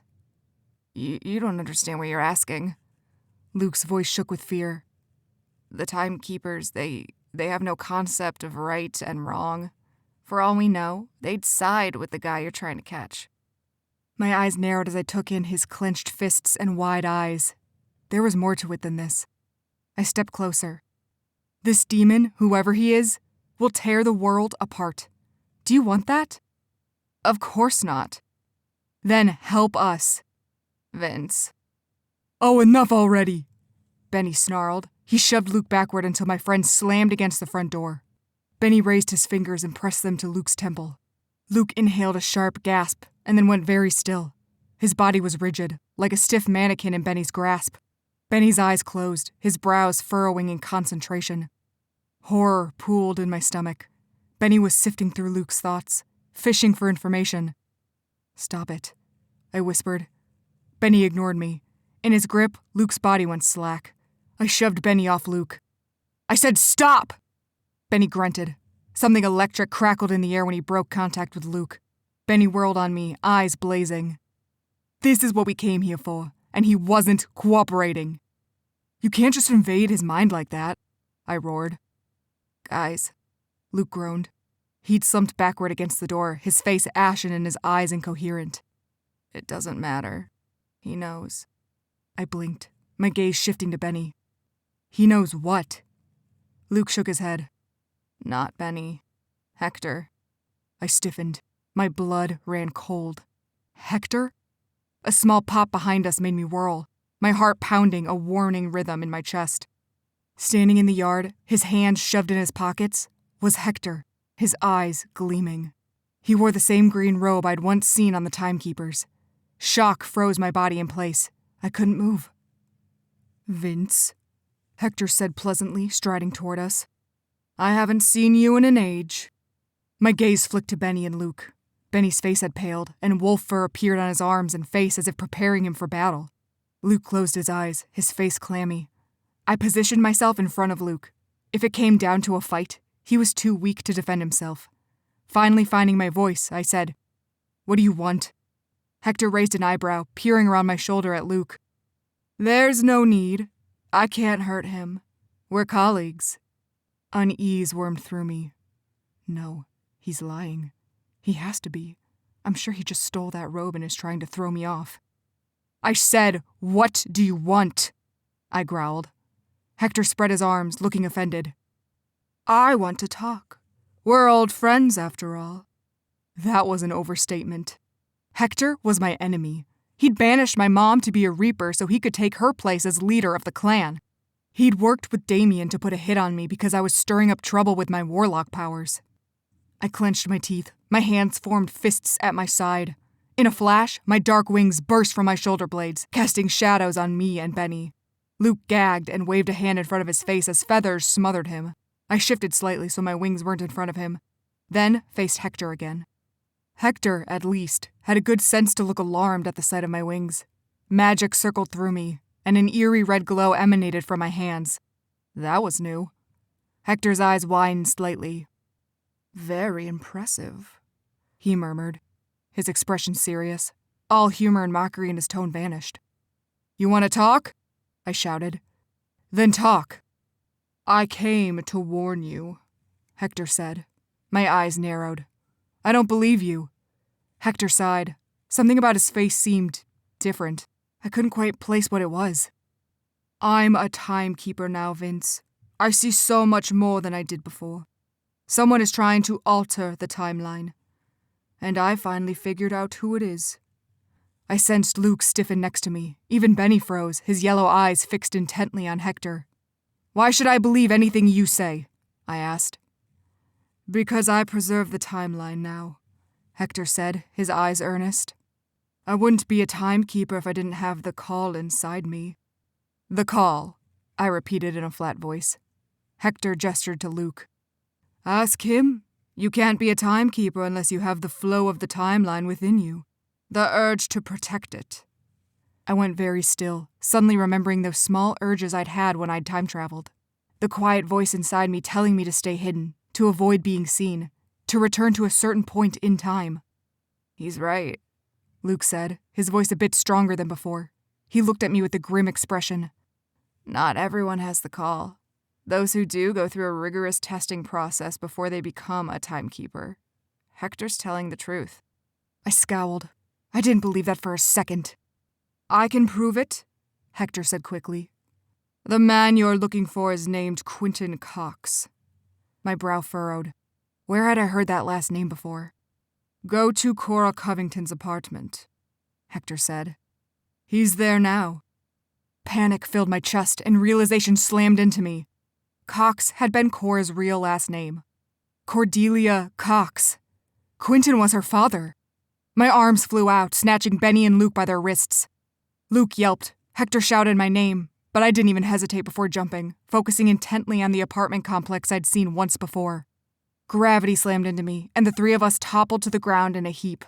My wings were still outstretched behind me, dragging me backward like weights were tied to me. Vince? Luke groaned, staggering to his feet. Stay here, I said. If Hector hadn't been there, I would have just left them both at Luke's house. Like hell, Benny snapped. In a flash, he shifted to his wolf form, a powerful white beast bigger than any dog I had ever seen. He fixed his yellow eyes on me as if challenging me. I sighed, glancing at Luke over my shoulder. Stay hidden. We'll be back. Luke's face was pale, but he nodded. I followed Benny's lead, since I didn't actually know Cora's apartment number. A petty side of me hated that Benny had been to our place and I hadn't, but I shoved the thought away. Now wasn't the time for childish jealousy. Cora was in danger. The bloodcaster she was looking for was her father. The thought sent icy coils of dread pulsing through my chest. Faster, faster. My legs pushed on until I was practically flying. Benny easily kept a brisk pace in front of me and I remained on his tail. We climbed a set of stairs, darting down hallways until Benny came to a stop. I didn't need to ask if this was it. The door swung off its hinges. Broken glass littered the linoleum floor inside. A dark stain pooled in front of my feet. Crouching over, I leaned close. It was blood. Purple blood. Benny and I shared a horrified look before he burst inside. Cora! I shouted, darting from room to room. More shards of glass, broken furniture, stains of blood. No. The grimoire's gone, Benny said. I jumped and whirled, surprised to see him in human form. White hair still coated his arms. His eyes were wild with rage. So are all her potion vials. I gazed numbly around the wrecked apartment, too shocked to say anything. This was Cora. How could anyone have gotten the jump on her? Even if her father was a bloodcaster, she was a deadly assassin. People whispered her name and shied away from her, fearing even a deadly glance from the blade of Hinport. Did you know? I asked, finding my voice at last. Did you know her father was alive? Benny's jaw went rigid. Slowly he shook his head. Are we sure that's who came for her? It's my best guess. Cora was looking for a bloodcaster, and they only get their magic if both parents have it too. Unless she happens to have a bloodcaster uncle or something. I trailed off. A cold, hard emptiness solidified in my stomach. Cora was gone. We were too late. Benny inhaled deeply, closing his eyes. The wolf hair on his arms stood up. Can you smell her? I asked. He nodded and sniffed again. When his eyes opened, he growled. Damn, he jumped. I can't track her. He jumped? Cora had said bloodcasters could essentially create a potion with every kind of magic available. She'd once told me she'd taken a Nephilim elixir. I straightened, my heart racing. With a gasp, I raced toward Cora's room, searching her dresser and bookshelf for her potion notes. Unless Quentin had taken those too. Then, I found it. The notebook was open to a page on Nephilim elixirs, as if Cora had been searching for the same thing I was. A shiver raced down my spine as I read her note. Can it be substituted for a dark feather for dark Nephilim powers? Merciful Lilith, I breathed. The notebook shook in my hands. My skin suddenly turned cold. A bloodcaster could acquire Reaper powers. Quentin was a magic thief, the one who'd slaughtered my people. And now, he had Cora.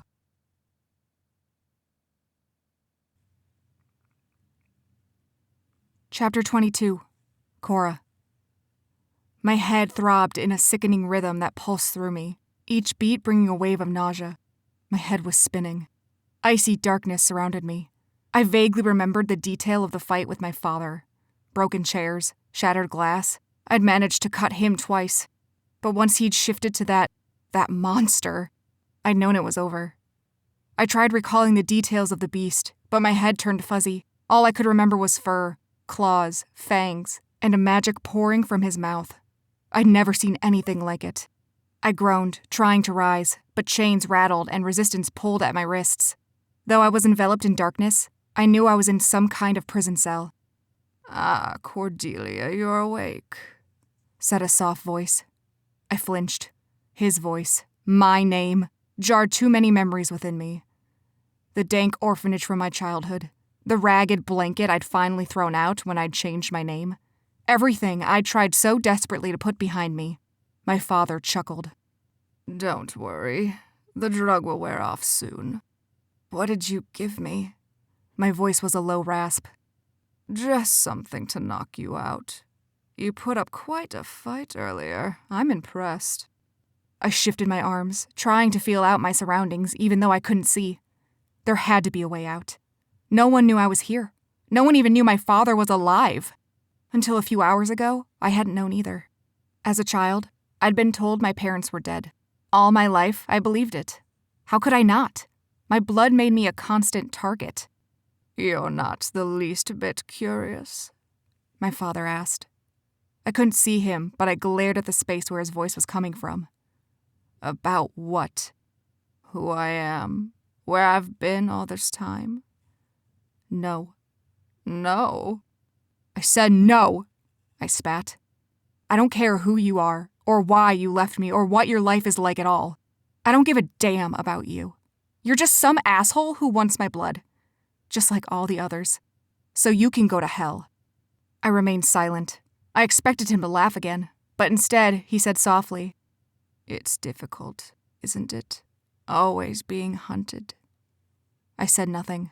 I would not bond with him over this. We were nothing alike. As if reading my mind, he went on. "You and I aren't so different, you know. We both had to cope with a dangerous life, always being on the run. You became a skilled killer, using weapons and cleverness to best your opponents.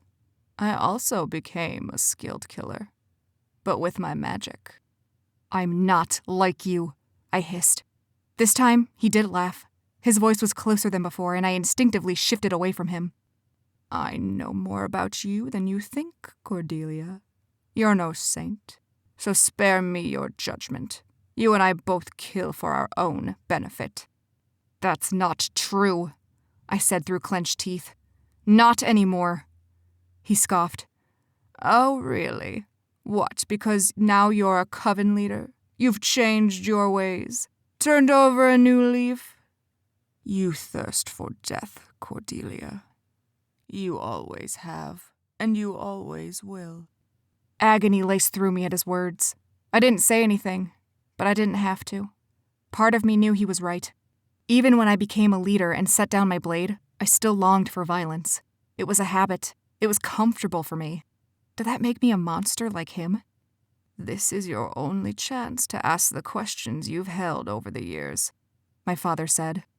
"Hate me all you want, Cordelia, but I'm the one who has the answers."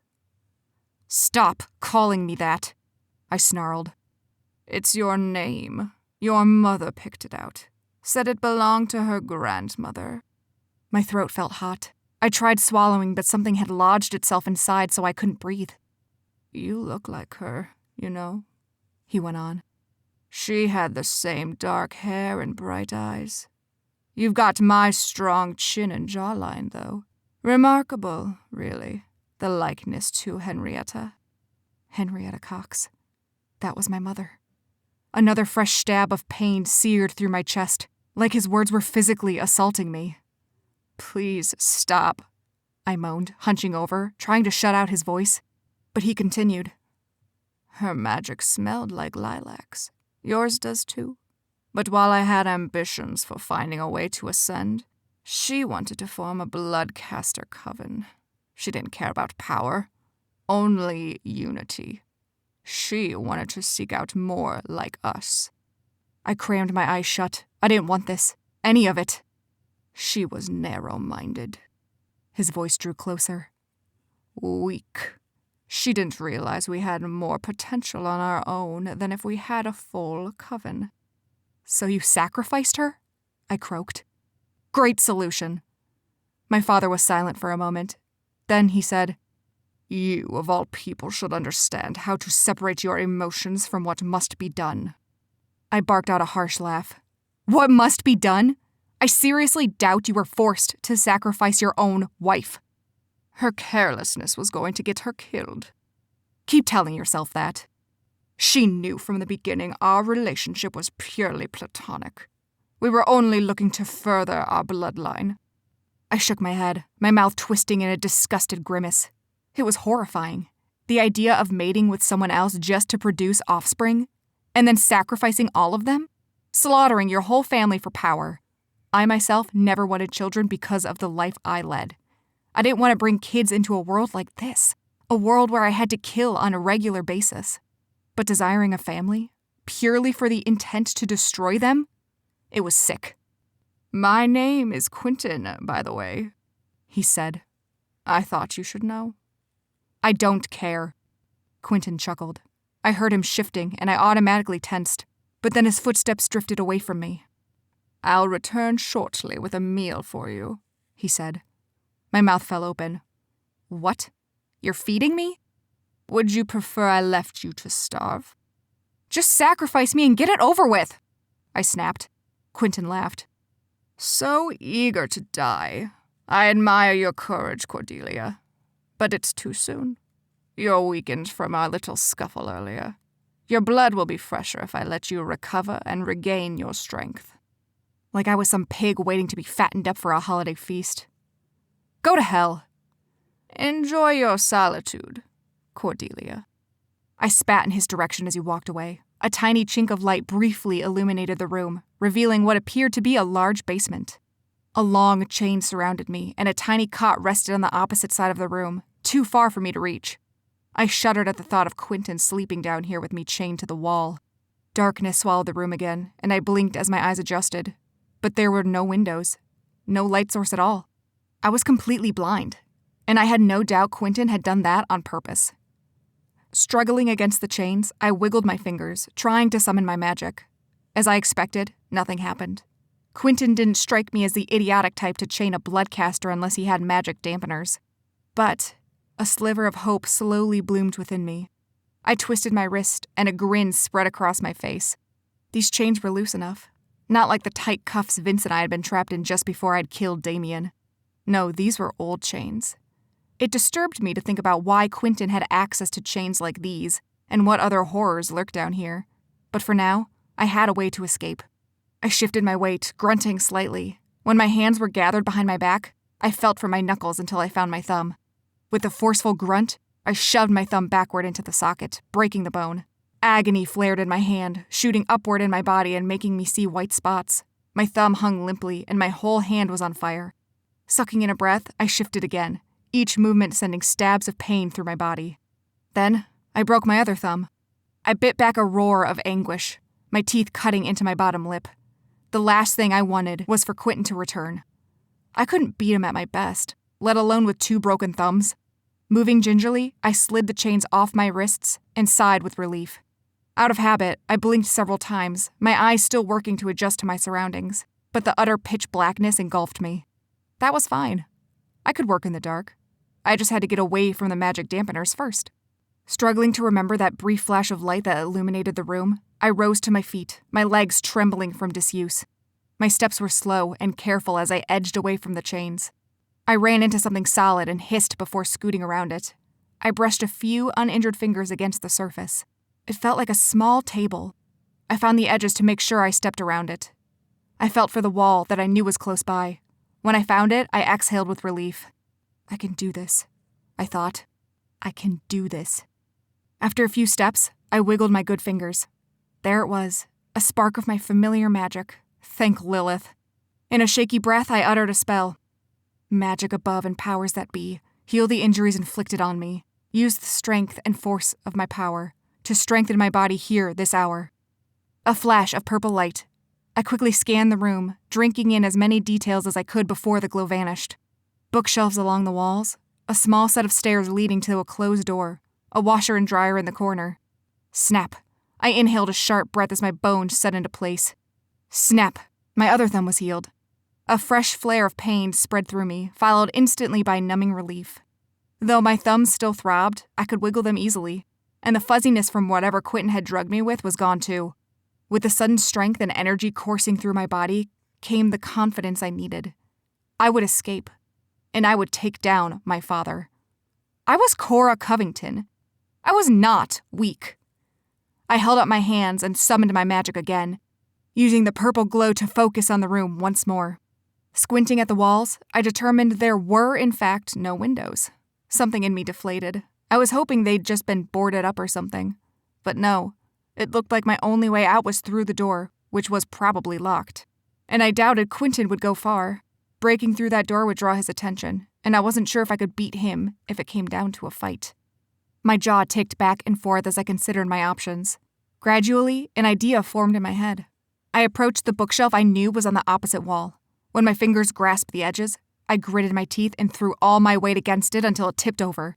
Jumping backward, I yelped as it crashed to the ground, the loud noise making my eardrums throb. I hurried across the room, dodging books and various items on the floor before I reached the small table I'd run into earlier. I snatched it, raising it high above me as I crept underneath the set of stairs, waiting. Someone unlocked the door. It swung open, bathing the room in light again. I slid backward, farther into the shadows as Quentin descended the stairs. The footsteps faltered as he no doubt noticed I was no longer chained up. When his shadowy form appeared in front of me, I lunged, swinging the table hard against his head. A strangled shout burst from his mouth, and I froze. This wasn't Quentin. The figure fell to the ground, now illuminated by the small chink of light left from the open door. My blood chilled as I recognized the vibrant purple hair. It was Piper.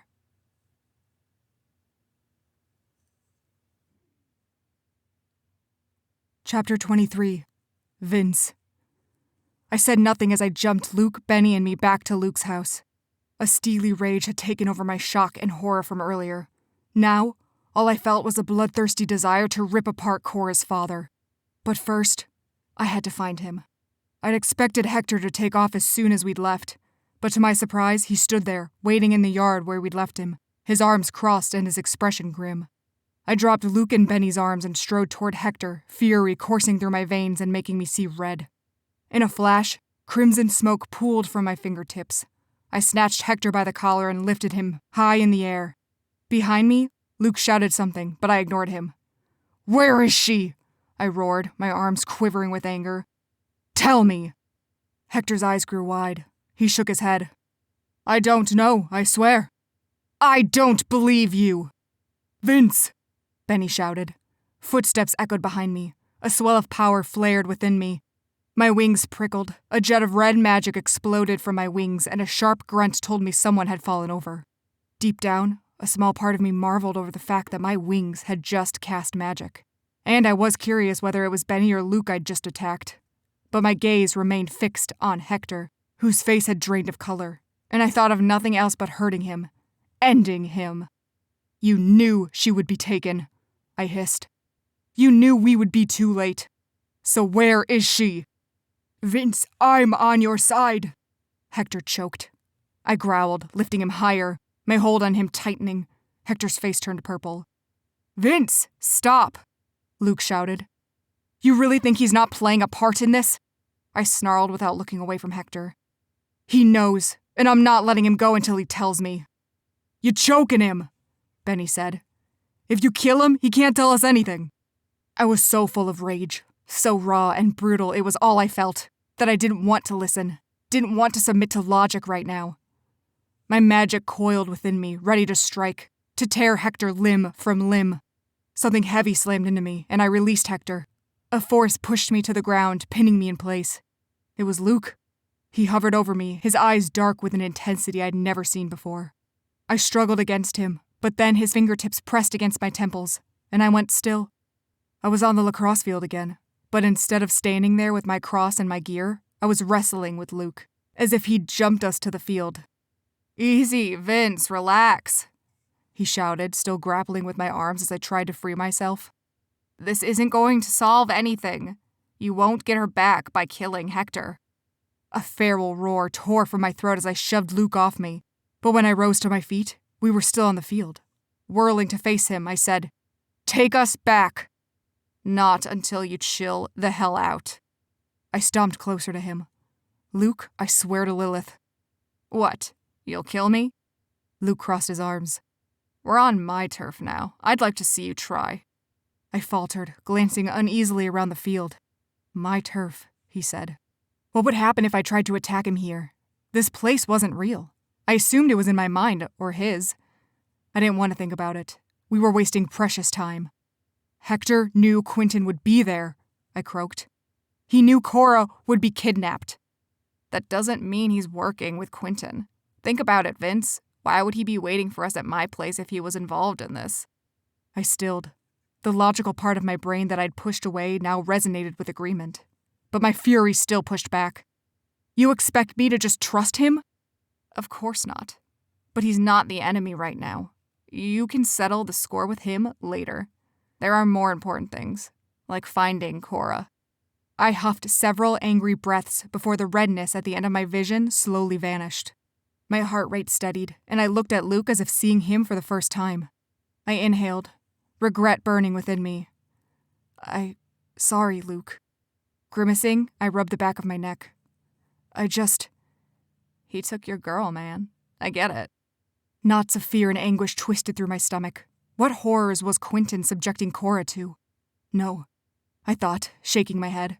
Cora was strong. She'd get out of this. I remembered her when we were in prison by Damien. She'd found a way out then. She can do it again. Even so, Quentin was a bloodcaster. I had to help her. He was powerful enough to take out Reapers. I didn't want to think what he had in store for Cora. Look, we outnumber Hector 3-1, Luke said. Let's just hear what he has to say. If you don't like it, I give you permission to kick his ass. I snorted in spite of the situation. My humor faded as I scrutinized Luke, the tightness of his jaw and hardness in his eyes. You work with Hector now? A stiff nod. Not by choice. The venom in his voice surprised me. What do you think of him, as a timekeeper? Luke exhaled as if something in him deflated. He's got the call. I've seen it firsthand. I can't deny he's got what it takes to do the job. I just think he's a pompous dick, that's all. Again, I choked out a laugh. But is he dangerous? For the timeline? No. But that's all the timekeepers care about. Now, would he turn you over to a coven of demons for his own behalf? Luke shrugged. Possibly. And this call wouldn't stop him from doing that? No. So what Luke was saying was that Hector could very well be luring us into a trap. That he could be behind Cora's abduction. And the timekeepers wouldn't care. The bastards! Why does everything have to be so damn one-sided? I growled, running a hand through my hair. With the Nephilim and Reapers, it's all or nothing. Your magic is the only thing that matters. Everyone else be damned. And you timekeepers are just as bad. As long as it doesn't affect the precious timeline, then you could be a serial killer for all they care. I huffed a sigh. Why can't people actually care about other things? Other people? These groups, clans, covens, they all believe the world revolves around them. That they're the only ones that matter. It's idiotic. There are other people in this world. Why the hell doesn't anyone else care? My voice rose with each word until I was practically shouting. Luke simply watched me, his expression calm but guarded. I exhaled deeply, realizing I was wasting time. But with my rant came a release of tension in my chest. I'd been repressing this anger and frustration for too long. But something in Luke's face told me he already knew this. You good now? He asked. It wasn't snarky. It was genuine. He knew I had to get it out of my system. I nodded. Yeah, let's go back. I blinked and we were back in the yard, standing in front of Hector and Benny. I expected Benny to demand where we'd been, but his gaze was intense, the wolf hair still thick on his arms. Hector was rubbing his neck, his face still slightly purple, as if I'd been choking him only seconds ago. I shared a glance with Luke. He shook his head slightly. Somehow, even though our conversation had lasted several minutes, we were only gone for the blink of an eye. I crossed my arms, leveling a glare at Hector. Okay, talk. Tell us what you know. I felt Benny's bewildered gaze, and I knew what he was thinking. My anger was gone. I was completely different from the guy he'd seen moments ago. Hector was suspicious too. His eyes narrowed as he glanced between Luke and me. Then, understanding flickered in his eyes. He was a timekeeper, after all. He knew all about whatever crazy magic had come over Luke and me. How did you know Quentin would be at Cora's apartment? I asked, my voice slow and deliberate. My blood pulsed with urgency, knowing every second we delayed was another second of pain for Cora. I saw it on the timeline, Hector said in a raspy voice, still massaging his neck. I frowned. What the hell does that mean? Hector sighed as if I were some 4-year-old who wouldn't stop pestering him with questions. His exasperation made me clench my fingers into fists, remembering all the garbage I'd put up with from him in the Nephilim clan. Certain events jump out at us from the timeline, Hector said. Events that shouldn't be there, that need to be corrected. And? Quentin showing up at Cora's place wasn't supposed to happen? I asked, my brow furrowing. Hector nodded. Ever since he got his Reaper abilities, he's been sending up all kinds of red flags. He has unauthorized power. Any Reaper who hasn't pledged a vow is violating the laws of the timeline. My stomach twisted. What are the Timekeepers doing about it? That's why I came to see you. They're not doing anything. My eyes widened and rage flared within me once more. Why not? You just said... My superior's hands are tied, Hector said in a tight voice. His eyes flashed, betraying his disappointment. Quentin has powerful allies. Hunting him down would start a war between his people and the Timekeepers. To my superior, the threat isn't worth it. You're just going to let him run around, doing whatever he wants? I roared. Easy, Vince, Luke muttered. I'm doing no such thing, Hector snapped.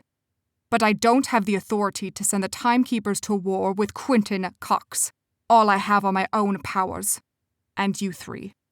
Silence fell between us, as Benny, Luke, and I shared an uncertain glance. What's in it for you? Benny said in a sharp voice. Long claws protruded from his fingers. He looked like he was seconds away from tearing out Hector's throat. I find it hard to believe that you're here to preserve the timeline. He spat the last word. Hector's nostrils flared as he took an angry step toward Benny. You have no idea what it's like, to have the call coursing violently through you, to have it whisper things in your mind that you can't ignore. It's different for everyone. But what this one, he jabbed a finger at me, did to me bound me permanently to the timeline. I hear it, see it, feel it constantly. It's a living thing in my head, like a ghost haunting me for the rest of my life. He broke off with a shudder, and a slither of ice crept into my chest. I have to silence the voice. I have to correct this, or I'll go mad. My head can't take it. His face turned ashen, and he shook his head. A conflict of emotions warred within me. Doubt, because I knew Hector. He didn't do anything unless it directly benefited him. Shock at his description of the timeline as a living entity, and a small part of me that resonated with the idea that there was some innate instinct to preserve the laws of time. And, surprisingly, sympathy. Despite what he'd done, the idea of Hector going insane from the voices in his head made me strangely sad. I don't buy it, Benny said flatly. Fire burned in Hector's gaze, and he lifted his chin. I'll sign a blood contract. I stiffened, and Benny's eyebrows lifted. Though I'd been a lightcaster most of my life, I knew blood magic was dangerous and not to be trifled with. Only the darkest of demons practiced it. But as Benny stared hard at Hector, deliberating, I knew we had no choice. We wouldn't trust Hector unless he swore by his blood to assist us. And we were running out of time. Do it, I said quickly before Benny could respond. Benny's yellow eyes flashed to me before he nodded. In his eyes, I saw the same desperation I felt. He cared about Cora, too. The thought made my stomach twist with jealousy. But right now, Benny and I had the same goal. Benny lifted his hands and wiggled his long, clawed fingers. His eyes glittered with malice as he stepped closer to Hector. First, I'll need your blood.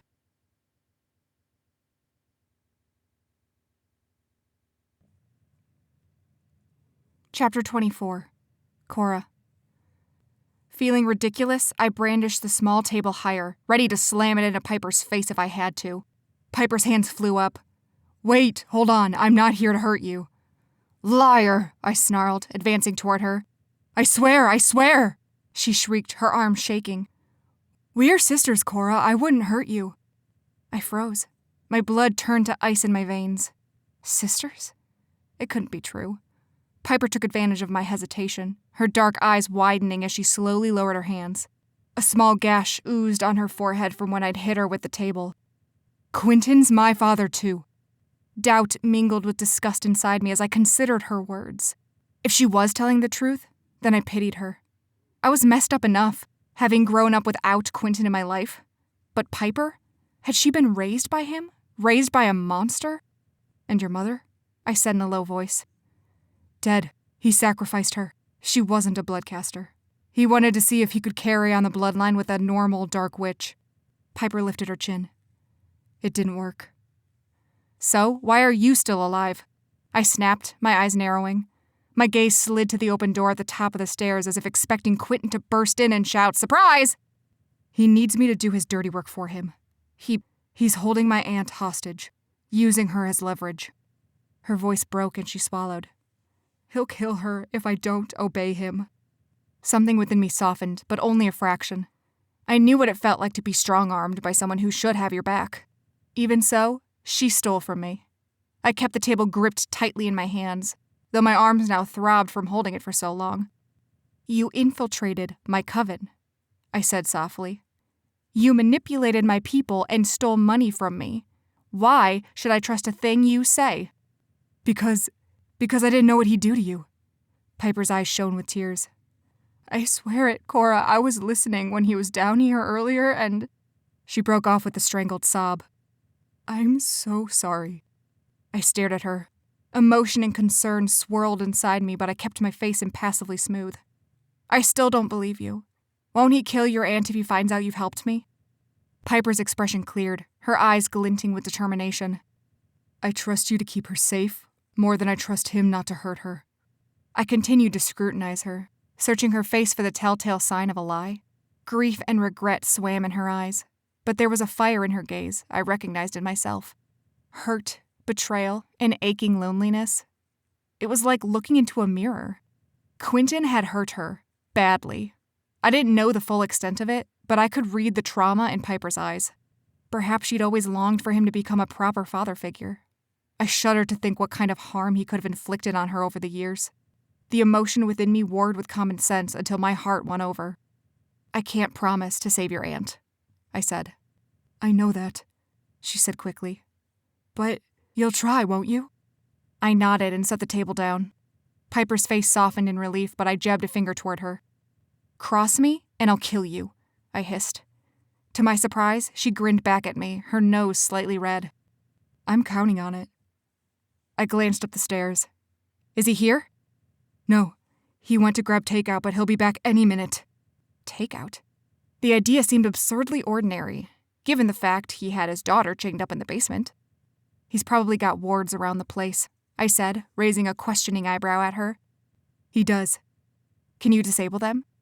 No. It requires his blood. I shot her a flat look that said, duh.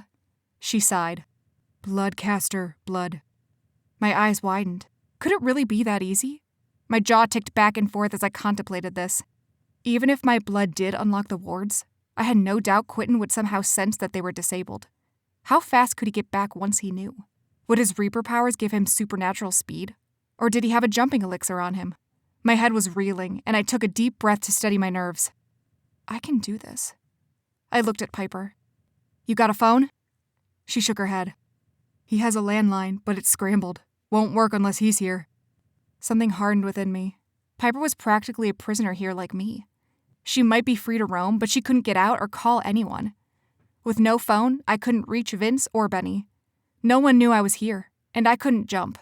Once we got out, the clock would start ticking. If Quentin caught us, we were done. If I had more time, I would have tried to rummage through Quentin's ingredients to make my own jumping potion. But he could be back any second. Come on. I grabbed Piper's arm and dragged her upstairs. A bright light momentarily blinded me when we exited the basement. As my eyes adjusted, I made out an eerily clean kitchen, the countertops and floor spotless and gleaming from the sunlight streaming in through the windows. Squinting, I peered out the window. Quentin's backyard faced another neighbor's yard. Beyond that, I made out what looked like a cul-de-sac. I led Piper toward the back door, pausing before reaching for the doorknob.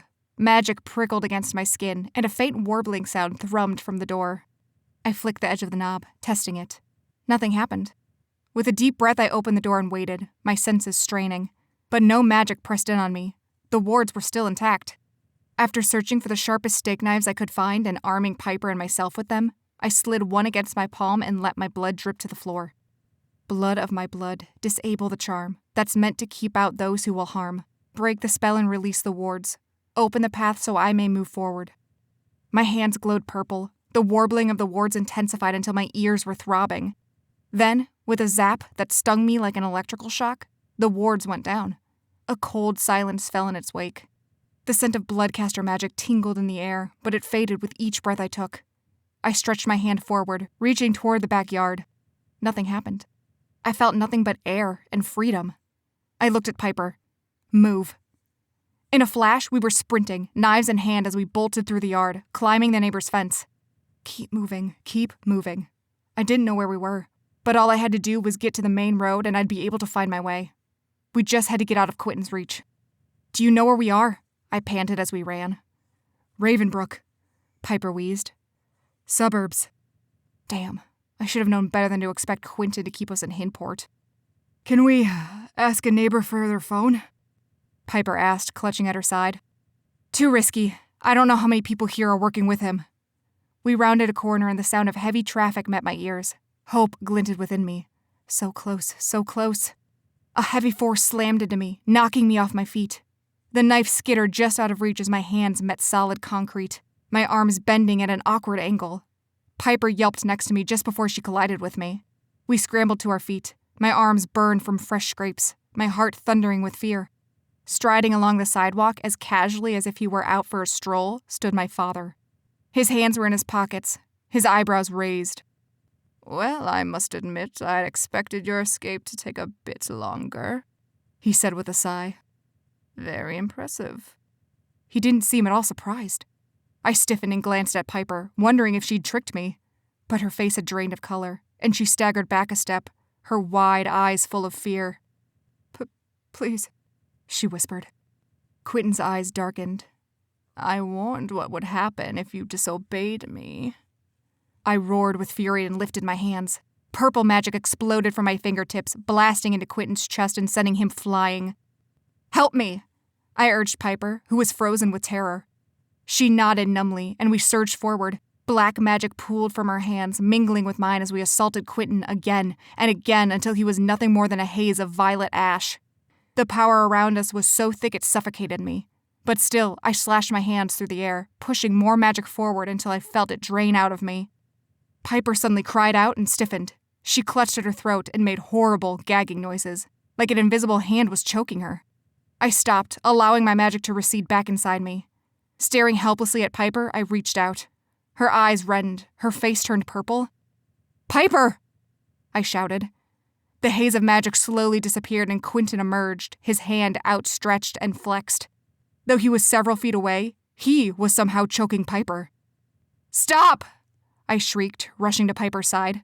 I touched her neck, but nothing was there. Then I noticed my knife on the ground. I swiped it and flung it toward Quentin. He dodged it easily. "You'll kill her!" I screamed. "I'll do more than that," Quentin said softly. "First, Piper dearest, I'll kill you. Then I'll go after Juliet and her children, and anyone who's associated with her. Soon there will be no memory of you left on this earth. It will be as if you and your mother never existed." Piper fell to her knees, her eyes rolling back. Her face was now beet red. I charged toward Quentin, ducking when he aimed a blow at my face. My knee jerked up to his groin. He groaned, hunching over, but his arm remained outstretched. From the corner of my eye, I noticed Piper had completely collapsed. I smashed my forehead against Quentin's, and he stumbled, his arm finally dropping. Punch to the throat, elbow to the gut, knee to the groin again for good measure. I swung my fist toward his jaw, going for the knockout, but he caught my arm and twisted. A shooting pain coursed through me. His other hand snatched my hair, ripping strands from my scalp. I screamed. "You're mine, Cordelia," Quentin hissed. "And I'll prove it to you. But first, I'll break you."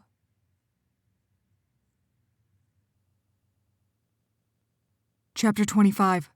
Vince. Begrudgingly, I took Hector and Benny back to Cora's place.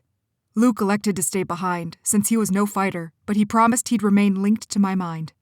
The reminder was strangely a comfort to me. Suddenly, my friend's secret telepathic powers didn't bother me so much, not when Cora's life hung in the balance. And Hector was my only hope. Hector claimed the scene of the crime was the best place to start, since that was where he felt the strongest disruption to the timeline. Once we got there, he strode straight inside as if he owned the place. I had to ball my hands into fists to keep from strangling him as he stomped over Cora's broken furniture and glassware.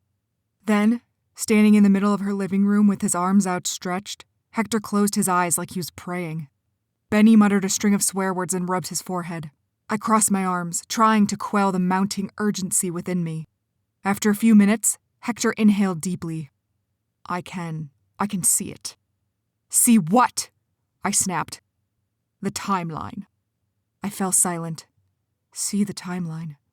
I'd only ever felt a subtle touch, a nudge inside of me guiding me.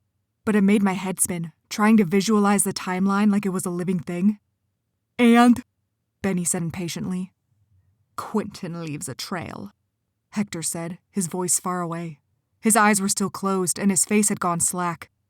Like footprints along the timeline. Which direction? I asked, my head whipping around as if I could somehow see these invisible footprints. Hector was silent for a moment, his brows furrowing in concentration. He pointed toward the door. West, toward Ravenbrook. Grab on, I said loudly, reaching out for Benny and Hector. To my relief, they both hurried to my side without argument. I grabbed their arms and spun in place, focusing on Glen Bridge. In a flash, we were there. As soon as I landed, a shrill ringing pierced through me. Pain pulsed in my mind, and my body felt too weak to fight it. I groaned, sinking to my knees. Vince. Benny was by my side, his eyes wide. You okay? Slowly, the ringing faded, but I was still weak. I wasn't sure how much farther I could jump. Gasping for breath, I glanced up at Hector. Can you take us there? Hector shook his head, his expression grim. If I jump, they'll know. They'll stop us. I didn't have to ask who he meant. Gritting my teeth, I rose to my feet, leaning on Benny for support. Still see those magic footprints? Irritation flickered in Hector's eyes, but he nodded, pointing toward the massive bridge. The Glen River Bridge stretched beneath us, glinting from the sun's reflection. Cars whooshed past us. My legs wobbled, and I took a step forward. How far can you see? Hector's eyes narrowed as he stared beyond the bridge. His eyes went unfocused for a moment. 'Bout a mile. Vince, you can't, Benny started. Which direction? I hissed through clenched teeth, ignoring Benny's protests.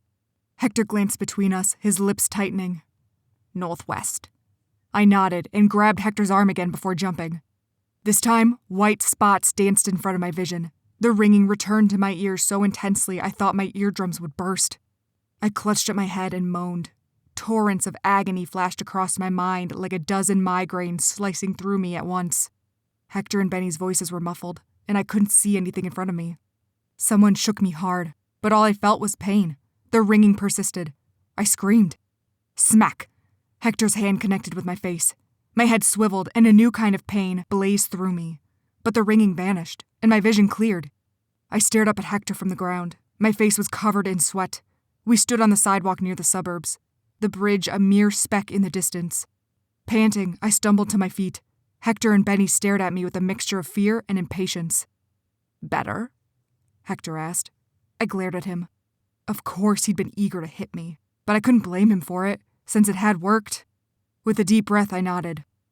No more jumping, Hector snapped. We're close enough now. He turned and led the way down the sidewalk. Benny cast an uncertain glance at me before following. We turned left at Eastview Crossing, a neighborhood I recognized. We weren't far from my former Nephilim clan. The thought sent a whirlwind of confusing emotions coursing through me. I forced my legs to match Hector's pace, refusing to slow us down. Cora couldn't wait. I could take a healing elixir later if I had to. After a few steps, Benny slowed to walk alongside me, his brows creasing as he looked me over. Save your strength, Vince. It may get ugly once we find a... Assuming he's leading us to the right place, I grumbled. Benny's eyes went unfocused for a moment. He is. I can see the footprints in his mind. I stared at Benny. You can? He nodded. Quentin leaves a purple mist wherever he goes, marking his aura as something foreign in the timeline. Hector can see him more clearly than the other timekeepers can. He caught a glance at me. Because of what you did to him. My chest felt hollow. I wasn't sure if I should feel guilty about that or not. Hector had been trying to kill me. Was this new ability of his a gift or a curse? Which did I want it to be? Here, Hector said suddenly, stopping in front of a polished 2-story home with neatly trimmed hedges and freshly mown grass. If I didn't know any better, I'd presume a typical unassuming family lived here, which made it the perfect disguise. I strode toward the front door, my body thrumming with energy, ready to rip Quentin limb from limb, but Hector threw out an arm to stop me. What? I snapped. Hector's face slackened. His eyes stared beyond me at something I couldn't see. Then he murmured, "He isn't there." I swore and ran a hand through my hair. "Then why did you take us here?" Before Hector could answer, a scream echoed nearby. I stiffened and a chill raced down my spine. Squinting, I glanced around, searching for the disturbance. About half a mile down the road, a tiny purple mushroom cloud exploded in the air. In a flash, my dark wings were out, and I took off, spinning into the sky and soaring above Hector and Benny.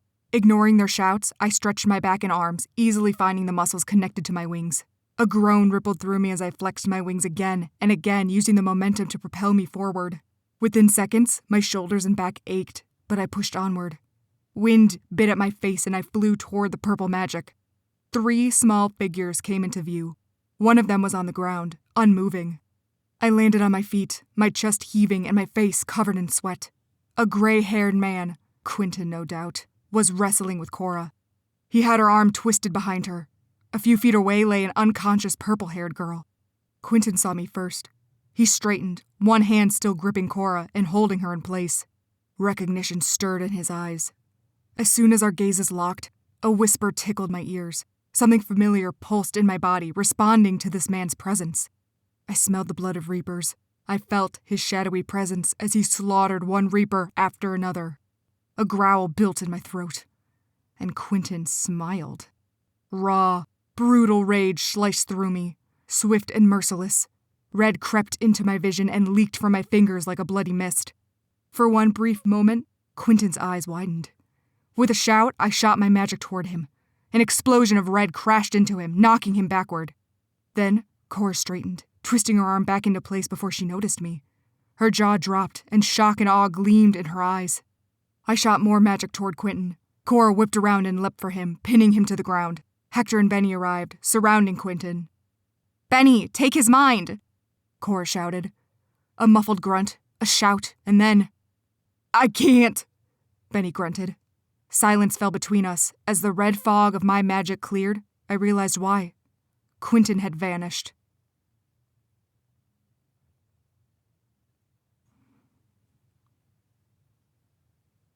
Chapter 26. Cora. Vince immediately took to the sky to search for Quentin, but Benny confirmed what I already knew. He was gone. Benny couldn't sense his mind within a mile. Maybe he had a jump elixir on him. The sneaky bastard. Shooting pain still flared in my arm, but at least it wasn't broken. I glanced around for Piper and my eyes fell on Hector. "What the hell is he doing here?" I shouted, waving my good arm toward Hector. My blood boiled and every inch of me cried out for Hector's death. Kill, kill, kill. Benny stood in front of me, blocking my path to Hector. "He's with us." "Since when?" "Since he led us to you." I stilled, my eyes narrowing as I met Hector's gaze over Benny's shoulder. Hector stared back, his expression unreadable. I couldn't believe these guys actually bought the "I'm here to help you" act. Vowing to snap Hector's neck the moment his back was turned, I moved toward Piper's inert form on the ground. Her face was bone white, and red marks surrounded her neck, as if Quentin had literally choked the life out of her. Desperation crashed through me. I leaned closer and felt for a pulse. There it was. Faint, but it was there. I exhaled, hanging my head. Relief poured through me, sweet and exhausting. I hadn't realized how much I needed Piper to be alive, which was ridiculous. I didn't even know her. But she'd risked her life, her aunt's life, to help me escape. I stood and found Benny watching me. A powerful emotion flared in his eyes, something I'd never seen there before. Something hot and urgent and wild. It made my stomach churn, so I looked away before I asked him, "How much of Piper's mind can you access right now?" Benny cleared his throat. Her most recent thoughts would leave an echo in her mind. I can access those. I nodded. Can you find her aunt? Quentin was keeping her hostage. I want to grab her before Quentin kills her. If he hasn't already. My chest felt hollow at the thought. Benny pressed his lips together and knelt next to Piper, pressing 2 fingers to her temple. I turned just as Vince landed in front of me. The sight of him stole my breath. Pure, untethered fury filled his face. His eyes were ablaze, and a sinister red smoke still surrounded him. His dark wings cast shadows on me, flaring behind him. It was both beautiful and terrifying. My heart lurched as he stepped toward me. I opened my mouth to speak, but before I could, he gathered me into his arms, drawing me to his chest. I yipped in surprise, my body going stiff. Then, with my face pressed into his shoulder, I let myself relax, welcoming his mint and soap scent, the warmth of his body, the rapid thundering of his heart that matched my own. His strong arms surrounded me, and though I didn't often need someone else's strength, in this moment, it was nice to know I had his. You came for me, I whispered against his shirt. My throat caught on the words. Of course I did. His breath tickled my neck. I was acutely aware of every place his skin touched mine. His cheek and mouth on my neck. His arms at the bare strip of my waist for my wrinkled shirt. His arm climbing up my back so his fingers could tangle in my hair. I wanted to press myself into him, to fuse my body with his. When we finally pulled apart, I looked up at him. The intensity of his gaze, burning and smoldering, made my stomach turn to jelly. Vince, I said. Then, his lips were on mine, crushing me. His mouth drew a startled gasp from me. His kisses were insistent and firm, unyielding. I quickly recovered from the shock, my body responding with enthusiasm. Part of me faintly registered that this wasn't the time or the place, that there were more important things to worry about. But he was kissing me like we were the only 2 people in the world. Like he would die if he didn't kiss me right here, right now. His movements were deliberate and commanding. Nothing like the gentle, careful, tender kisses we'd shared before. This left no room for negotiation. And I loved it. I trembled when his tongue flicked against mine, then grabbed his collar and yanked him closer. My lips matched his movements, my tongue entwined with his. Desire boiled within me until it consumed my entire body. Someone cleared their throat loudly behind us, and I reluctantly pulled away, gasping for air. Found her, Benny said stiffly. I looked at him and found a careful mask of apathy. His eyes betrayed nothing. I knew that look well. It mirrored my own when I wanted to keep my emotions locked away. A knot formed in my throat, and all heat left my body in an instant. Though he worked hard to hide it, I could read it plainly in his rigid body and tight expression. He'd seen me kiss Vince, and it bothered him. Where? I asked in a strained voice. North side of town. Too far to walk. Benny raised his eyebrows expectantly. Oh, Lilith. With a sigh, I turned to Vince. Can you jump him? Vince blinked. Of course. He strode toward Benny. His wings tickled my face as he brushed by me. Benny continued to watch me with that achingly distant expression. I tried to offer an apologetic grimace, but he looked away, turning to face Vince instead. After Benny told Vince the location, Vince took Benny's arm, and with a small pop, they were gone, leaving me alone with Hector and my unconscious half-sister. I shifted, moving between Hector and Piper in case he got any ideas. Hector's eyebrows lifted and he laughed. What do you think I'll do? Dismember her right here? You have a habit of destroying people when they least expect it, I said. Hector's face darkened. I'm not that person anymore. I scoffed. I find that hard to believe. We stared each other down, neither of us giving in. At long last, he asked quietly, What do you know of your father? Not much. Even if I did, I wouldn't tell you. His eyebrows flicked up as if to say, That's fair. The gesture was strangely normal. My jaw ticked back and forth. Why did you help them find me? Hector's eyes remained fixed on me as if he were trying to read the intent behind my question. As if he were trying to read me. After a moment, he said in a soft murmur, Because he's a threat to the laws of time. My head reared back. I wasn't expecting that. Another pop echoed, and Benny and Vince reappeared, dragging an unconscious figure with them. I hurried forward, inspecting the frail older woman. Her frizzy, graying hair fanned out around her face like a mane. Her expression was slack, and several bruises covered her face and arms. But she had a pulse, think Lilith. Here, I said. Let's get her. Suddenly, Vince collapsed. A trickle of blood oozed from his nose. His face had drained of color. I sucked in a gasp, dropping to my knees and touching his face. Vince, can you hear me? His face went slack, his eyes rolling back until they were all white. Vince! I shouted. His body started seizing. Terror lodged itself in my chest, stabbing through me. Panicked, I glanced up at Benny and Hector, but they both stared in horror at Vince. Think, Cora, think, I urged myself. I shifted so Vince's head was in my lap. Then I placed both hands on his head and whispered a spell. Magic above and powers that be, heal this man and set him free, release him from the pain within, and free his mind from the prison therein. My hands glowed purple, and Vince's body arched, his chest rising. A strangled scream tore from his throat, ringing in my ears and chilling me to the bone. Slowly, his body relaxed on the ground with a long exhale, his eyes closed, his head lolling to the side. He was unconscious, but still breathing, and the seizure had stopped. I sucked in sharp, ragged breaths as tears pricked my eyes. I impatiently blinked them away and looked up at Hector. What's wrong with him? I demanded. Hector gaped at me. How should I know? You're really telling me you had nothing to do with this? He's been killing himself to find you, Cora, Benny said softly. He pushed himself too far. Benny jerked his head toward Piper's aunt. My heart dropped like a stone. Of course.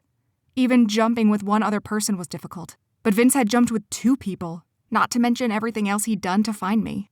Warmth and suffocating regret stifled my breathing, and I half gasped, half sobbed. You idiot, I moaned, leaning down to press my forehead against Vince's. You stupid, beautiful fool. It was difficult transporting all 3 unconscious people back to the motel in Hinport, but Benny communicated mind to mind with Luke, who sent for reinforcements. Several Reapers came to our aid, including Vince's mother and Gwen, both of whom shot me sharp and hostile looks as if Vince's condition were my fault. To be honest, it kind of was, and it made my stomach twist with guilt. Benny put a few wolves by Piper in her aunt's room in case Quentin decided to return for them. As soon as we got back to Hinport, a girl assaulted me, demanding to know what had happened to Vince. She spoke so quickly, her face a mess of ginger hair and wide eyes, that for a moment, I didn't recognize her. Then, realization hit me. An unpleasant feeling warmed its way into my stomach. Relax, Jocelyn, I said with a sigh, rubbing the back of my neck. My body ached in all kinds of places. He's fine. He just exerted himself too much. Because of you, no doubt, Jocelyn hissed. I stared at her. I'd never seen such venom in her expression before. She'd always been so calm, poised, and unassuming. I didn't do anything to him, I said, my voice steady and cold. Vince makes his own choices. If he decides to run into battle, then I can't stop him. Jocelyn's nostrils flared, her eyes narrowing into slits. But she said nothing as she turned away from me, following the Reapers as they carried Vince to his room. I wanted to follow, but Gwen made it plain that this was a Reapers-only affair and I wasn't welcome.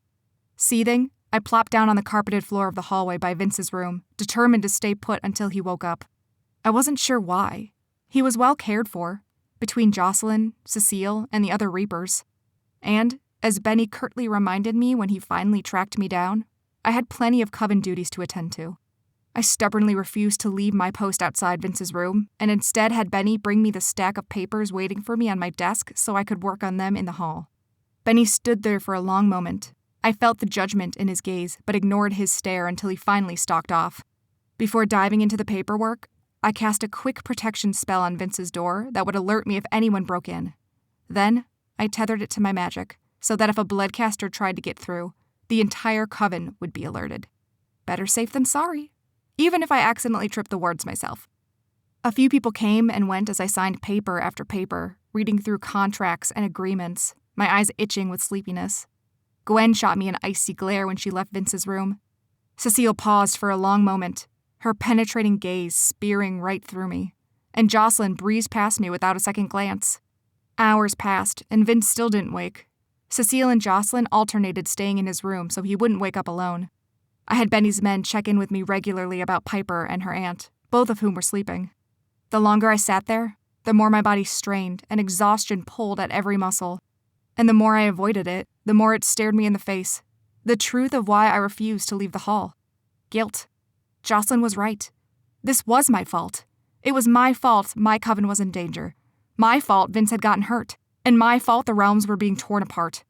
Because Quentin was my father. And it was me he wanted. If I'd paid closer attention, if I'd actually given a rat's ass about my parents and who they were, I might have been able to stop this sooner. But no. Like everything in my life, I'd run away from my past and whatever family I might have had, shoving the problem away to deal with it later. And now, everyone else was paying the price for it.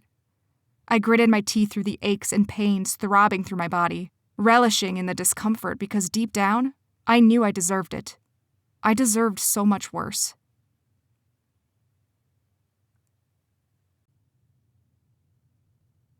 Chapter 27. Vince. Flashes of purple fire plagued my dreams. Mom screamed, Jocelyn sobbed, and Cora lay dead at my feet. I woke in a cold sweat, my body shivering, though I was tucked under several blankets. A small gasp made me sit up quickly, my heart thundering. As my eyes adjusted to the surrounding darkness, I made out a figure sitting next to my bed. It was Jocelyn. Lilith, I'd forgotten all about her. But perhaps that was a good thing. I shuddered to think what would have happened to her if she'd come with us to retrieve Cora. Cora. I shifted on the bed, but Jocelyn shoved me back down, her gaze steely. You've done enough. Her voice was so cold it froze me in place. I watched her warily. Joss. Don't, she said through clenched teeth. My mouth felt dry. Why was she angry? What had I done wrong? When she turned on the lamp next to the bed, the light illuminated her stony expression. Worry mingled with anger, transforming the light angelic features of my friend to someone almost unrecognizable. What's wrong? I asked, fearing the worst. Had Quentin returned to the astral realm? Had he attacked the Reapers again? You're so thick-headed, Vince. So blind to what's right in front of you. I shook my head. My utter confusion made my head throb. I don't. What is wrong with you? She cried, lifting her arms and gesturing wildly at me.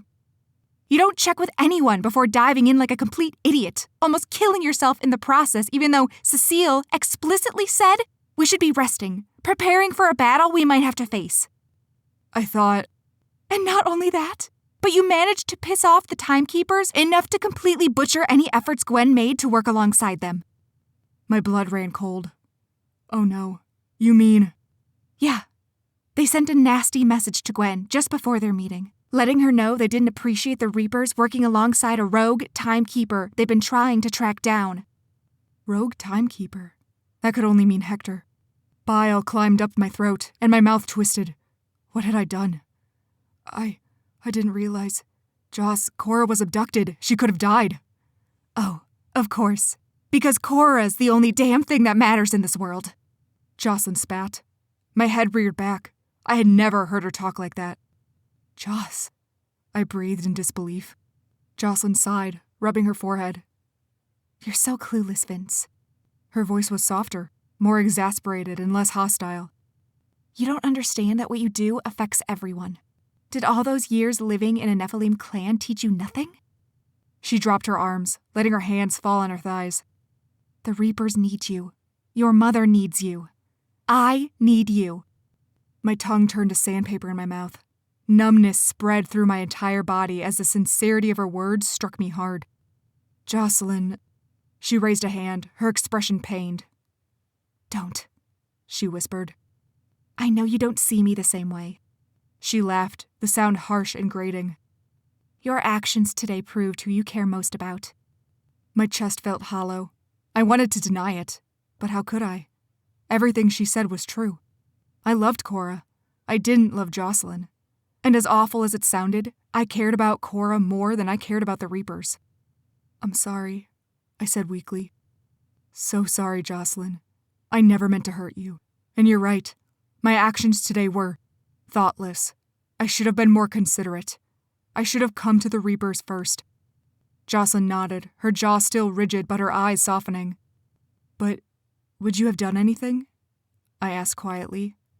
If I'd come to you and told you Cora's life was in danger, would you have done anything about it? Her gaze hardened again, but her silence answered my question.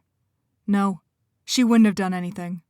She probably would have done everything in her power to keep me from going after Cora, and I had no doubt Gwen and my mother would have agreed with Jocelyn. None of the other Reapers gave a damn about Cora, even though she'd given them refuge, even though she'd risked her coven by protecting us. Lilith, I'm so sick of this, I groaned, leaning my head back against the wall behind the bed. Sick of what? Jocelyn asked. This whole one-sided belief that our magic is the only magic that matters. Why is it a crime to look out for everyone? For all kinds of magic? Jocelyn's lips pressed together, forming a thin line. We do care about everyone. That's the job of a Reaper, Vince. To care for the magic of the universe and restore the balance between realms. But our people come first. This is our family. She cocked her head at me. Would you have gone after Cora if your dad had been mortally injured? I stiffened and my eyebrows narrowed. That isn't fair. Answer the question. I shook my head. No, I can't tell you what I would do in a hypothetical situation like that. But Joss, you have to understand. Cora is like family to me. I love her. Jocelyn went very still, her eyes unreadable as she stared at me. Her mouth slowly opened in silent shock. Her gaze held mine, though my insides squirmed with discomfort, begging her to look away, to stop watching me like that. Something shifted in the air between us. Something I hadn't realized was there at all. Whatever kinship Jocelyn and I shared was altered in this moment. I'd always believed us to be good friends, but now I discovered she'd always wanted more. And perhaps that was all she saw in me. Someone to love. Now that I'd dashed those hopes to pieces, what was left? Jocelyn's lower lip trembled, and she fled from the room, slamming the door shut behind her. I flinched as the doorframe rattled, my eyes closing in pain. But perhaps this was for the best. I couldn't give Jocelyn what she wanted, no matter how hard I tried. Muffled voices echoed outside my door. I stilled, listening hard, but I couldn't make out any words. One voice grew louder, practically shouting. I rose from the bed and cracked open the door just as thunderous footsteps stomped away from my room. Peering down the hall, I made out a figure crouched just outside my door, surrounded by piles of paper. Cora. She dropped her face into her hands, her body slumping forward. She looked exhausted. A hard lump formed in my throat as I glanced at Jocelyn's retreating figure, then looked back at Cora. I cleared my throat. Hey. Her head snapped up, and her tired eyes met mine. She swallowed and shifted her weight. Hey, how are you feeling? I rubbed the back of my neck, leaning against the doorframe. I was going to ask you the same thing. A small smile lit her face. I'm fine. Me too. Silence fell between us. I wasn't sure why it felt awkward. We'd both sacrificed so much for each other. We knew we loved each other. But something untangible flowed between us, as if proving our love to everyone had changed things for us. Our feelings for each other had never been so open before. I watched her, my brows knitting together. Why are you sitting on the floor? Cora blew air through her lips and shuffled papers around.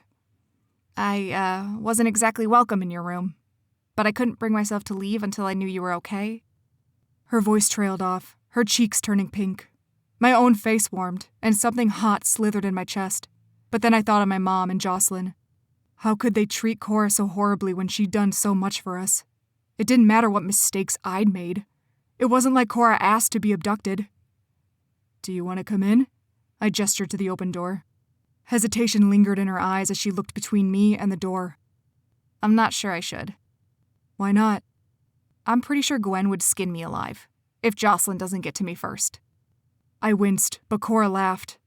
Relax, she said, groaning as she rose to her feet. I'm used to death threats. Her eyebrows lifted. You shouldn't have to be, I said quietly, my gaze locked on hers. For a moment, we stood there, mere inches between us. Heat burned in our gazes. Cora broke eye contact first, clearing her throat and scrambling to pick up the scattered papers on the floor. I helped her collect them, and we went into my room together. We set the papers on the table by the TV and faced each other. That awkward, tangible thing still pressing in on us. Cora rubbed her arms and dropped her gaze. I licked my lips and crossed my arms. At long last, Cora looked up at me. You shouldn't have come after me. Cora. You almost killed yourself, Vince. Her voice broke, and something inside me shattered at the sound. I drew closer to her. When I found out you'd been taken, I I couldn't think, couldn't breathe. Nothing would have stopped me from getting to you, Cora. Nothing. Her eyes glistened, and she bit her lip, shaking her head quickly. You risked too much. Your people. I don't give a damn about the Reapers, I said through clenched teeth. Not after how they treated you. Not after you opened your home to them and they turned their back on you when you needed help. They didn't turn their back on me. It wasn't their fight. It is their fight. Quentin is our enemy too. But Jocelyn just confirmed that if I'd come to them first, they would have done nothing to help you. Cora touched my cheek. You can't save everyone. Her voice was soft and tender. I closed the distance between us until our chests were touching. I don't care about saving everyone. I just want to save you.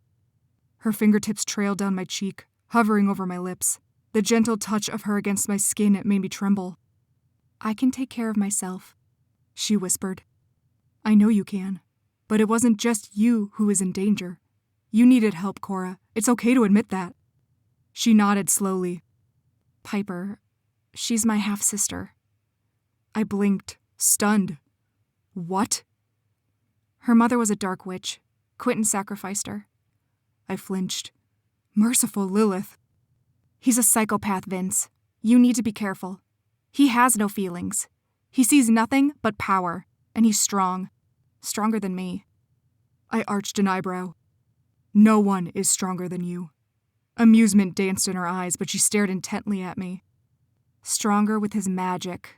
I'm a skilled fighter, but that means nothing against bloodcaster magic, especially when I'm so out of practice from hiding for so long. My hands moved to her waist, tightening around her like she was my lifeline. You're not alone anymore, Cora. I'll fight with you. We'll take him down together. How? She breathed. I saw you. You were broken. Dying. You can't stay in this realm for too long. And Quentin isn't someone we can take out easily. A knot formed in my throat as truth resonated within me from her words. I'd felt the pain, the agony splitting through my head, similar to when I'd accidentally time-traveled to Cora the first time. The incidents were more spread out, but they were still there, which meant either Mom's magic was fading, or it wasn't strong enough. I wondered if the other Reapers felt it too, or if I had just overexerted myself. Cora wove her fingers through my hair, and my scalp tingled from her touch. I can handle my own pain, she said quietly, but I can't handle yours. I inhaled a shuddering breath, wounded by the agony in her eyes and devastated to think I caused that. I made her worry, made her go insane with fear, just like she'd done to me when she'd been taken. This love was a dangerous thing. It made us act irrationally. It made us careless, reckless, foolish. Maybe there was a reason we'd been separated by realms, because together, our love was too volatile, too dangerous. Cora seemed to read my thoughts. We can't be together, she whispered. The words sounded more like a statement than a breakup, like she thought I didn't know this. I nodded. My throat felt tight. I know. When we find Quentin, you'll have to go back with the Reapers. I know, I said again. We can't. You said that already. We stared at each other. She drew in a shaky breath, and I leaned in as if she were drawing me in as well. Vince, she whispered. Cora?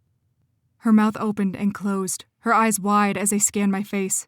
I'd never seen her like this before, at a loss for words, frightened and anxious. Cora wasn't scared of anything. Neither of us moved. My hands were still on her waist. Her fingers were still in my hair. Something electric moved through me, fueling a courage I didn't know I had. I leaned in, and my mouth covered hers. A small sound of surprise escaped her lips, but I drank it from her hungrily. My hands snaked up her back. Her trembling fingers slid around me, clutching at the nape of my neck. A burning, living presence stirred within us, brought to life by our passion. I broke apart only to gasp for air before my lips were on hers again. Her fingernails dug into the back of my neck, and I knew she felt it too. The urgency, the demand for more. Our lips moved faster, desperately. Her tongue flicked along mine, and I groaned against her mouth. She tugged on my belt loops until our hips met. Together, we staggered until I had her up against the wall, my hands braced on either side of her. She cried out, and the sound drove me mad. My lips moved to her jaw, her throat, her collarbone. My tongue slid along her skin, and she gasped, the sound ragged. As the heat between us churned and flowed like lava, As the agonizing desire built up more and more, I realized what had changed between us. Our love had shifted into something forbidden, something impossible. And yet, we were willing to give up everything to save each other. A fiery, aching need pulsed between us. The need to protect, the need to touch, to kiss, to hold, because we knew our time was limited. We'd be ripped apart again.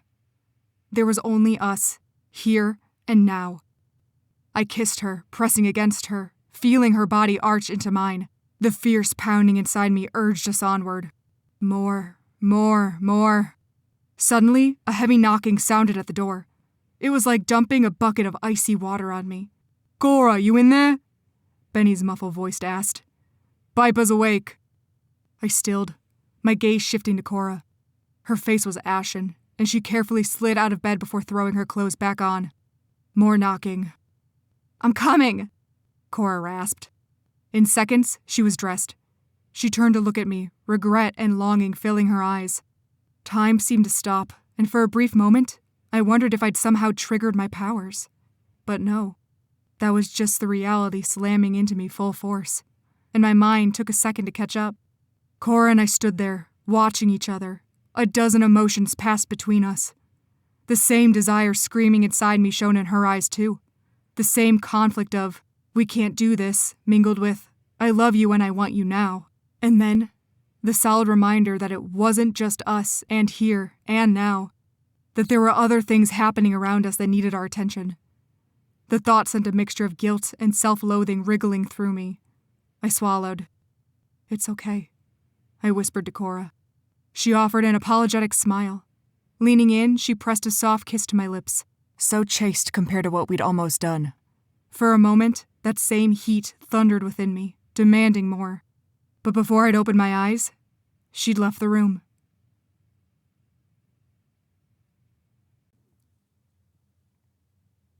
Chapter 28. Cora. "Idiot, idiot, idiot," each step seemed to say as I followed Benny to Piper's room. What the hell had I done? Or rather, almost done. My coven was in danger. The Reapers' lives were at stake. Quentin was destroying another realm entirely. Meanwhile, Vince and I were busy boning. The heat of shame filled my face. Benny's stance in front of me was rigid, revealing nothing. Had he heard us? Was my hair a disheveled mess, completely giving me away? Idiot, idiot, idiot. Benny stopped, his eyes a guarded mask as he gestured to Piper's door. "She's waiting for you." I didn't move. Benny held my gaze, but his expression betrayed nothing. "Benny," I said weakly, stepping toward him. He flinched, then composed his features again. In that half-second, agony flared in his face. I saw his grief, the still festering wound of losing his wife, his pack, everything. It was like that wound had been reopened. When he met my gaze again, a silent plea shone in his eyes.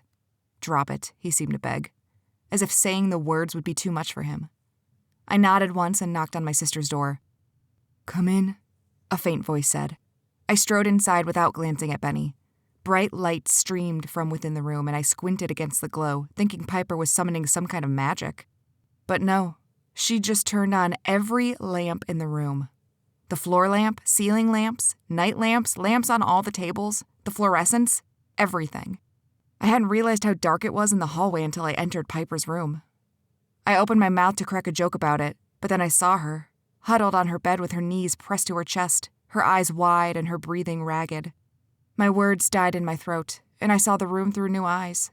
She wanted every shadow illuminated, every possible hiding place where her father could be lurking. I couldn't blame her for that at all. "Hey," I said gently, sitting on the edge of her bed. "Hey." Her voice was hoarse. She rubbed her nose. "Are you hurt?"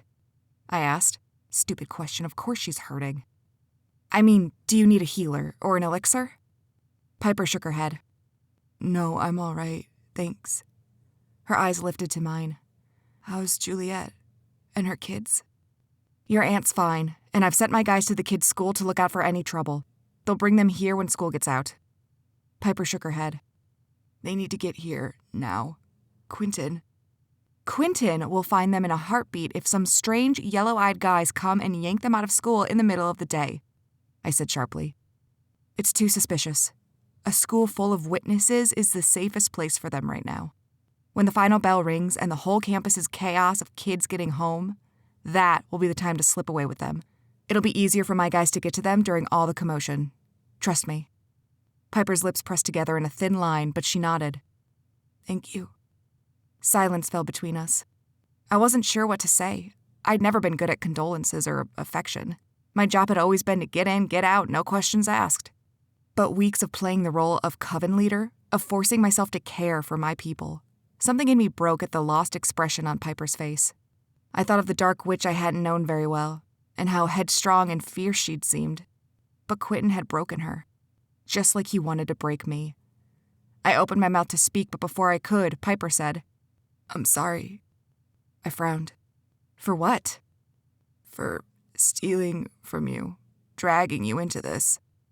I offered a hollow laugh. I'd almost forgotten about the money laundering. You didn't drag me into anything. He's my father, too. Piper winced. I betrayed your trust. I gave a half shrug. No harm done. I don't trust anyone anyway. In spite of the terror still etched in her face, Piper's lips quivered in the ghost of a smile. I sighed. As much as I wanted to leave her here to sort out her trauma, I needed answers. Time was not on our side.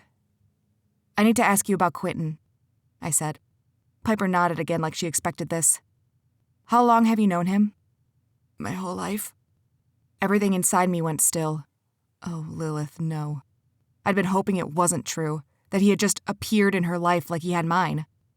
You raised me, Piper whispered, tears brimming in her eyes.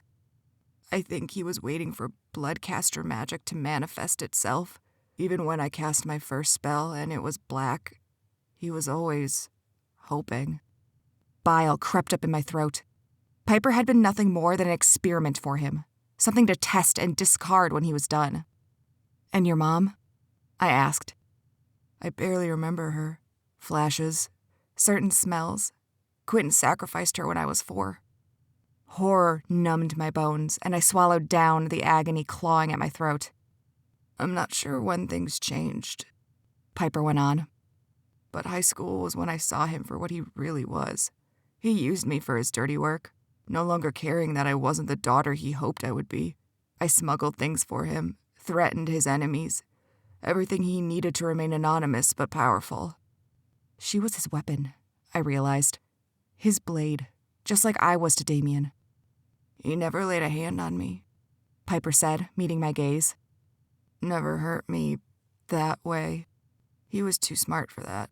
He knew that abusing me would break me, and he needed me to be strong. But there was no love in our relationship. At first, that was what I wanted from him, but eventually, it was fear and not love that motivated me. Fear because I remembered what he'd done to Mom, and that would be my fate if I became useless to him. A survivalist. Again, something within me resonated with her words. She did what she had to in order to survive. Piper continued. Then, a few years ago, my aunt moved into town with her kids. Even though it was risky, I snuck out often to see her. And despite who I was, the terrible things I'd done, Juliet accepted me. She treated me like her own daughter. Every time I visited, I was reminded of what love should be. And I realized Quentin never loved me, and he never would. She took a shuddering breath, her eyes shining with tears. My chest ached with sympathy. I knew how it felt to be alone and unloved, and to cling desperately to those who actually cared. I thought I was being careful, Piper went on. But of course Quentin knew I was visiting Juliet, and as soon as he noticed my devotion to him was fading, he used Juliet as leverage. She paused, her lower lip wobbling. I knew he would do it. He would kill her. I didn't have a choice, so I kept working for him. What kind of jobs did he make you do? I asked softly. Piper's brows knitted together as she thought about this. Mostly smuggling potion ingredients so he could make his elixirs. Occasionally I helped him traffic powerful witches and warlocks for... She trailed off, her voice trembling. For sacrifices, I finished. Piper nodded, her expression crumpling. At the time, I justified my actions, claiming it was either Juliet or them. I had to keep her safe. She shook her head, tears rolling down her cheek. But that doesn't stop the gnawing guilt from eating me up inside, accusing me of being just as bad as he is. Piper, no. I took her hand in mine. You aren't like him because you actually feel this guilt and sorrow. He doesn't. Piper dropped her gaze, and I knew she didn't believe me. What else? I prompted. I robbed a few places when he was low on cash. Took out some second-tier demons who posed a threat to him. My eyebrows lifted. She killed second-tier demons? Impressive. Which demons? Maybe I could find a pattern of who he was targeting. Mostly dark warlocks, a werewolf alpha here and there. What kind of dark warlocks? I asked, remembering Damien targeting Vince because he wanted his time travel ability. Piper's eyes lifted to mine. Thinkers. I went still.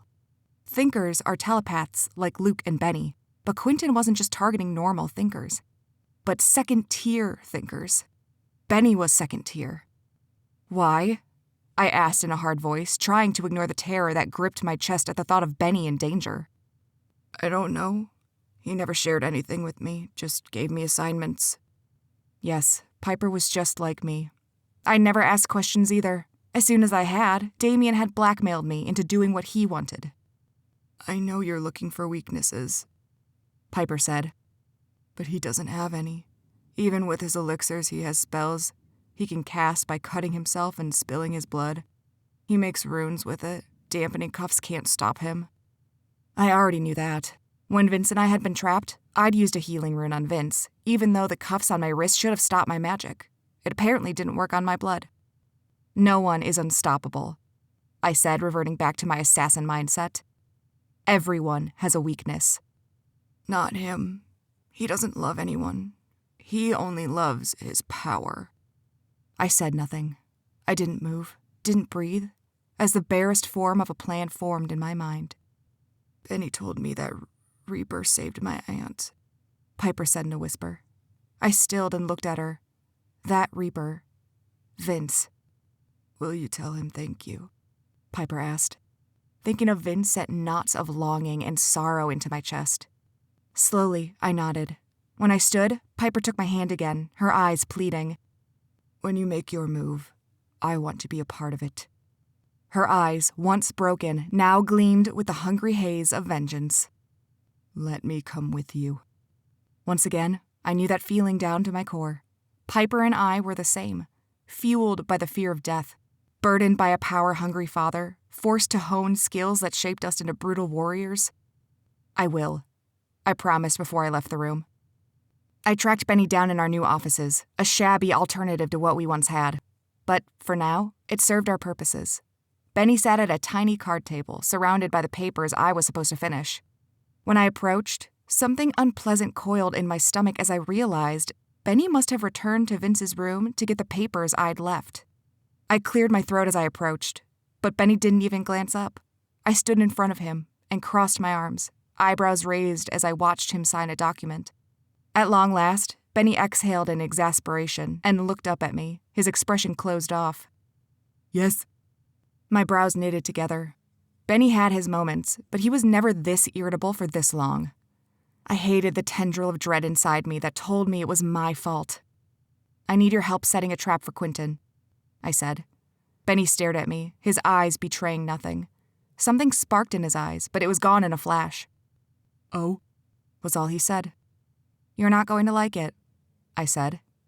Benny snorted without humor. I'm used to that by now. There was an edge to his voice that cut right through me. He turned back to the paper in front of him, and for a second, rage shot through me. Was he ignoring me right now? I snatched the chair opposite him and plopped down on the other side of the table. He merely raised his eyebrows at me. Out with it, I snapped. Out with what? You've been pissy for days. Do you need to fight me or something? Blow off some steam? Benny fixed a cold gaze on me. No, I'm fine. I don't believe you. His jaw went rigid. It isn't your business, Cora. A mixture of anger and sorrow swirled in my gut. I took a breath to steady my nerves and said gently, If you're a member of my coven, then it is my business. Talk to me, Benny. We don't have time for a therapy session, Benny snapped. Didn't you come here to set a plan in motion? There are more important things than my bad mood. I remained quiet for a moment, my perspective shifting. Instead of playing the role of the concerned coven leader, I put myself in Benny's place. How many days had I been in a funk and didn't want to, or couldn't, talk to anyone about it? I sighed. Like it or not, Benny, we'll have to make time, because I need you at your best for this assignment. And no one understands more than I do the cost of fighting when you have something weighing on your mind. Whether you like it or not, it affects your performance. And I need you. Once again, the unreadable thing stirred in his eyes. It lingered for a moment, and then I recognized it. Pain. Raw, brutal, all-consuming pain. The sight of it blazing so plainly in his eyes was enough to make my heart stop. I assure you, this isn't something that can be fixed, Benny said, his voice low and quiet. At least, not for a long time. I raised my eyebrows, watching him, waiting. Benny groaned and dropped his head. Cora. I'm not moving until you tell me what's up. I don't care how long it takes. He rubbed his forehead and blew air through his lips. It's a combination of things, really. I cocked my head with interest. His eyes finally met mine, full of anguish. The anniversary of my wife's death is this week. A heavy weight settled on my chest. Oh, Lilith. And here I was, thinking he had developed feelings for me. How self-centered was I? And I'm feeling conflicted about so many things, Benny went on, lowering his gaze. Anytime I find myself attracted to another woman, the grief of that loss is so much more intense. Like I'm being punished for moving on before I'm ready. My insides went numb. All I could do was stare at him as he expertly avoided my gaze. I'll be straight with you, Benny said, raising his eyes to meet mine. Small red splotches formed on his cheeks as he spoke. I like you, Cora. Probably more than I should. And seeing you with Vince, it messed me up. Damn it all, I thought. Benny. He raised his hand. Don't. Honestly, it's nothing. It isn't you that's hurting me right now. It's her. Lynn. Lynn. His wife. My mouth opened in surprise. It doesn't happen often, but since she died, if I ever find myself thinking about another woman like that, the guilt and agony are so crushing and intense that I can't breathe. And now it's even more difficult to bear with that anniversary looming closer and closer. My mouth felt dry. I wasn't sure what to say. Even if I did want to act on those feelings and date you, I couldn't. I'm just not in the right headspace for it. I'm still grieving. He sighed, shaking his head. But I'm also not a monk. I can't just turn those feelings off. Lilith, what a mess. All I wanted to do was tell him I could fix this, that there was a solution to heal him, an elixir maybe. But grief could only be healed with time. I'm sorry, I said, my voice breaking. Really, I am. Benny offered a wry smile. You have nothing to be sorry about. If it wasn't you, it would have been someone else. Now it was me who avoided his gaze. Do you, want to find another coven? Would that make things easier? His face slackened in surprise. What? No, of course not. This is too important. But if you're in so much pain... I told you, it isn't you.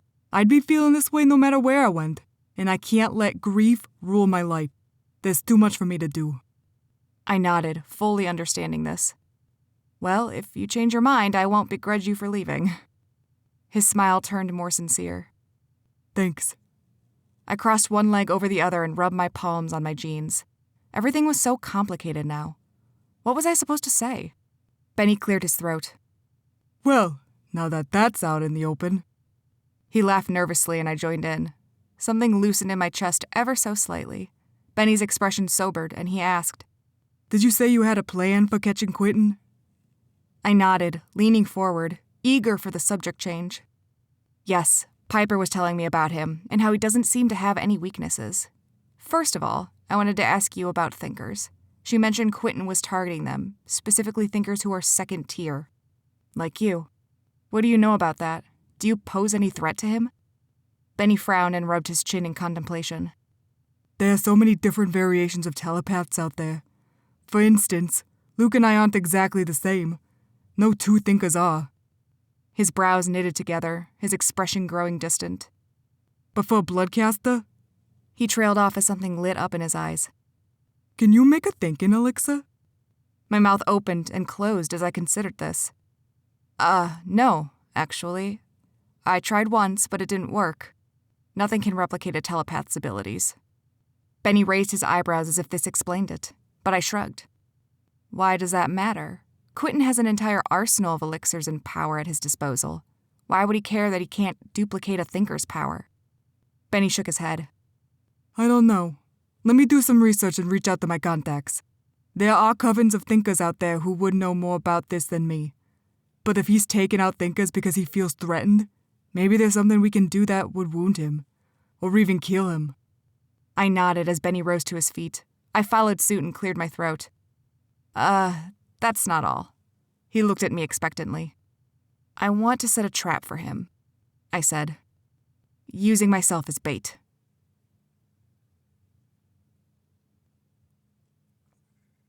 Chapter 29. Vince. My mind was still abuzz from the heated moment with Cora, and I needed to busy myself with something useful. After dressing, I tracked down Mom in her room, a few doors down. I shuddered at the thought of her being so close when Cora and I almost... Don't think about it, Vince, I sternly told myself before knocking briskly on the door. I hadn't realized there were muffled voices until they abruptly went silent. With a frown, I wondered who was with Mom. Gwen, perhaps? Someone shuffled around the other side of the door before it finally opened, and Mom's wide eyes peered at me through a tiny crack in the door. Vince! She sounded breathless and a bit startled. She glanced quickly behind her. What do you need? I wanted to know what I can do to help with whatever it is you're working on. I tried peering around her to no avail. Do you need help with any spells or anything? Are the Reapers... I trailed off, unable to concentrate on my words when Mom kept looking over her shoulder at something I couldn't see. What's going on? I asked, suddenly suspicious. Mom sighed. Please don't be angry with me. I wanted to tell you, but... Tell me what? Urgency flared in me, making my blood pound. Mom stood back and held open the door. I strode inside, expecting to find a demon or something threatening. Instead, I found a figure sitting at the small table by the TV. His face so familiar but so foreign. A face I never thought I'd see again. Dad? I croaked. Dad stood, his face more tired than I remembered. His hair had grown longer and fell forward into his face. He wore a dress shirt and tie, as if he'd just come from work. A lump formed in my throat. Mom shut the door behind me, and I shot her a questioning look.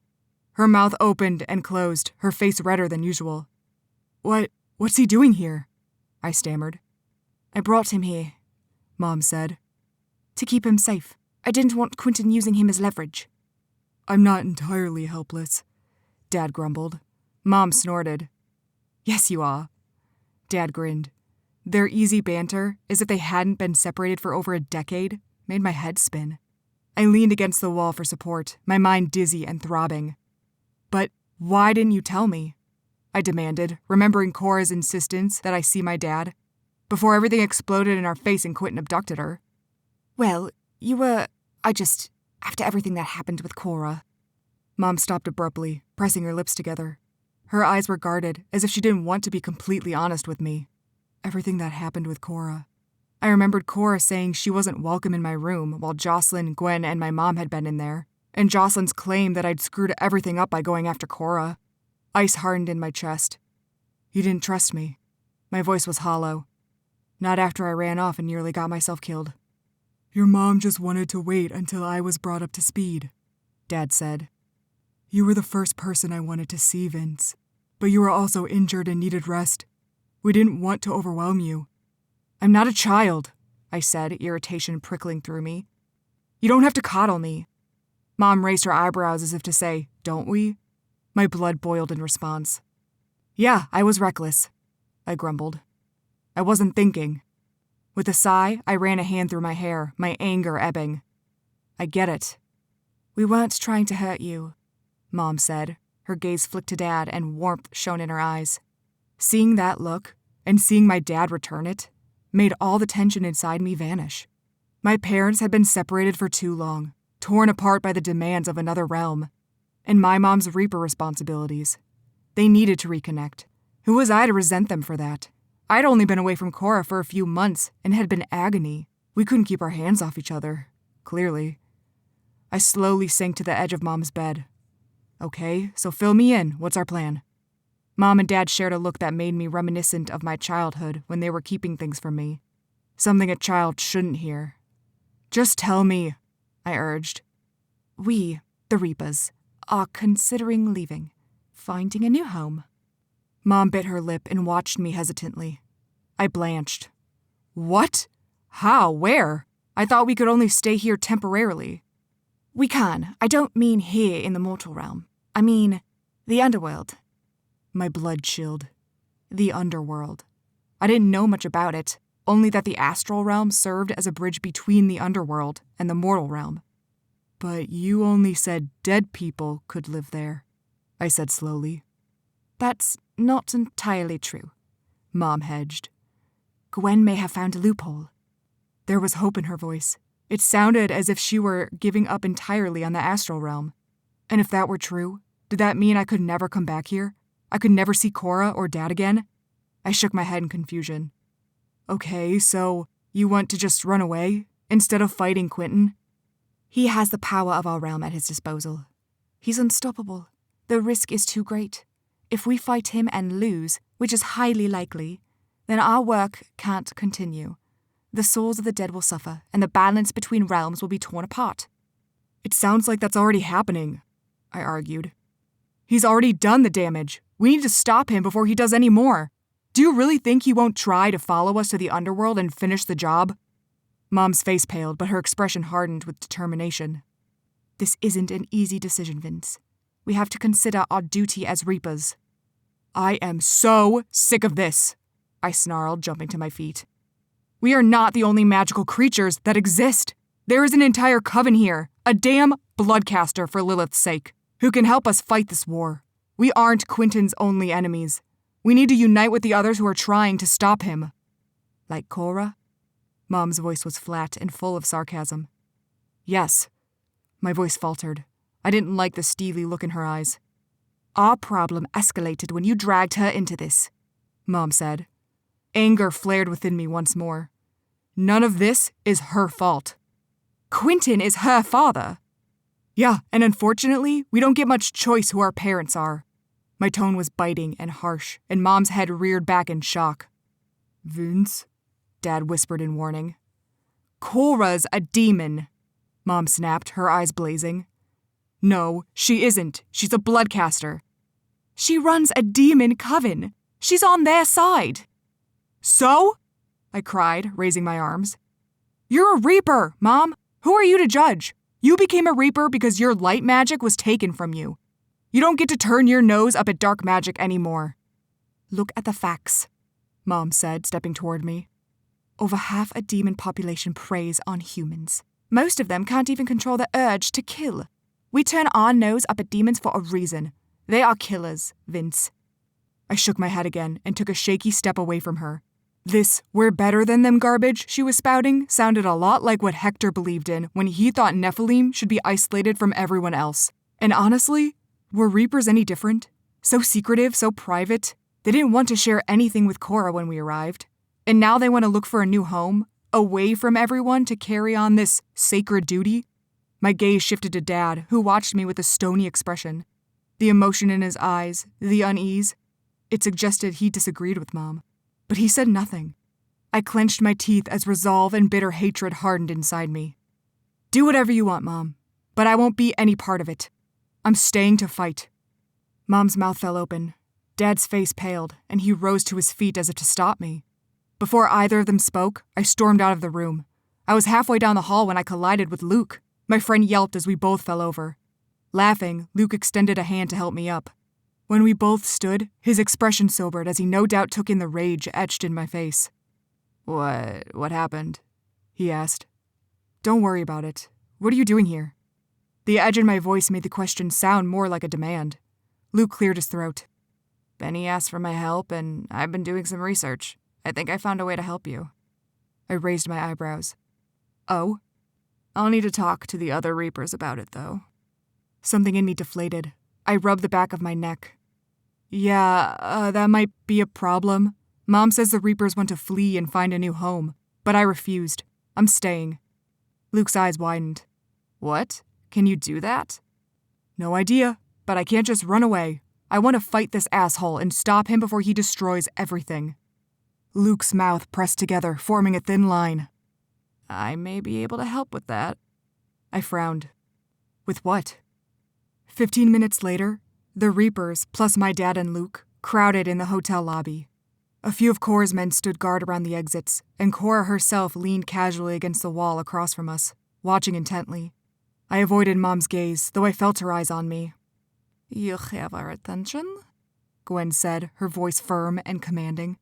The coldness in her eyes suggested she had low expectations. What is this plan of yours? Luke exchanged a glance with Benny, who nodded encouragingly. I'd forgotten they were both thinkers. It was weird to think of them as friends. Luke licked his lips, wringing his hands together in front of him. I remembered he'd always hated public speaking. He got terrible stage fright. Benny and I reached out to our contacts, Luke said, his voice trembling slightly. We discovered something interesting about our telepathic abilities. The strongest thinkers can create a kind of mental prison, impenetrable to all forms of magic. His eyes widened with significance. Even bloodcaster magic? Cora asked, straightening. Luke nodded. Quentin Cox was taking out second-tier thinkers because he knew this was a potential threat to his magic. You're not second-tier, Gwen said, her eyes narrowing. Luke isn't, Benny said. But I am. I started. My heart lurched as I glanced at Cora. She met my gaze and nodded grimly. Benny is second-tier. How had I not known this? Even Gwen looked shocked as she glanced from Benny to Luke. We have a few options, Luke went on, his voice gaining strength.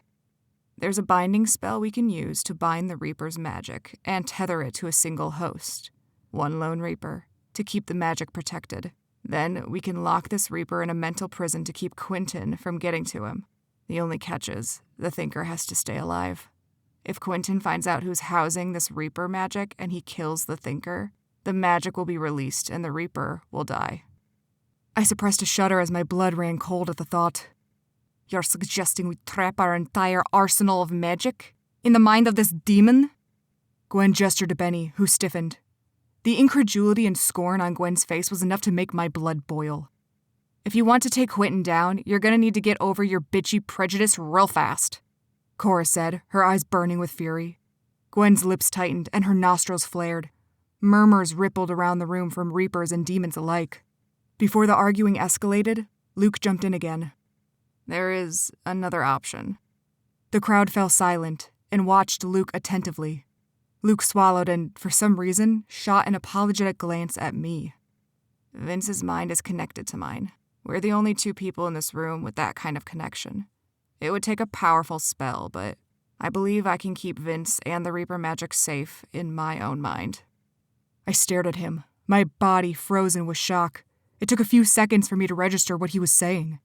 I hadn't even reacted when Cora went rigid, her icy gaze on Luke. Are you suggesting we trap Vince inside your head? Do you even have enough power to do that? And are you even strong enough to fight off Quentin if he finds you? Mom asked. Neither of them asked in disdain or condescension. These were genuine questions. But Luke flinched all the same. I don't know, but it's either me or Benny. We're the only two thinkers who can help you. Again, his gaze flicked back to me, and I understood what he was saying. He didn't want this for me, but he'd already ascertained that the Reapers wouldn't want to put their magic inside Benny. They didn't trust him, but they could trust Luke. My insides felt hollow.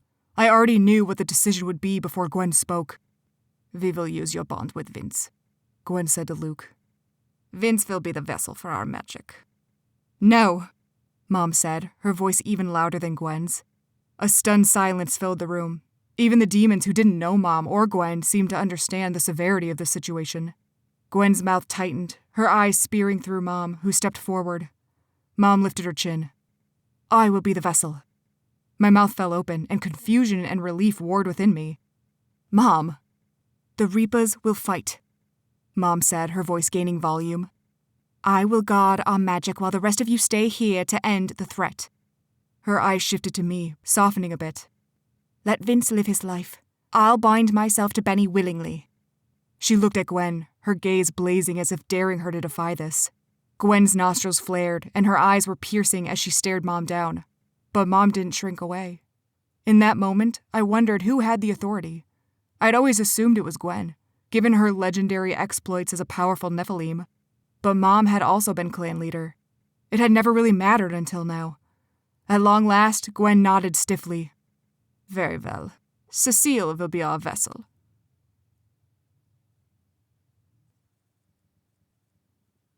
Chapter 30. Cora. After the meeting, there was a flurry of activity and questions. Many demons in my coven demanded to know why we were even helping these reapers. Honestly, I'd asked myself the same question again and again. But so much was at stake. If Quentin got more power, he could literally take over the world. And, of course, there was Vince. I would do anything for him, even fight a battle I would likely lose. I extricated myself from the talkative demons who wanted to discuss this new threat with me. I found Vince sitting in the armchair of the lobby, his expression stony. "Are you okay?" I asked. He huffed a laugh. "No." Slowly, I sank into the chair opposite him and leaned forward, meeting his gaze. "Your mom knew what she was doing. It was her choice." "There is no choice," he said bitterly. "Nephilim, Reapers, they're all the same. Choosing your life for you, taking away your freedom. It's all or nothing." "You made the choice to become a Reaper." His expression soured. "I know, and I've regretted it almost every day since." The devastation in his face was almost too much for me. I took a deep breath. "I can try to find another way to—" "There is no other way," he said glumly. "And we're out of time." He ran his hands through his hair. "If they could just see that allying ourselves with other covens, even with just your coven, would give us an advantage." He groaned. I dropped my hands on my lap. "Stubborn fools." "I know." Silence fell between us. I shifted a bit in my seat. What if your mom didn't have to do this at all? What if we could take Quentin out before Gwen even finishes the binding spell? Vince went very still as he watched me. I read the hesitant hope in his eyes, the guarded curiosity. "What do you mean?" he asked slowly. "Quentin has no weaknesses," I said. "The only thing he wants, craves even, is more power. He wants to sacrifice me to get that power because I'm the only other bloodcaster he can find." "Okay." Vince's eyes narrowed slightly. I could tell he didn't like where this was going. I took a breath. "I want to lure him out, using myself as bait." His head reared back, and he glanced around the lobby as if worried we'd be overheard. "Are you insane?" he hissed, leaning closer to me. "You'll get yourself killed." "Not if I set the trap the right way, and I want you to help me do it." He blinked, his face slackening in surprise. You do?" I nodded. "You're powerful, Vince.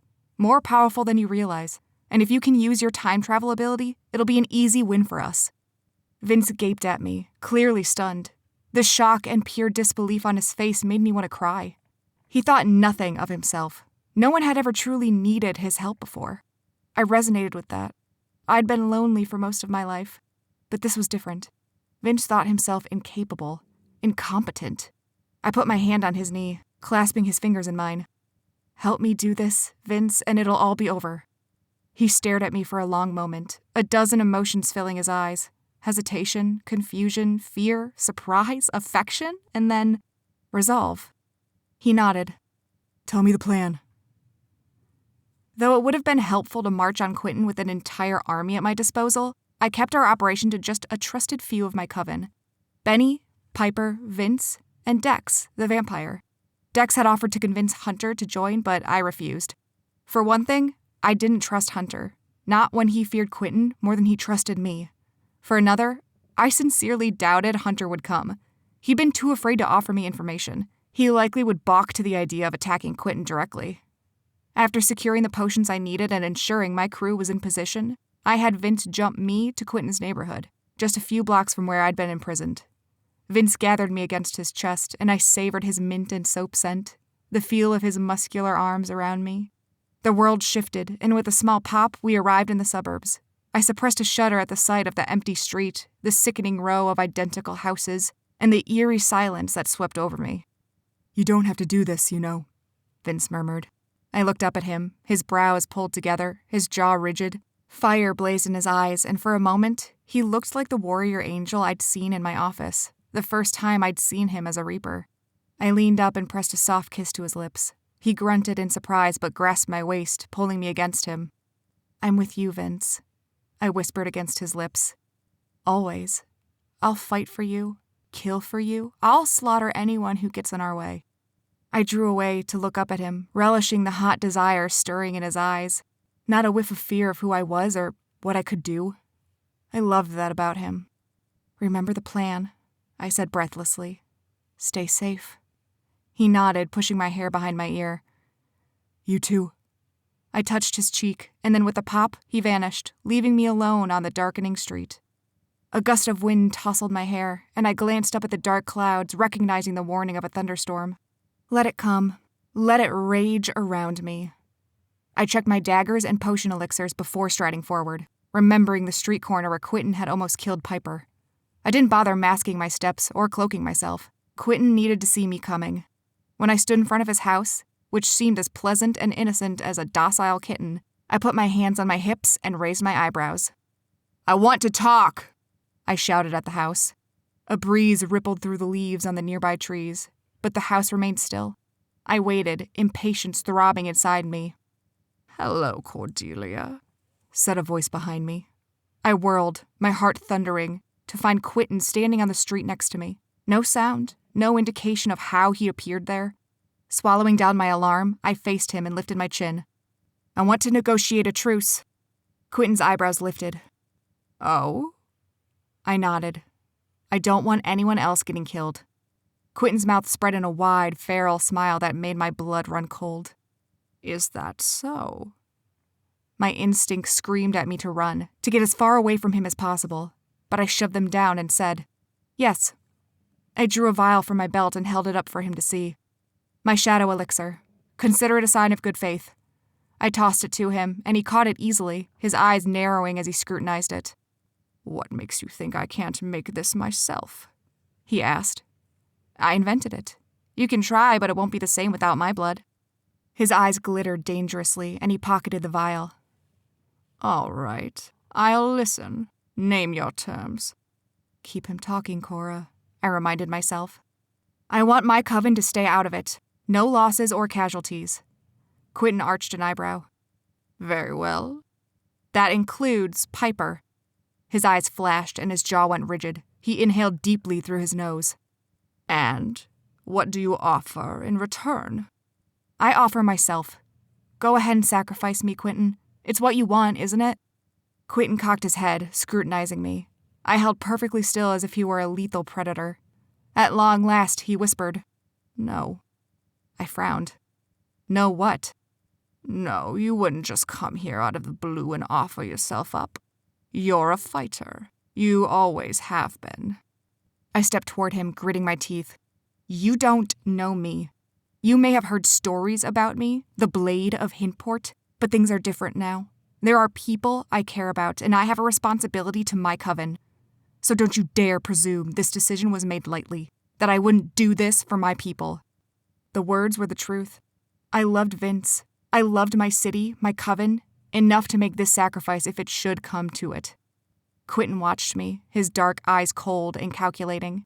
Though my insides churned with anxiety and fear, I remained perfectly still, holding his gaze. "Take it or leave it, Quentin," I said. "If you don't give me your word, I'm walking. I need to know my people will be safe." "Only my word?" he asked. I shook my head. "A blood contract." Something unreadable flashed in his eyes. "You would sign a blood contract with me?" "Hell no." But I nodded. Quentin inhaled deeply, and then shuddered. A ragged groan burst from him, and he sank to his knees. He looked around, his eyes wild until he stared at me in accusation. What have you done to me?" I lifted my chin. "It wasn't a shadow elixir I gave you. It was poisoned, set to activate with the absence of my body heat." His eyes shifted to the pocket he'd put the vial in. It had only taken a few minutes for my blood in the elixir to activate my spell, sensing that I was no longer in range.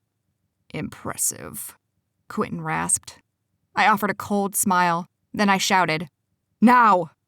In a flash, my friends appeared, Benny in wolf form, Piper with black magic pooling from her hands, Vince, his dark wings spread behind him, and Dex with his fangs extended and his red eyes gleaming. Quentin clutched his side but managed a weak laugh. An ambush? A trap? Oh, well done, Cordelia. I couldn't have taught you better myself. I stiffened, bristling at the pride in his voice. Hatred boiled through me as the thought of doing something he approved of. Above us, thunder rumbled, promising the storm I'd known was coming. I drew my dagger, and Quentin's smile widened. Are you going to kill me? He choked out another laugh. I'd be honored to become another one of your victims. I stepped toward him, brandishing my blade. You can't talk your way out of this, Quentin. I slashed the blade through his throat. Purple blood gushed from his wound. Quentin gurgled, spitting up more blood, his teeth stained with it. I watched the liquid run down his neck, pooling onto his clothes and the ground, until the blood stopped. The purple fluid receded back into his body and the wound sealed itself, leaving nothing behind but smooth skin. Cold horror chilled my body, and I staggered back a step, numb with shock. What?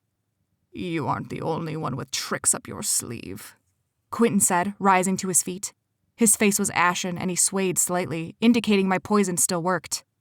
You think I wouldn't take a healing elixir before meeting you? Although I must commend you for your ingenuity. How did you concoct a potion to withstand the effects of healing? I took several deep breaths, trying to calm the raging panic within me. How long did it take for a healing elixir to wear off? I mentally calculated, trying to remember. Benny growled and lunged for Quentin, tackling him to the ground. Piper and Vince followed, their magic mingling to form a swirl of black and red that consumed Quentin entirely. A high-pitched whine pierced the air, and my heart jolted. Benny. Something inside me snapped into action, and I dived into the fray. Thick magic filled the air, making it hard to breathe. I sliced a hand through the air. Purple magic glowed, and a narrow beam of light shone through the red and black haze, lighting my way. I found Quentin poised over Benny with his hands pressed against the wolf's throat. Under his grip, Benny went limp. I roared with rage and sliced into Quentin's shoulder, then again into his side. Quentin stiffened and cried out, releasing Benny. Piper slammed her magic into Quentin, knocking him backward.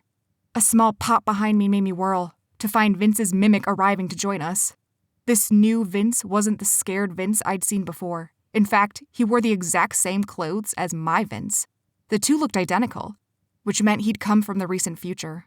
I looked at my Vince, my eyes wide with surprise, and he offered a sly grin. Together, we surrounded Quentin. He had nowhere to run. Even if he could heal, he couldn't take us all on at once. Quentin stood, his eyes wide as he stared at the Vince beside me, and then his mimic on my other side. Interesting, he murmured. I aimed a kick in the center of his chest, sending him flying. Then I pounced again. He couldn't heal if I stopped his heart. All I needed was one well-timed blow. Purple magic burst against me as Quentin fought back. I grunted against the pain, searing through my chest, and ducked, avoiding another slice of his magic. I threw myself against his legs, and we both collapsed. Dex! Now! I shouted as I pinned Quentin to the ground. Dex hissed, his fangs long and sharp as he buried them into Quentin's flesh, right at the base of his throat. Quentin screamed and then went still, his eyes wide and dazed as Dex drank from him. I watched, my knife raised just in case, but the longer Dex drank, the limper Quentin became. Relief bloomed in my chest. It was over. It had to be. Suddenly, Vince, both of them, bellowed in agony. They clutched at their heads, their faces contorted with pain. Vince, I whispered, reaching for them. They both fell to their knees, their faces turning white. Slowly, I faced Quentin, who now wore an insane smile. Though his eyes were clouded and his face had drained of color, he looked at me and winked. Dex, stop, I ordered. Dex withdrew with a groan, wiping purple blood from his lips. His own eyes gleamed with hunger and awe, and for a moment, I found myself wondering if bloodcaster blood tasted much different. Striding forward and trying to ignore Vince's screams, I grabbed Quentin by the collar. What are you doing to him? I wanted to kill him right there, but I had no idea if killing him would stop Vince's pain. Quentin laughed, the sound hoarse and feeble. Slowly, the puncture wounds on his throat healed, but I knew the blood loss would linger. Do you think I'm an idiot? I stole magic from the astral realm, the very realm your boyfriend is tethered to. Of course I would use that to my advantage.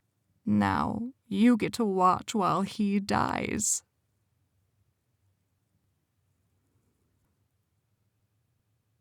Chapter 31.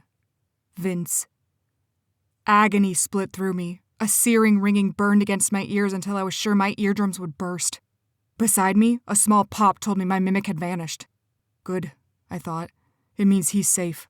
I'm safe in the future. Which also meant I would survive this. Something powerful coursed through my veins. Something familiar. A knowing. An instinct. What had once been a faint feeling now blazed inside me like a door had been thrown open. Light shone within me, piercing through my pain in my head. The ringing subsided. All I saw was the brilliant yellow light, brighter than the sun. For one wild moment, I thought the sky had cleared, making way for the sun to break through. But then another crack of thunder split the air. Faint raindrops spattered on my face. My senses returned, and I made out Cora's screams. My insides quivered at the sound. "Please," Cora begged. "Quentin, stop!" "I want what you promised me," Quentin said, staggering to his feet. "Give up yourself, Cordelia, and I'll spare him." I searched within myself, looking for my Reaper magic, but instead, I found a steady stream of gold light flowing within me. Somehow, I knew what it was. The timeline. Cora was on her knees in front of Quentin. Tears flowed down her face as she nodded. She was surrendering to Quentin. For me. I lunged, but instead of my magic reaching out, the timeline reached out, and I traveled. I went backward 5 minutes to when my mimic had first appeared.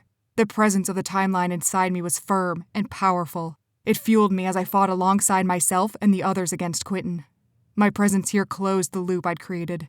Just like before, there were 2 Vinces fighting, but this time, I was the second one.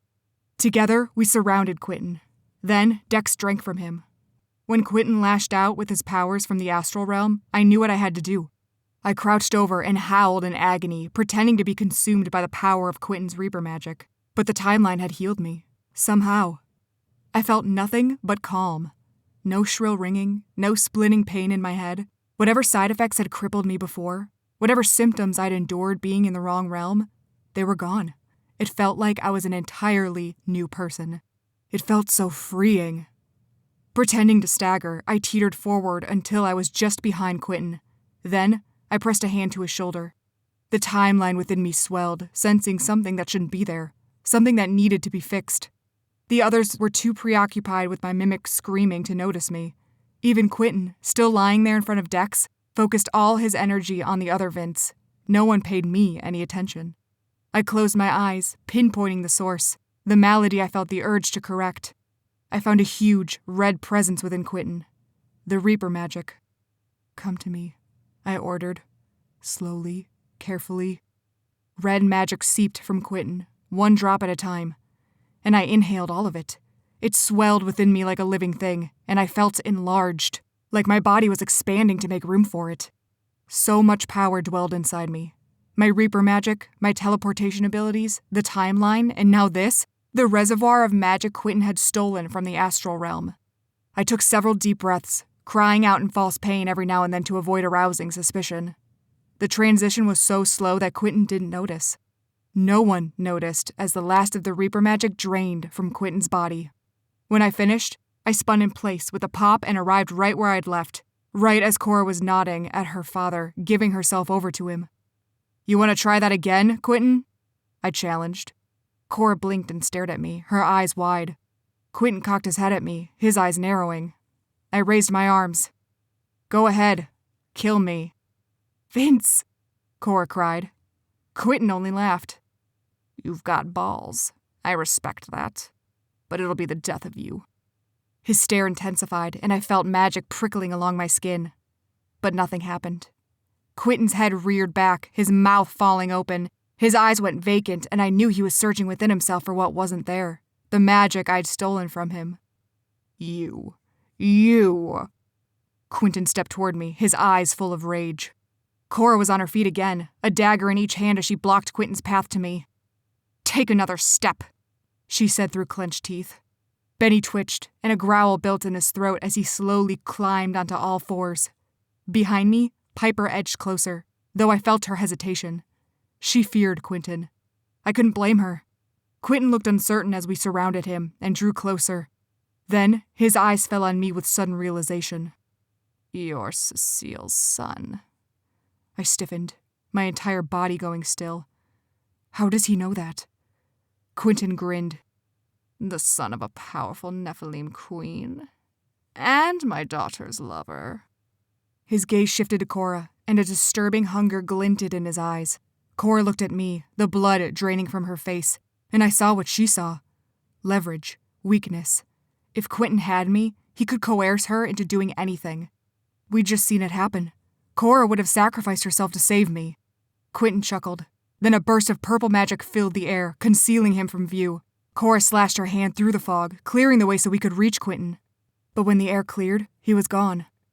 "Damn it!" Cora roared, flinging her knives to the ground. How? How does he keep vanishing like that? She whirled, her eyes ablaze as she stared at Piper, who stood a good 5 feet away from us. "And what the hell are you doing over there?" Piper's mouth opened and closed, her face pale and her lower lip quivering.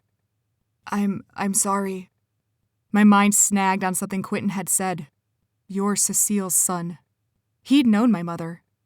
"Cora," I said urgently, "we need to get back to the coven. Now."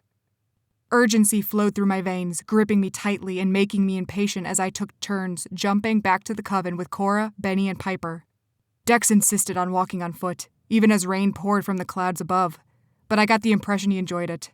After all, he couldn't often walk around in the daytime. Perhaps being out here, even in the pouring rain, was a relief for him. As I jumped back again and again, not trusting myself to jump everyone at once, all I could think about was Mom.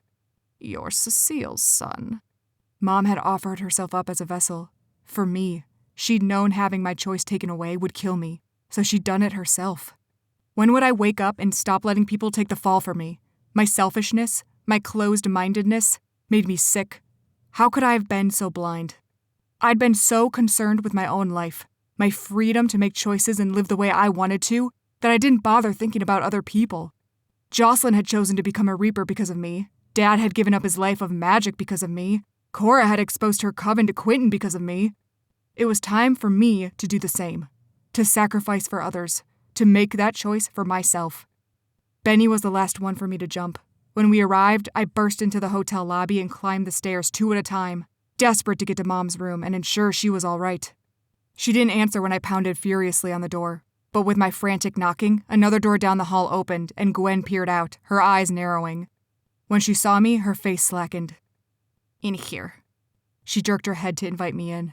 I obeyed, entering Gwen's room to find Jocelyn, Mom, and Gwen hovering over a bowl of potion ingredients. A small gold amulet in the shape of an angel wing rested inside the bowl. It was already emitting an eerie red glow. "Is everyone all right?" I panted, clutching at a stitch in my side from racing up all those stairs. Mom's brow furrowed as she looked me over. "Yes, we're fine. What happened, Vince?" I dropped my head and sucked in several deep breaths.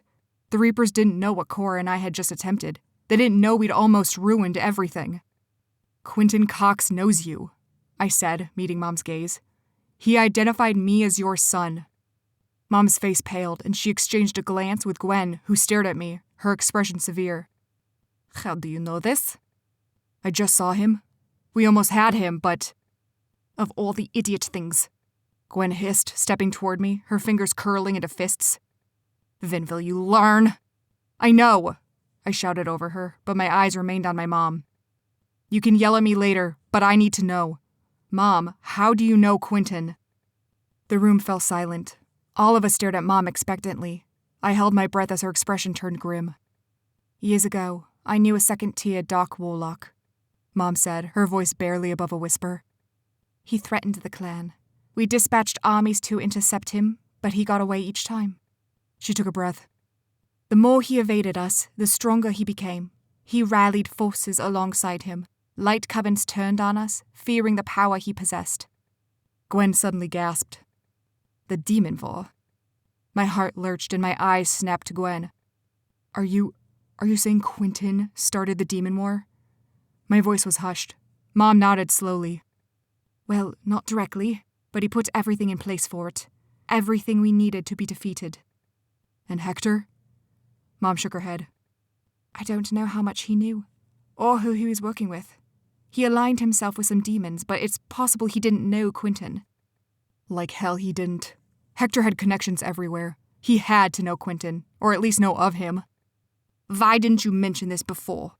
Gwen snapped. I didn't think it was important, Mom said, her voice rising. And I didn't even know it was the same person until recently. If he had enough power and foresight to start the demon war, Jocelyn said in a whisper. Then he's a lot stronger and smarter than we feared, Gwen said. I looked at Mom, her gaze locked onto me, her face stricken with terror. Like Cora, Mom knew what Quentin would do. He would use me against them. And after Mom offered herself to be the Reaper's vessel in my place, I knew she would do anything to protect me. I swallowed and turned to Gwen. Let me be the vessel. I made a target of myself by seeking out Quentin. Now he knows me, and he'll try to use me as leverage. For Mom and for Cora. I can't let that happen. Silence fell in the room. Jocelyn stiffened, her eyes wide. Mom closed her eyes, her expression filled with regret. But Gwen stared me down, as if waiting for me to change my mind. Are you certain? She asked slowly. I nodded. Can your thinker friend handle this? I nodded again, feeling confident that even if Luke wasn't as powerful as Benny, our bond certainly was. Gwen sighed. Very well. No, Mom said, stepping forward, her eyes pleading as she looked at me. Vince, please. Quentin likes toying with his enemies, I said. He'll lure you out, play games with you. He enjoys tormenting people, Mom. I closed my eyes as anger and fear clawed at my insides. I can't let him do that to you, or to Cora. I can't let him use me to torture you. You have no idea what you're giving up. We don't even know how long you'll be trapped in there. It could be years. I've made a mess of things since I got here, I said in a broken voice. Most of this is my fault anyway. Let me fix this. Mom shook her head. Quentin was attacking our realm even before you became a Reaper. But I made it worse, I said. I took her hands in both of mine. Please let me do this. Let me make this choice for you. For all of you. I looked at Jocelyn, trying to convey the apology and regret in my gaze. Her eyes softened, and she pressed her lips together. A deep thrumming pulsed in the room. The bowl of potion ingredients rattled. Every pair of eyes moved to stare at the bowl as the red glow intensified and then slowly faded. Gwen was the first to break the silence. It's done. Her voice was soft and hushed. Any Reaper who touches this will be drained of their magic. Her eyes shifted to me. If Vince wears this, he will hold all of the Reaper magic. Something churned inside me as if coming to life. Reaching out for the amulet, I took a step forward. And if I touch it? It will take your Reaper magic too. I swallowed. That presence still stirred in my chest, and with a jolt, I realized what it was. Quentin's magic that he'd stolen from our realm. It still lived inside me. I'd completely forgotten. My eyes watered with the intensity buzzing within me. My body lurched forward of its own accord until my fingers curled around the cold amulet. Vince, no! Mom shouted. Too late. As soon as I touched it, I breathed deeply as if my lungs had been cut off until now, as if I'd never breathed before. The power inside me seeped out, funneling into the amulet. I wasn't sure what I was expecting, but it certainly wasn't relief. I thought I'd feel empty, but instead, I felt free, unrestrained, like a weight had been removed from my chest. I took several deep breaths, blinking tears from my eyes as I gazed around the room. It wasn't until I noticed Mom's face, slack with shock and hurt, that I realized I was smiling. Vince, Gwen said weakly. I never heard her sound like that. I blinked at her. What? Then I looked down and found my entire body glowed red. I yelped and staggered backward in shock. As I watched, the redness receded until I was no longer glowing. My breathing turned sharp. What was that? Where did you get that much magic? Mom whispered. From Quentin. How? Gwen demanded, the sharpness returning to her voice. My mouth opened and closed. I wasn't sure how much to say. Something inside me warned not to utter the truth about the timeline living inside me, that they wouldn't understand. I don't know, I said honestly. I just touched him and the power came into me. You reaped, Gwen said, her eyes wide. A stunned silence rippled over the room. Even Jocelyn's face had turned white, though she looked almost as confused as I felt. How? I asked, my voice barely a croak. I don't even know how. Most Reapers train for weeks before they can fully access their abilities, Mom said quietly. Her eyes were full of awe and pride, but also sorrow, because I'd just given it all up. Whatever potential I showed as a Reaper had been sucked into the amulet, and the blissful freedom I felt inside me roared at the thought of being tethered to the red magic again, of being restrained.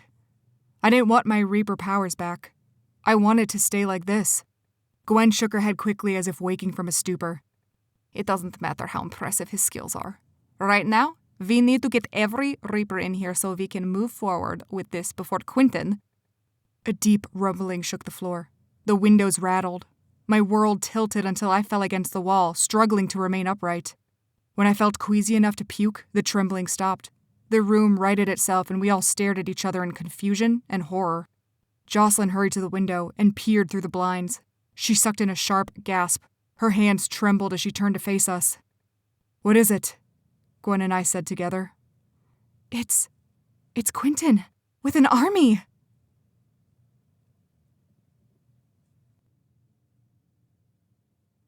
Chapter 32. Cora. I sensed his magic before I saw him. I wasn't sure how.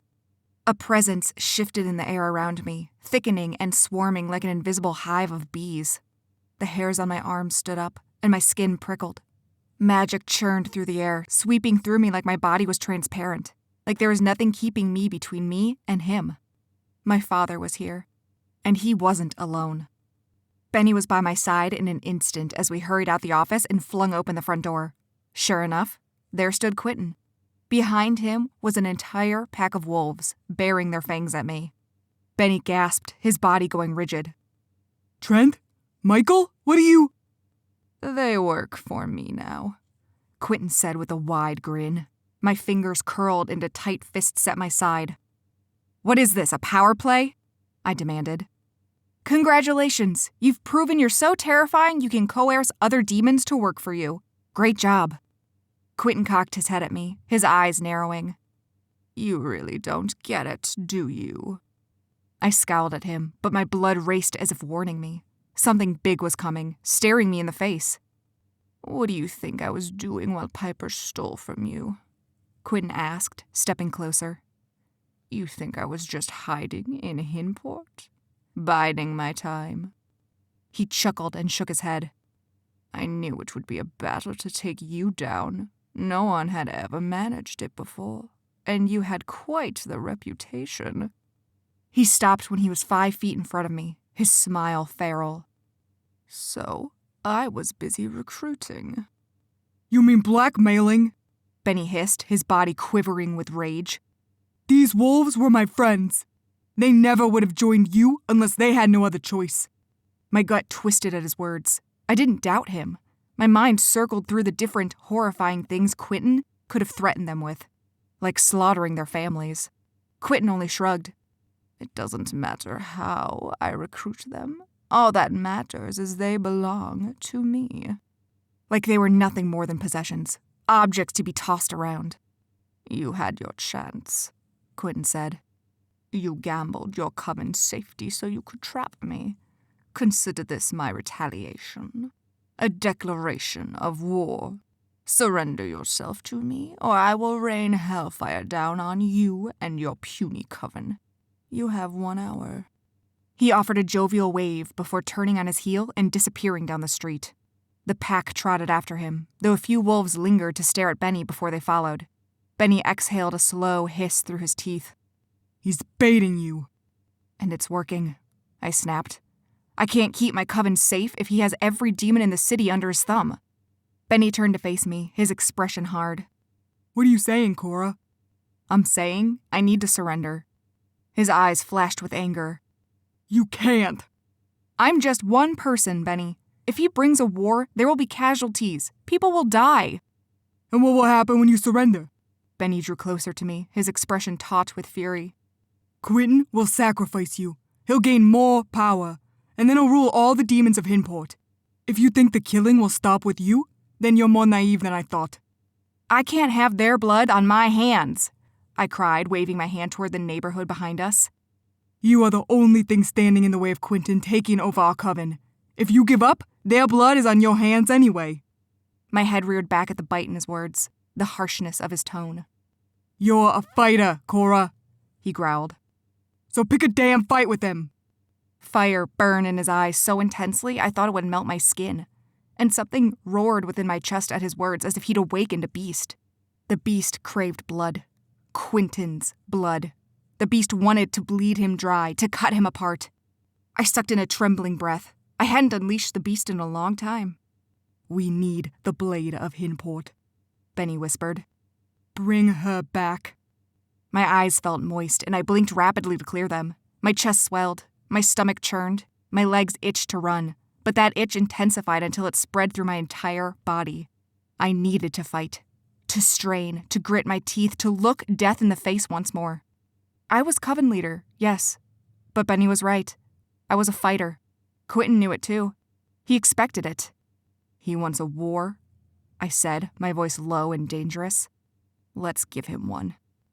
Clarity coursed through me, swift and powerful as I gave orders, never stopping to breathe or think. I sent Dex to gather as many vampires as he could, though I doubted there were any still on our side. Benny went to find Luke so they could mentally seek out any demons in the city who hadn't been taken in by Quentin. We needed every ally we could find. Piper rounded up those in our coven who couldn't fight, those who were too old or injured, and sent them to the bunker we never used. I'd called Damien paranoid for building it. But here we were, in desperate need of a shelter to keep our people safe. I was busy rounding up soldiers and weapons. My people were trained in basic combat, but none of them were fighters like me. My whole purpose had been to do the dirty work so no one else would have to. But we didn't have time to train. War was on our doorstep, now. I didn't know where Vince or the other Reapers were, but I had to trust they were keeping their heads down. Last I heard, Gwen was busy preparing the spell to bind their magic so Cecile could take it with her into Benny's mind. The thought sent a jolt of realization through me. Relief and agony crushed my chest, making it hard to breathe. Benny could not fight in this war.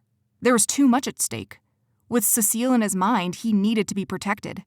If he died, so would she, along with all the Reaper's magic. I'd just gathered my most vital elixirs when I sought Benny out to warn him to stay hidden, but he was already waiting in front of my apartment, pacing anxiously. I froze, the glass vials clinking in my arms. Benny stopped when he saw me, his eyes burning bright and clear. We're ready. How many? I asked, fearing his response. 50. 20 wolves, 14 witches and warlocks, plus 15 vampires with Dex. I swallowed and nodded. 50 was a lot, certainly more than our original coven. But if there were only 50 demons we could rely on in the city, that meant Quentin had hundreds on his side, maybe more. You can't fight, I said. Benny's eyebrows lifted, his mouth hanging open. What? Why not? You need to work with Cecile. Get her hidden and keep yourself safe. Benny shook his head. It's not me, it's Luke. I frowned. Luke? Is he strong enough? Benny stared at me for a long moment. Then, comprehension dawned, and a mixture of emotions filled his gaze. You haven't heard. Heard what? Impatience gnawed at my sides. Vince is going in instead. My brows knitted together, and it took me a full minute to process what he'd said. Vince was going into Luke's mind. To be trapped. A hard lump formed in my throat. I couldn't breathe, couldn't think. I had to go to him. Now. Convince him not to do it. He'd be chaining himself for who knows how long. It was his choice, Cora, Benny said quietly.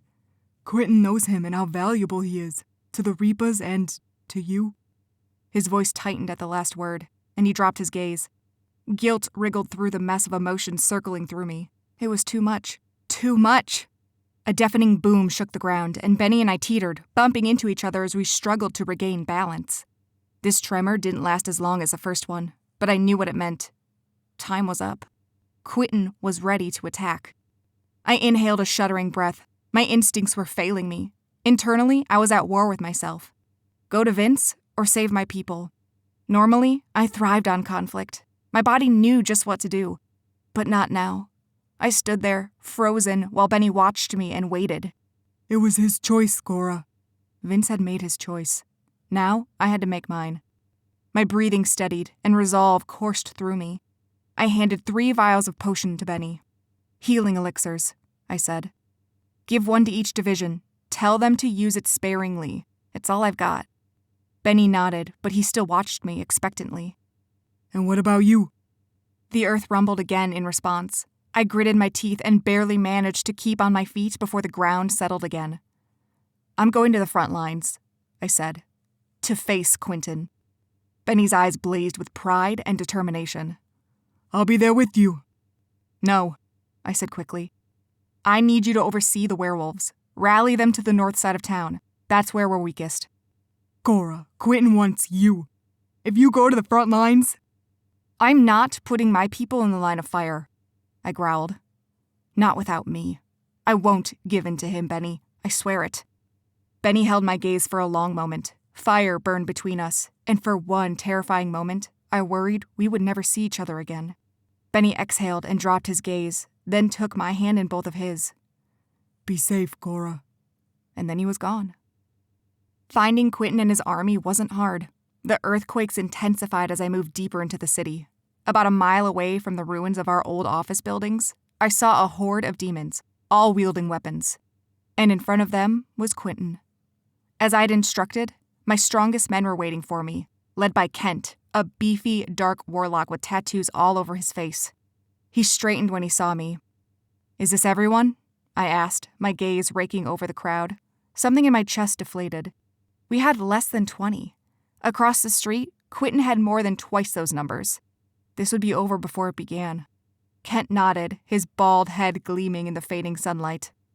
"With nightfall, we'll have more. Dex is waiting in the complex for the vampires to emerge." I wasn't sure we'd make it to nightfall. "What's the plan?" Kent asked, crossing his arms. I swallowed, feeling out of my element.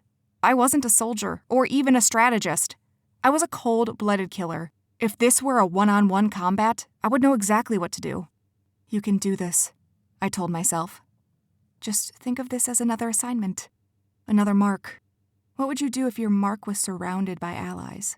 How would you get to him?" I took a deep breath. "We need to lure Quentin away from his men." "How do we do that?" I smiled. "Take something he wants."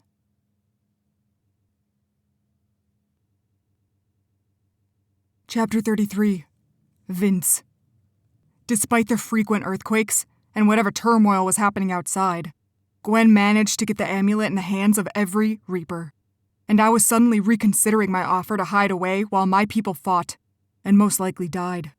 Even with their magic, they were no match for Quentin and his army.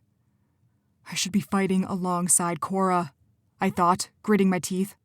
But then my gaze shifted to my mom, who wrung her hands together with worry. Dad sat next to her, his face pale and drawn. He kept glancing at me, his eyes stirring as if he wanted to say something. I couldn't leave without talking to him. In all the chaos that had been going on, I'd barely shared 2 words with him. While we waited for Gwen to return, I strode toward Dad. He instantly rose to his feet as if he expected my approach. "I'm sorry," I whispered. My eyes burned with the threat of tears. Dad stepped around the table and grabbed me in a tight embrace. "You have nothing to be sorry for. You must be so disappointed in me. I've made so many poor choices." Dad drew back to look at me, his eyes shining. "I'm not disappointed.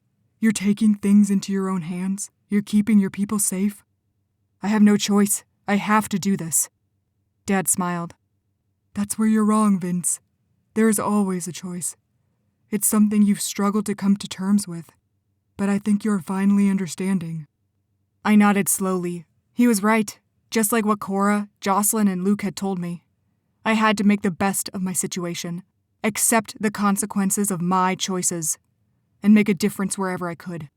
I'd made the choice to become a Reaper. It was time to stop complaining and start working.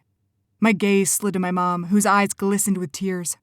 I could give my parents what I'd failed to give them before, a life together. The door opened and Gwen strode in, her cheeks pink and her eyes wide. Her hands grasped a large piece of cloth. I knew the amulet was nestled inside. "Gwen said it was dangerous to touch with your skin after your magic was gone. You risked losing your entire soul." The thought made me shudder. "The spell is complete," Gwen said, quietly approaching me. "The Reaper magic has been sealed. As soon as you put this on, you will feel the weight of the magic. Don't put it on until you're inside your friend's mind. The mind will provide a stasis, keeping you safe from the burden of the magic. The burden of the magic. I swallowed hard. What would happen if I put it on now? Gwen fixed a hard stare at me. The force of the magic would likely kill you. I flinched. I'd expected something like that. Quentin's magic hadn't killed me, a small voice inside me said. But I shoved the thought away. Perhaps that had just been a fluke. Or perhaps Quentin had possessed enough magic to do me any harm. A soft knock sounded at the door. Mom opened it, and there was Jocelyn and Luke behind her. Both their expressions were drawn with worry. Shouts and gunfire echoed in the distance, and the ground rumbled again. More fear and guilt wriggled through me. Was Cora okay? This is the best thing you can do for her, I reminded myself. You're a liability, Vince. Quentin would use you against her. He saw her almost give herself up. I nodded to myself as the door closed behind Luke and Jocelyn. Are you ready? Gwen asked me. I met her gaze, my insides quivering from the severity in her eyes. To be honest, I wasn't ready. I hadn't fully accepted what this meant, what I'd be giving up. And I hadn't gotten to say goodbye to Cora. I closed my eyes, allowing regret to consume me for a moment, reveling in that pain, embracing it, because it served as a reminder for why I was doing this. I opened my eyes and looked at Mom, her face crumpled as if she were about to burst into tears. And next to her, Dad's face was ashen, but he offered a weak smile. He'd already said goodbye to me once. This wasn't much different. I knew he could handle it. Tell her I love her, I said to Dad. More than anything. Dad nodded. He knew who I was talking about. Mom sucked in a shuddering breath. Surprise and alarm flickered in her face before sorrow took over once more. I stepped toward her and embraced her. She clutched at me tightly as if she could ground me here by force. It was different for her than for Dad. We'd finally been reunited after a decade apart. When I'd pledged my vow as a Reaper, she'd thought we'd be together forever. We both had that thought. You'll get through this, I whispered. You'll take him down in no time, and then I'll come back. This isn't goodbye. Mom wept into my shoulder, the sobs so intense I knew she couldn't form words. Feeling her trembling as she cried made my own eyes sting with tears. I closed them, determined to keep it together. I would have plenty of time to break down inside Luke's mind, once I was alone. When I drew away, I wiped the tears off Mom's face, and she gave me a wobbly smile. I'm so sorry, she breathed. For everything. A knot formed in my throat. I've already forgiven you. And it was true. Whatever bitter feelings she had about Cora, whatever she believed about Reapers being the most important creatures in the world, I could forgive her for all that, because she was my mother. We didn't have to agree on everything. I turned away as a tear trickled down my cheek. My lips trembled and I couldn't look at my parents anymore, not if I wanted to keep my composure. Jocelyn flew into my arms and pressed a kiss to my cheek. Before I could react, she'd withdrawn, rubbing her arms to avoid my gaze. Stay safe, I told her. She just nodded, still not looking at me. Then I faced Luke and took a deep breath. What will happen to you? Benny set me up with a coven of thinkers in New York. They offered me shelter and will monitor my mind to ensure nothing happens. What will happen to my body? I asked uncertainly, imagining a lifeless version of myself collapsing on the floor. My mind will absorb you, Luke said. All of you. Your mind, your body, everything. My face twisted with a grimace. Will it hurt? To have me and all this magic trapped in there? Luke smiled and shook his head. With our bond, it'll be easy. A little heavy, but definitely doable. My hands started shaking, so I focused on my breathing. Inhale. Exhale. Then, Gwen was there, her hands outstretched. In her palm was the amulet wrapped in cloth. Gingerly, I grasped the corners of the cloth, careful not to touch the amulet, and tucked it in my hands. You all be careful, I said to the room at large.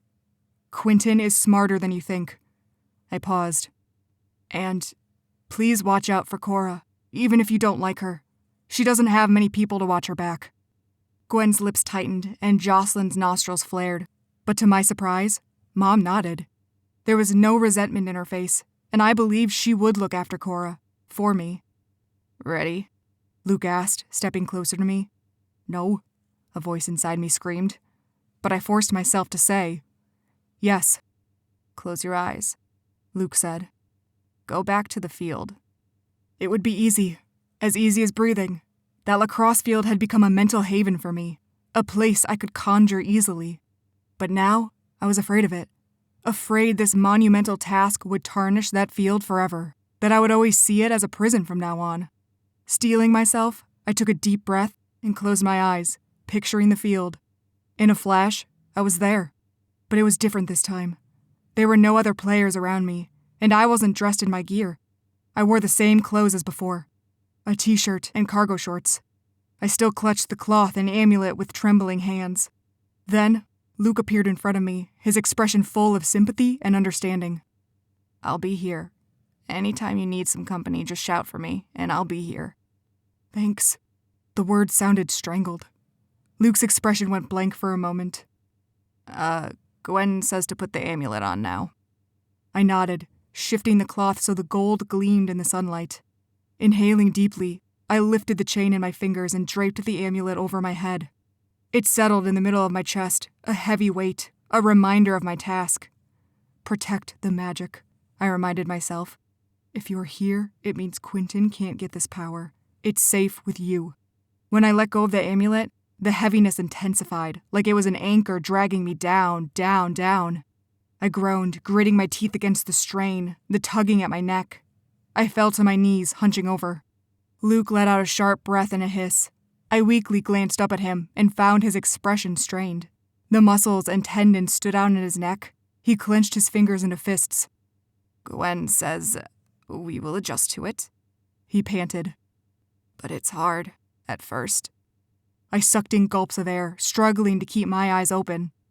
"It's fine," I grunted. "I'll be fine." "I gotta go now, Vince, before Quentin." "I know. Go. Be safe." He nodded and then vanished, leaving me utterly alone.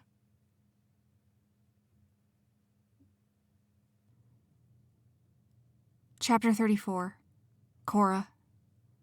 Getting close to Quentin wasn't easy.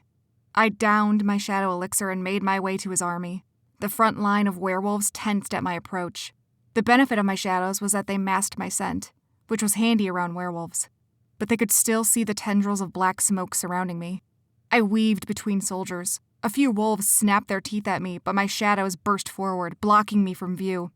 Vile dog breath stung my nostrils, but I remained unharmed. Quentin sensed me before I reached him. "So, this is your famous shadow elixir?"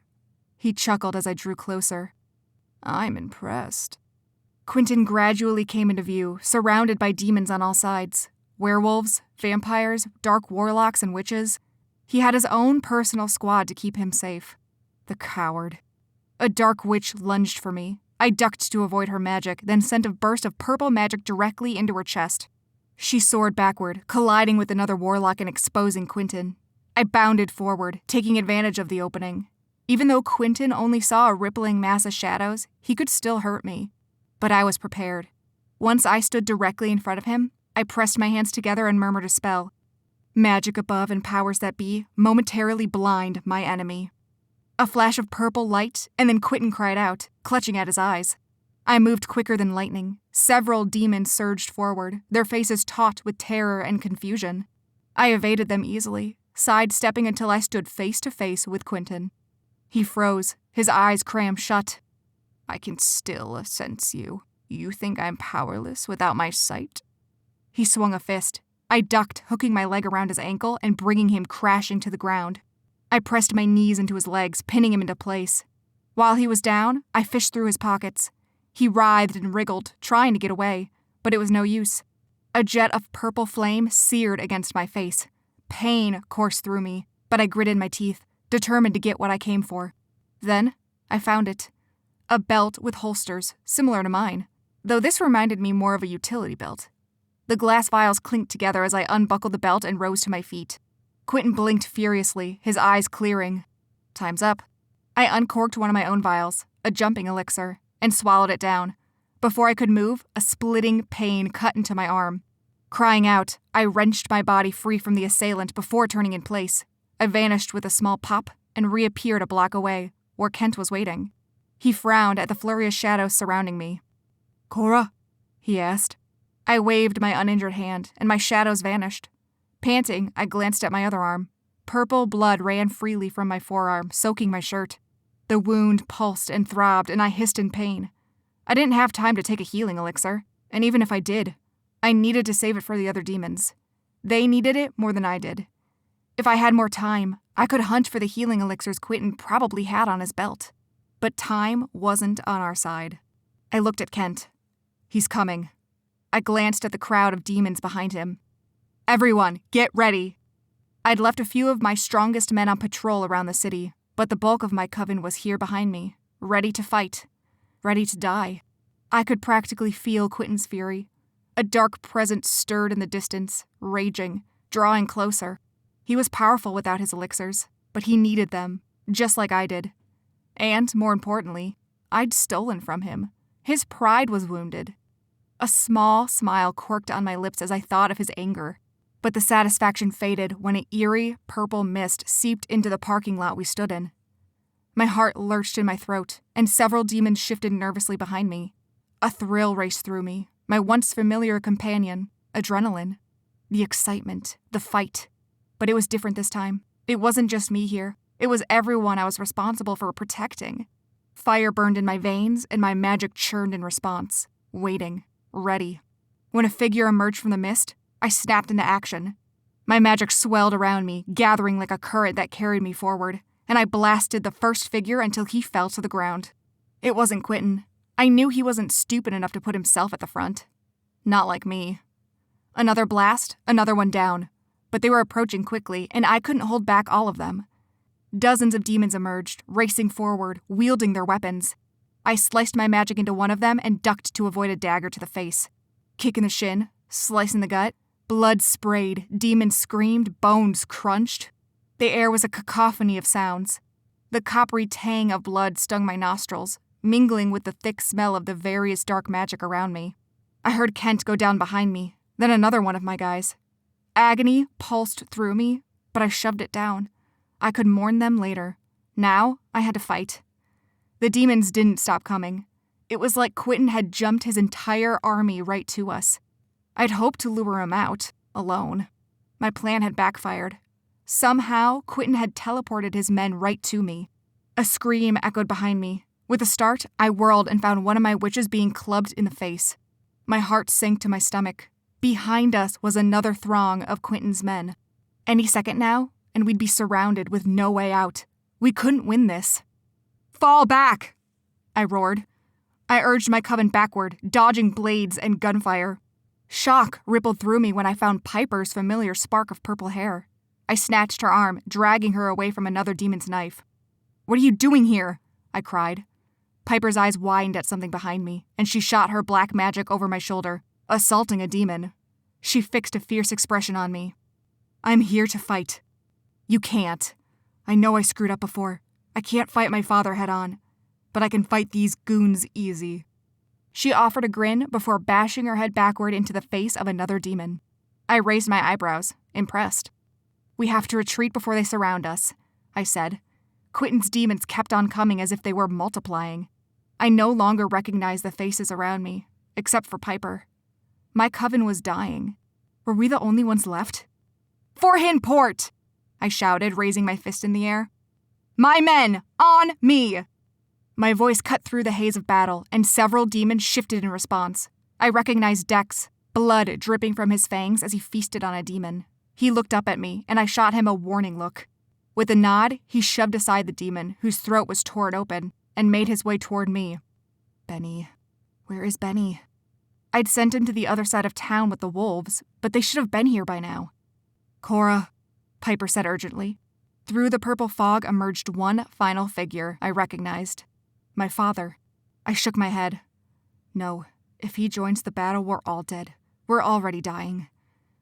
The slaughter was so much worse than I'd feared. I grabbed Piper's elbow. "Get to the bunker, now." "I'm not hiding," she hissed. "I'm with you, Cora." I didn't have time to argue with her. After grabbing the potion vial from my pocket, I quickly downed the rest of my jumping elixir. My eyes flicked around the lot, squinting as I tried to make out anyone else on my side. Anyone I might have missed. There was one more. Finn, a dark warlock. I hollered for him until he caught my eye and moved over to me. When we were all huddled together and Quentin's demons had us blocked in, I made sure we all had our arms linked. "Hold tight," I shouted. I turned in place, gripping the arms of my last remaining comrades, and with a pop, we vanished from the battle. Dust, dirt, and sharp concrete broke my fall. My hands were still tightly gripping the arms of Piper and Dex, so I had nothing to break my fall but my forearms. I grunted as a hard ground scraped against my skin. Around me, my comrades coughed and sputtered, waving dust out of their faces. "Where are we?" Piper wheezed. I squinted. A gloomy darkness surrounded me. As my eyes adjusted, I made out several dusty cardboard boxes and broken pieces of furniture. Dust tickled my throat. An old storehouse. It's cloaked, and no one can enter unless they have... I stopped. I was about to say my blood, but that now included Quentin. Shaking my head, I said, "We can't stay here long. We'll have to move soon." "And go where?" Finn asked. A heavy silence fell around us. Our eyes met with grim realization. We had nowhere to go. No home, no friends or allies. Quentin and his army would hunt us. We were on our own. All I wanted to do was collapse in a heap and succumb to the despair, to do nothing but wallow in my defeat, in the horrible choices I'd made. I'd lost my coven, my city, my family, but as I gazed at the bleak expressions of my last remaining allies, an unfamiliar fire burned in my chest. I yearned to triumph over this, but not for my own sake. For them. To save them, to bring them back home, to give them hope again. Wiping dust from my pants, I climbed to my feet with a grunt. Even though my body ached and throbbed with injuries and exhaustion, I forced myself to stand up straighter and look each one of them in the eye. "I don't know," I said, answering Finn's question. My voice was strong, but it crackled, betraying my fatigue. "I don't know where we'll go, or how long we'll have to run, but this isn't over. I swear to you, on my life and on my blood, that somehow we'll take our city back. One day, we will have our revenge. And I'll do whatever it takes to make it happen." I pressed my bloodied hand to my chest, my fingers forming a fist. "I'm with you, all of you, until the end." For a moment, silence followed, and I feared my words had no effect on them. But then, slowly, my friends stood, their eyes glinting with determination. One by one, they pressed a fist to their chest and echoed my words. "I'm with you, until the end."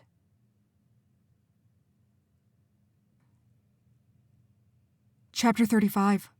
Vince. I had no concept of time in the field of Luke's mind. After what felt like an hour, the heavy weight of the amulet settled into something more bearable. I was able to straighten and even stand, though it was still a strain for me. Sweat dripped down my face and my arms trembled. After what I guessed was 2 hours, I could easily pace the length of the field. I even broke into a brisk jog, my legs aching to strain against something, especially when everyone I loved was out there fighting, and possibly dying. Were the Reapers helping Cora fight Quentin? Was Cora all right? What about my parents? I didn't dare call for Luke. Not yet. He needed to get to a safe place first. I wouldn't jeopardize his safety by distracting him. When I was too exhausted to keep pacing, I collapsed to the ground, propping my arms up on my knees as I twirled a blade of grass between my fingers. My heart thrummed rapidly inside me like the fluttering of a hummingbird's wings. My breaths were sharp and uneven, and sweat now coated my entire body. I vaguely wondered how I would take care of hygiene, sleep, food, and other needs. But I reminded myself Luke would be back eventually. Perhaps I didn't need to eat. Gwen had said my body would be in a sort of stasis. Maybe time was completely frozen for me. After another long stretch of time, the aching boredom started to gnaw at my mind. All I could do was fret about my friends and family, my brain circling through horrifying scenarios and dwelling on how helpless I was. Something pulsed inside me the longer I sat there with my anxiety. At first, I thought it was simply the magic of the amulet, but the presence grew and grew within me until, with the jolt, I recognized it, foreign and yet so familiar. The timeline. It called to me. As soon as I identified it, it surged forward eagerly. Power tickled my skin. I wiggled my fingertips. Even with my Reaper magic gone, I still felt alive inside. Not just the weight of the amulet, but the weight of my own powers. My warlock powers. They mingled with the timeline, intertwined like two snakes enjoining, like they fit together perfectly.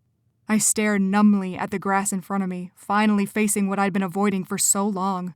The call. The connection to the timeline. I had it, just like Hector. Something quivered along the timeline like a ripple in the water. I frowned. What was that?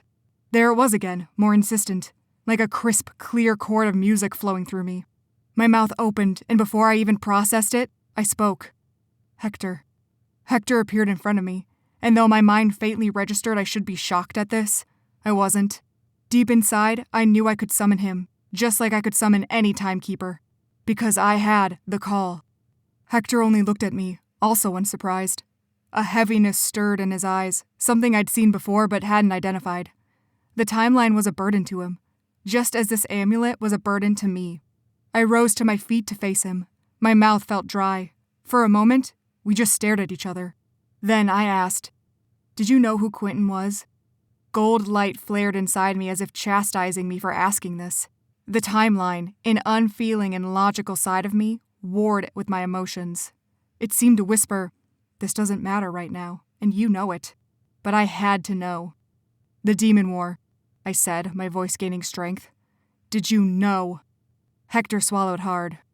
"Yes, I knew who Quentin was, but that was before." I didn't have to ask what he meant. Before I'd marked him, before he'd accessed the timeline. "I was a fixed event on the timeline, Vince," Hector said quietly. "It couldn't be altered, even if I wanted to." My jaw went rigid. I said nothing. "When Quentin was only a warlock, he wasn't a threat to the timeline," Hector went on, drawing closer to me. "He was merely another pawn on the grand scheme of things. But now, it's different." The light within me resonated with his words. He was right. I'd time-traveled to the Demon War myself. I hadn't been able to change anything, not even my mother's disappearance. It had been a fixed event. Hector and I stared at each other, completely silent. Magic flowed between us as if we were simply conduits for the timeline. And though I wanted to remember this man was a murderer and a tyrant, the powerful presence within me recognized him as a kindred spirit. It was undeniable, so intense that I gasped for breath and tears pricked my eyes. The stunning realization of who I was and what I could do coursed through me like a strong current. "You know, don't you?" Hector's voice was solemn. I didn't need to ask what he meant. The call. I knew about the call. I nodded, a tear rolled down my cheek, and I sniffed. "Yes." "So, what will you do?" I swallowed. Perhaps this was my way out. This was how I could help my friends and family. I wouldn't be helpless any longer. With a deep breath, I said to Hector, "Tell me about the timekeepers." Hector watched me for a long moment. Something unreadable stirred in his eyes. As I stared at him, I realized it looked an awful lot like regret. Before I could make sense of it, he asked, "Are you sure? The path to a timekeeper is brutal." I paused. I'd regretted my choice to become a Reaper. If I made another big choice like that, I had to be absolutely sure. "Can I keep this safe?" I gestured at the amulet around my neck. I'd given up everything for this task. I couldn't abandon it just because I was feeling useless. Hector nodded. "Becoming a timekeeper will give you immense power. Enough power for you to absorb that magic without a second thought." His eyes dropped to the amulet and then lifted to meet mine. "No one can take magic from you once you claim it. It must be offered freely." My insides froze as I processed the words. If I became a timekeeper, I could use the Reaper magic without the risk of Quentin stealing it. And when it was all over, I could just give it back to the Reapers and be done with it. It seemed too good to be true. My brow furrowed, but before I could say anything, Hector spoke. "There is a price," he said, his voice grave. "Nothing comes for free, Vince." I licked my lips, trying to steady my racing heart. "What's the price?" Hector's eyes tightened, and he said nothing. My heart sank. "Can't you answer my question before I decide?" He shook his head. "No. The secrets of the timekeepers are sacred. Once you open that door, you can't go back." Anguish filled his face, so raw and fierce that it made my heart lurch. I'd never seen him look like that before. "I didn't have a choice. Once I was marked, I was thrust onto this path. There was no mercy for me. Though the words weren't vengeful or angry, I still flinched. It was my fault. I'd taken that choice away from him. Hector hadn't asked to become a timekeeper, but when the timeline came to life inside him, he had to respond. It had taken over his brain. I clenched my fingers into fists and focused on my breathing. The timeline churned inside me, gaining momentum, like it could sense it was so close to what it wanted. I'd known for a while. I'd known there was something inside me, calling to me, keeping me on track. Something that preserved the laws of time, even before I understood why. My jaw ticked back and forth as I considered my options. I could wait here indefinitely with this burdensome magic. Once Luke returned, I was sure he would give me answers. But I could be stuck here, possibly forever. I knew Quentin couldn't be defeated easily. Would I just stand by and let my people die? Mom and Cora? Jocelyn? Will it help me stop him? I finally said. Hector hesitated. As I said before, it will grant you more power. It will allow you to right the wrongs of the timeline. But you cannot change fixed events. If someone you love dies, if it is fixed, you can't alter it. Despair swelled within me at the thought of Cora or Mom dying and me being unable to stop it. But even if I remained here, I wouldn't be able to stop it either. If his power remains unchecked, he will tear apart the realms, Hector said. And that will threaten the timeline. I swallowed. But you defected. You went rogue. You aren't with the Timekeepers anymore. Hector cocked his head, frowning as he considered this. Yes and no. I will always be a timekeeper. Nothing will change that. But not all timekeepers work together. Some are part of a collective organization, like my former superior, but others act on their own. Once you pass the test, you are free to monitor the timeline as you see fit. The organization might not approve, but... He trailed off with a shrug that told me he didn't care. Something in my chest lifted at his words. Free, as you see fit. I'd never had freedom like that before. I could operate on my own, apart from the expectations of anyone else except the power thriving inside me. The timeline had already been activated. Whether I liked it or not, it was a part of me. Even if I didn't become a timekeeper, that wouldn't change. I lifted my chin. I knew what I had to do, but I waited a full minute before speaking. Waited for some instinct within me to stop me, to shout that this was wrong. Nothing happened. Resolve filled me. I'll do it. To my surprise, that same brutal regret struck Hector's face. He looked at me sadly, as if I'd just accepted a death sentence. His voice grim, he said, "Very well." My skin prickled. My heart dropped like a stone, as if knowing something terrible was about to happen.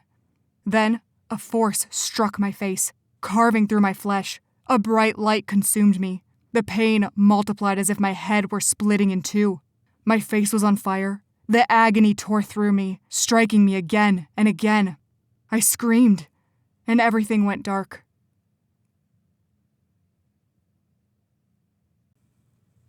This has been The Angel's Vow, a new adult urban fantasy series.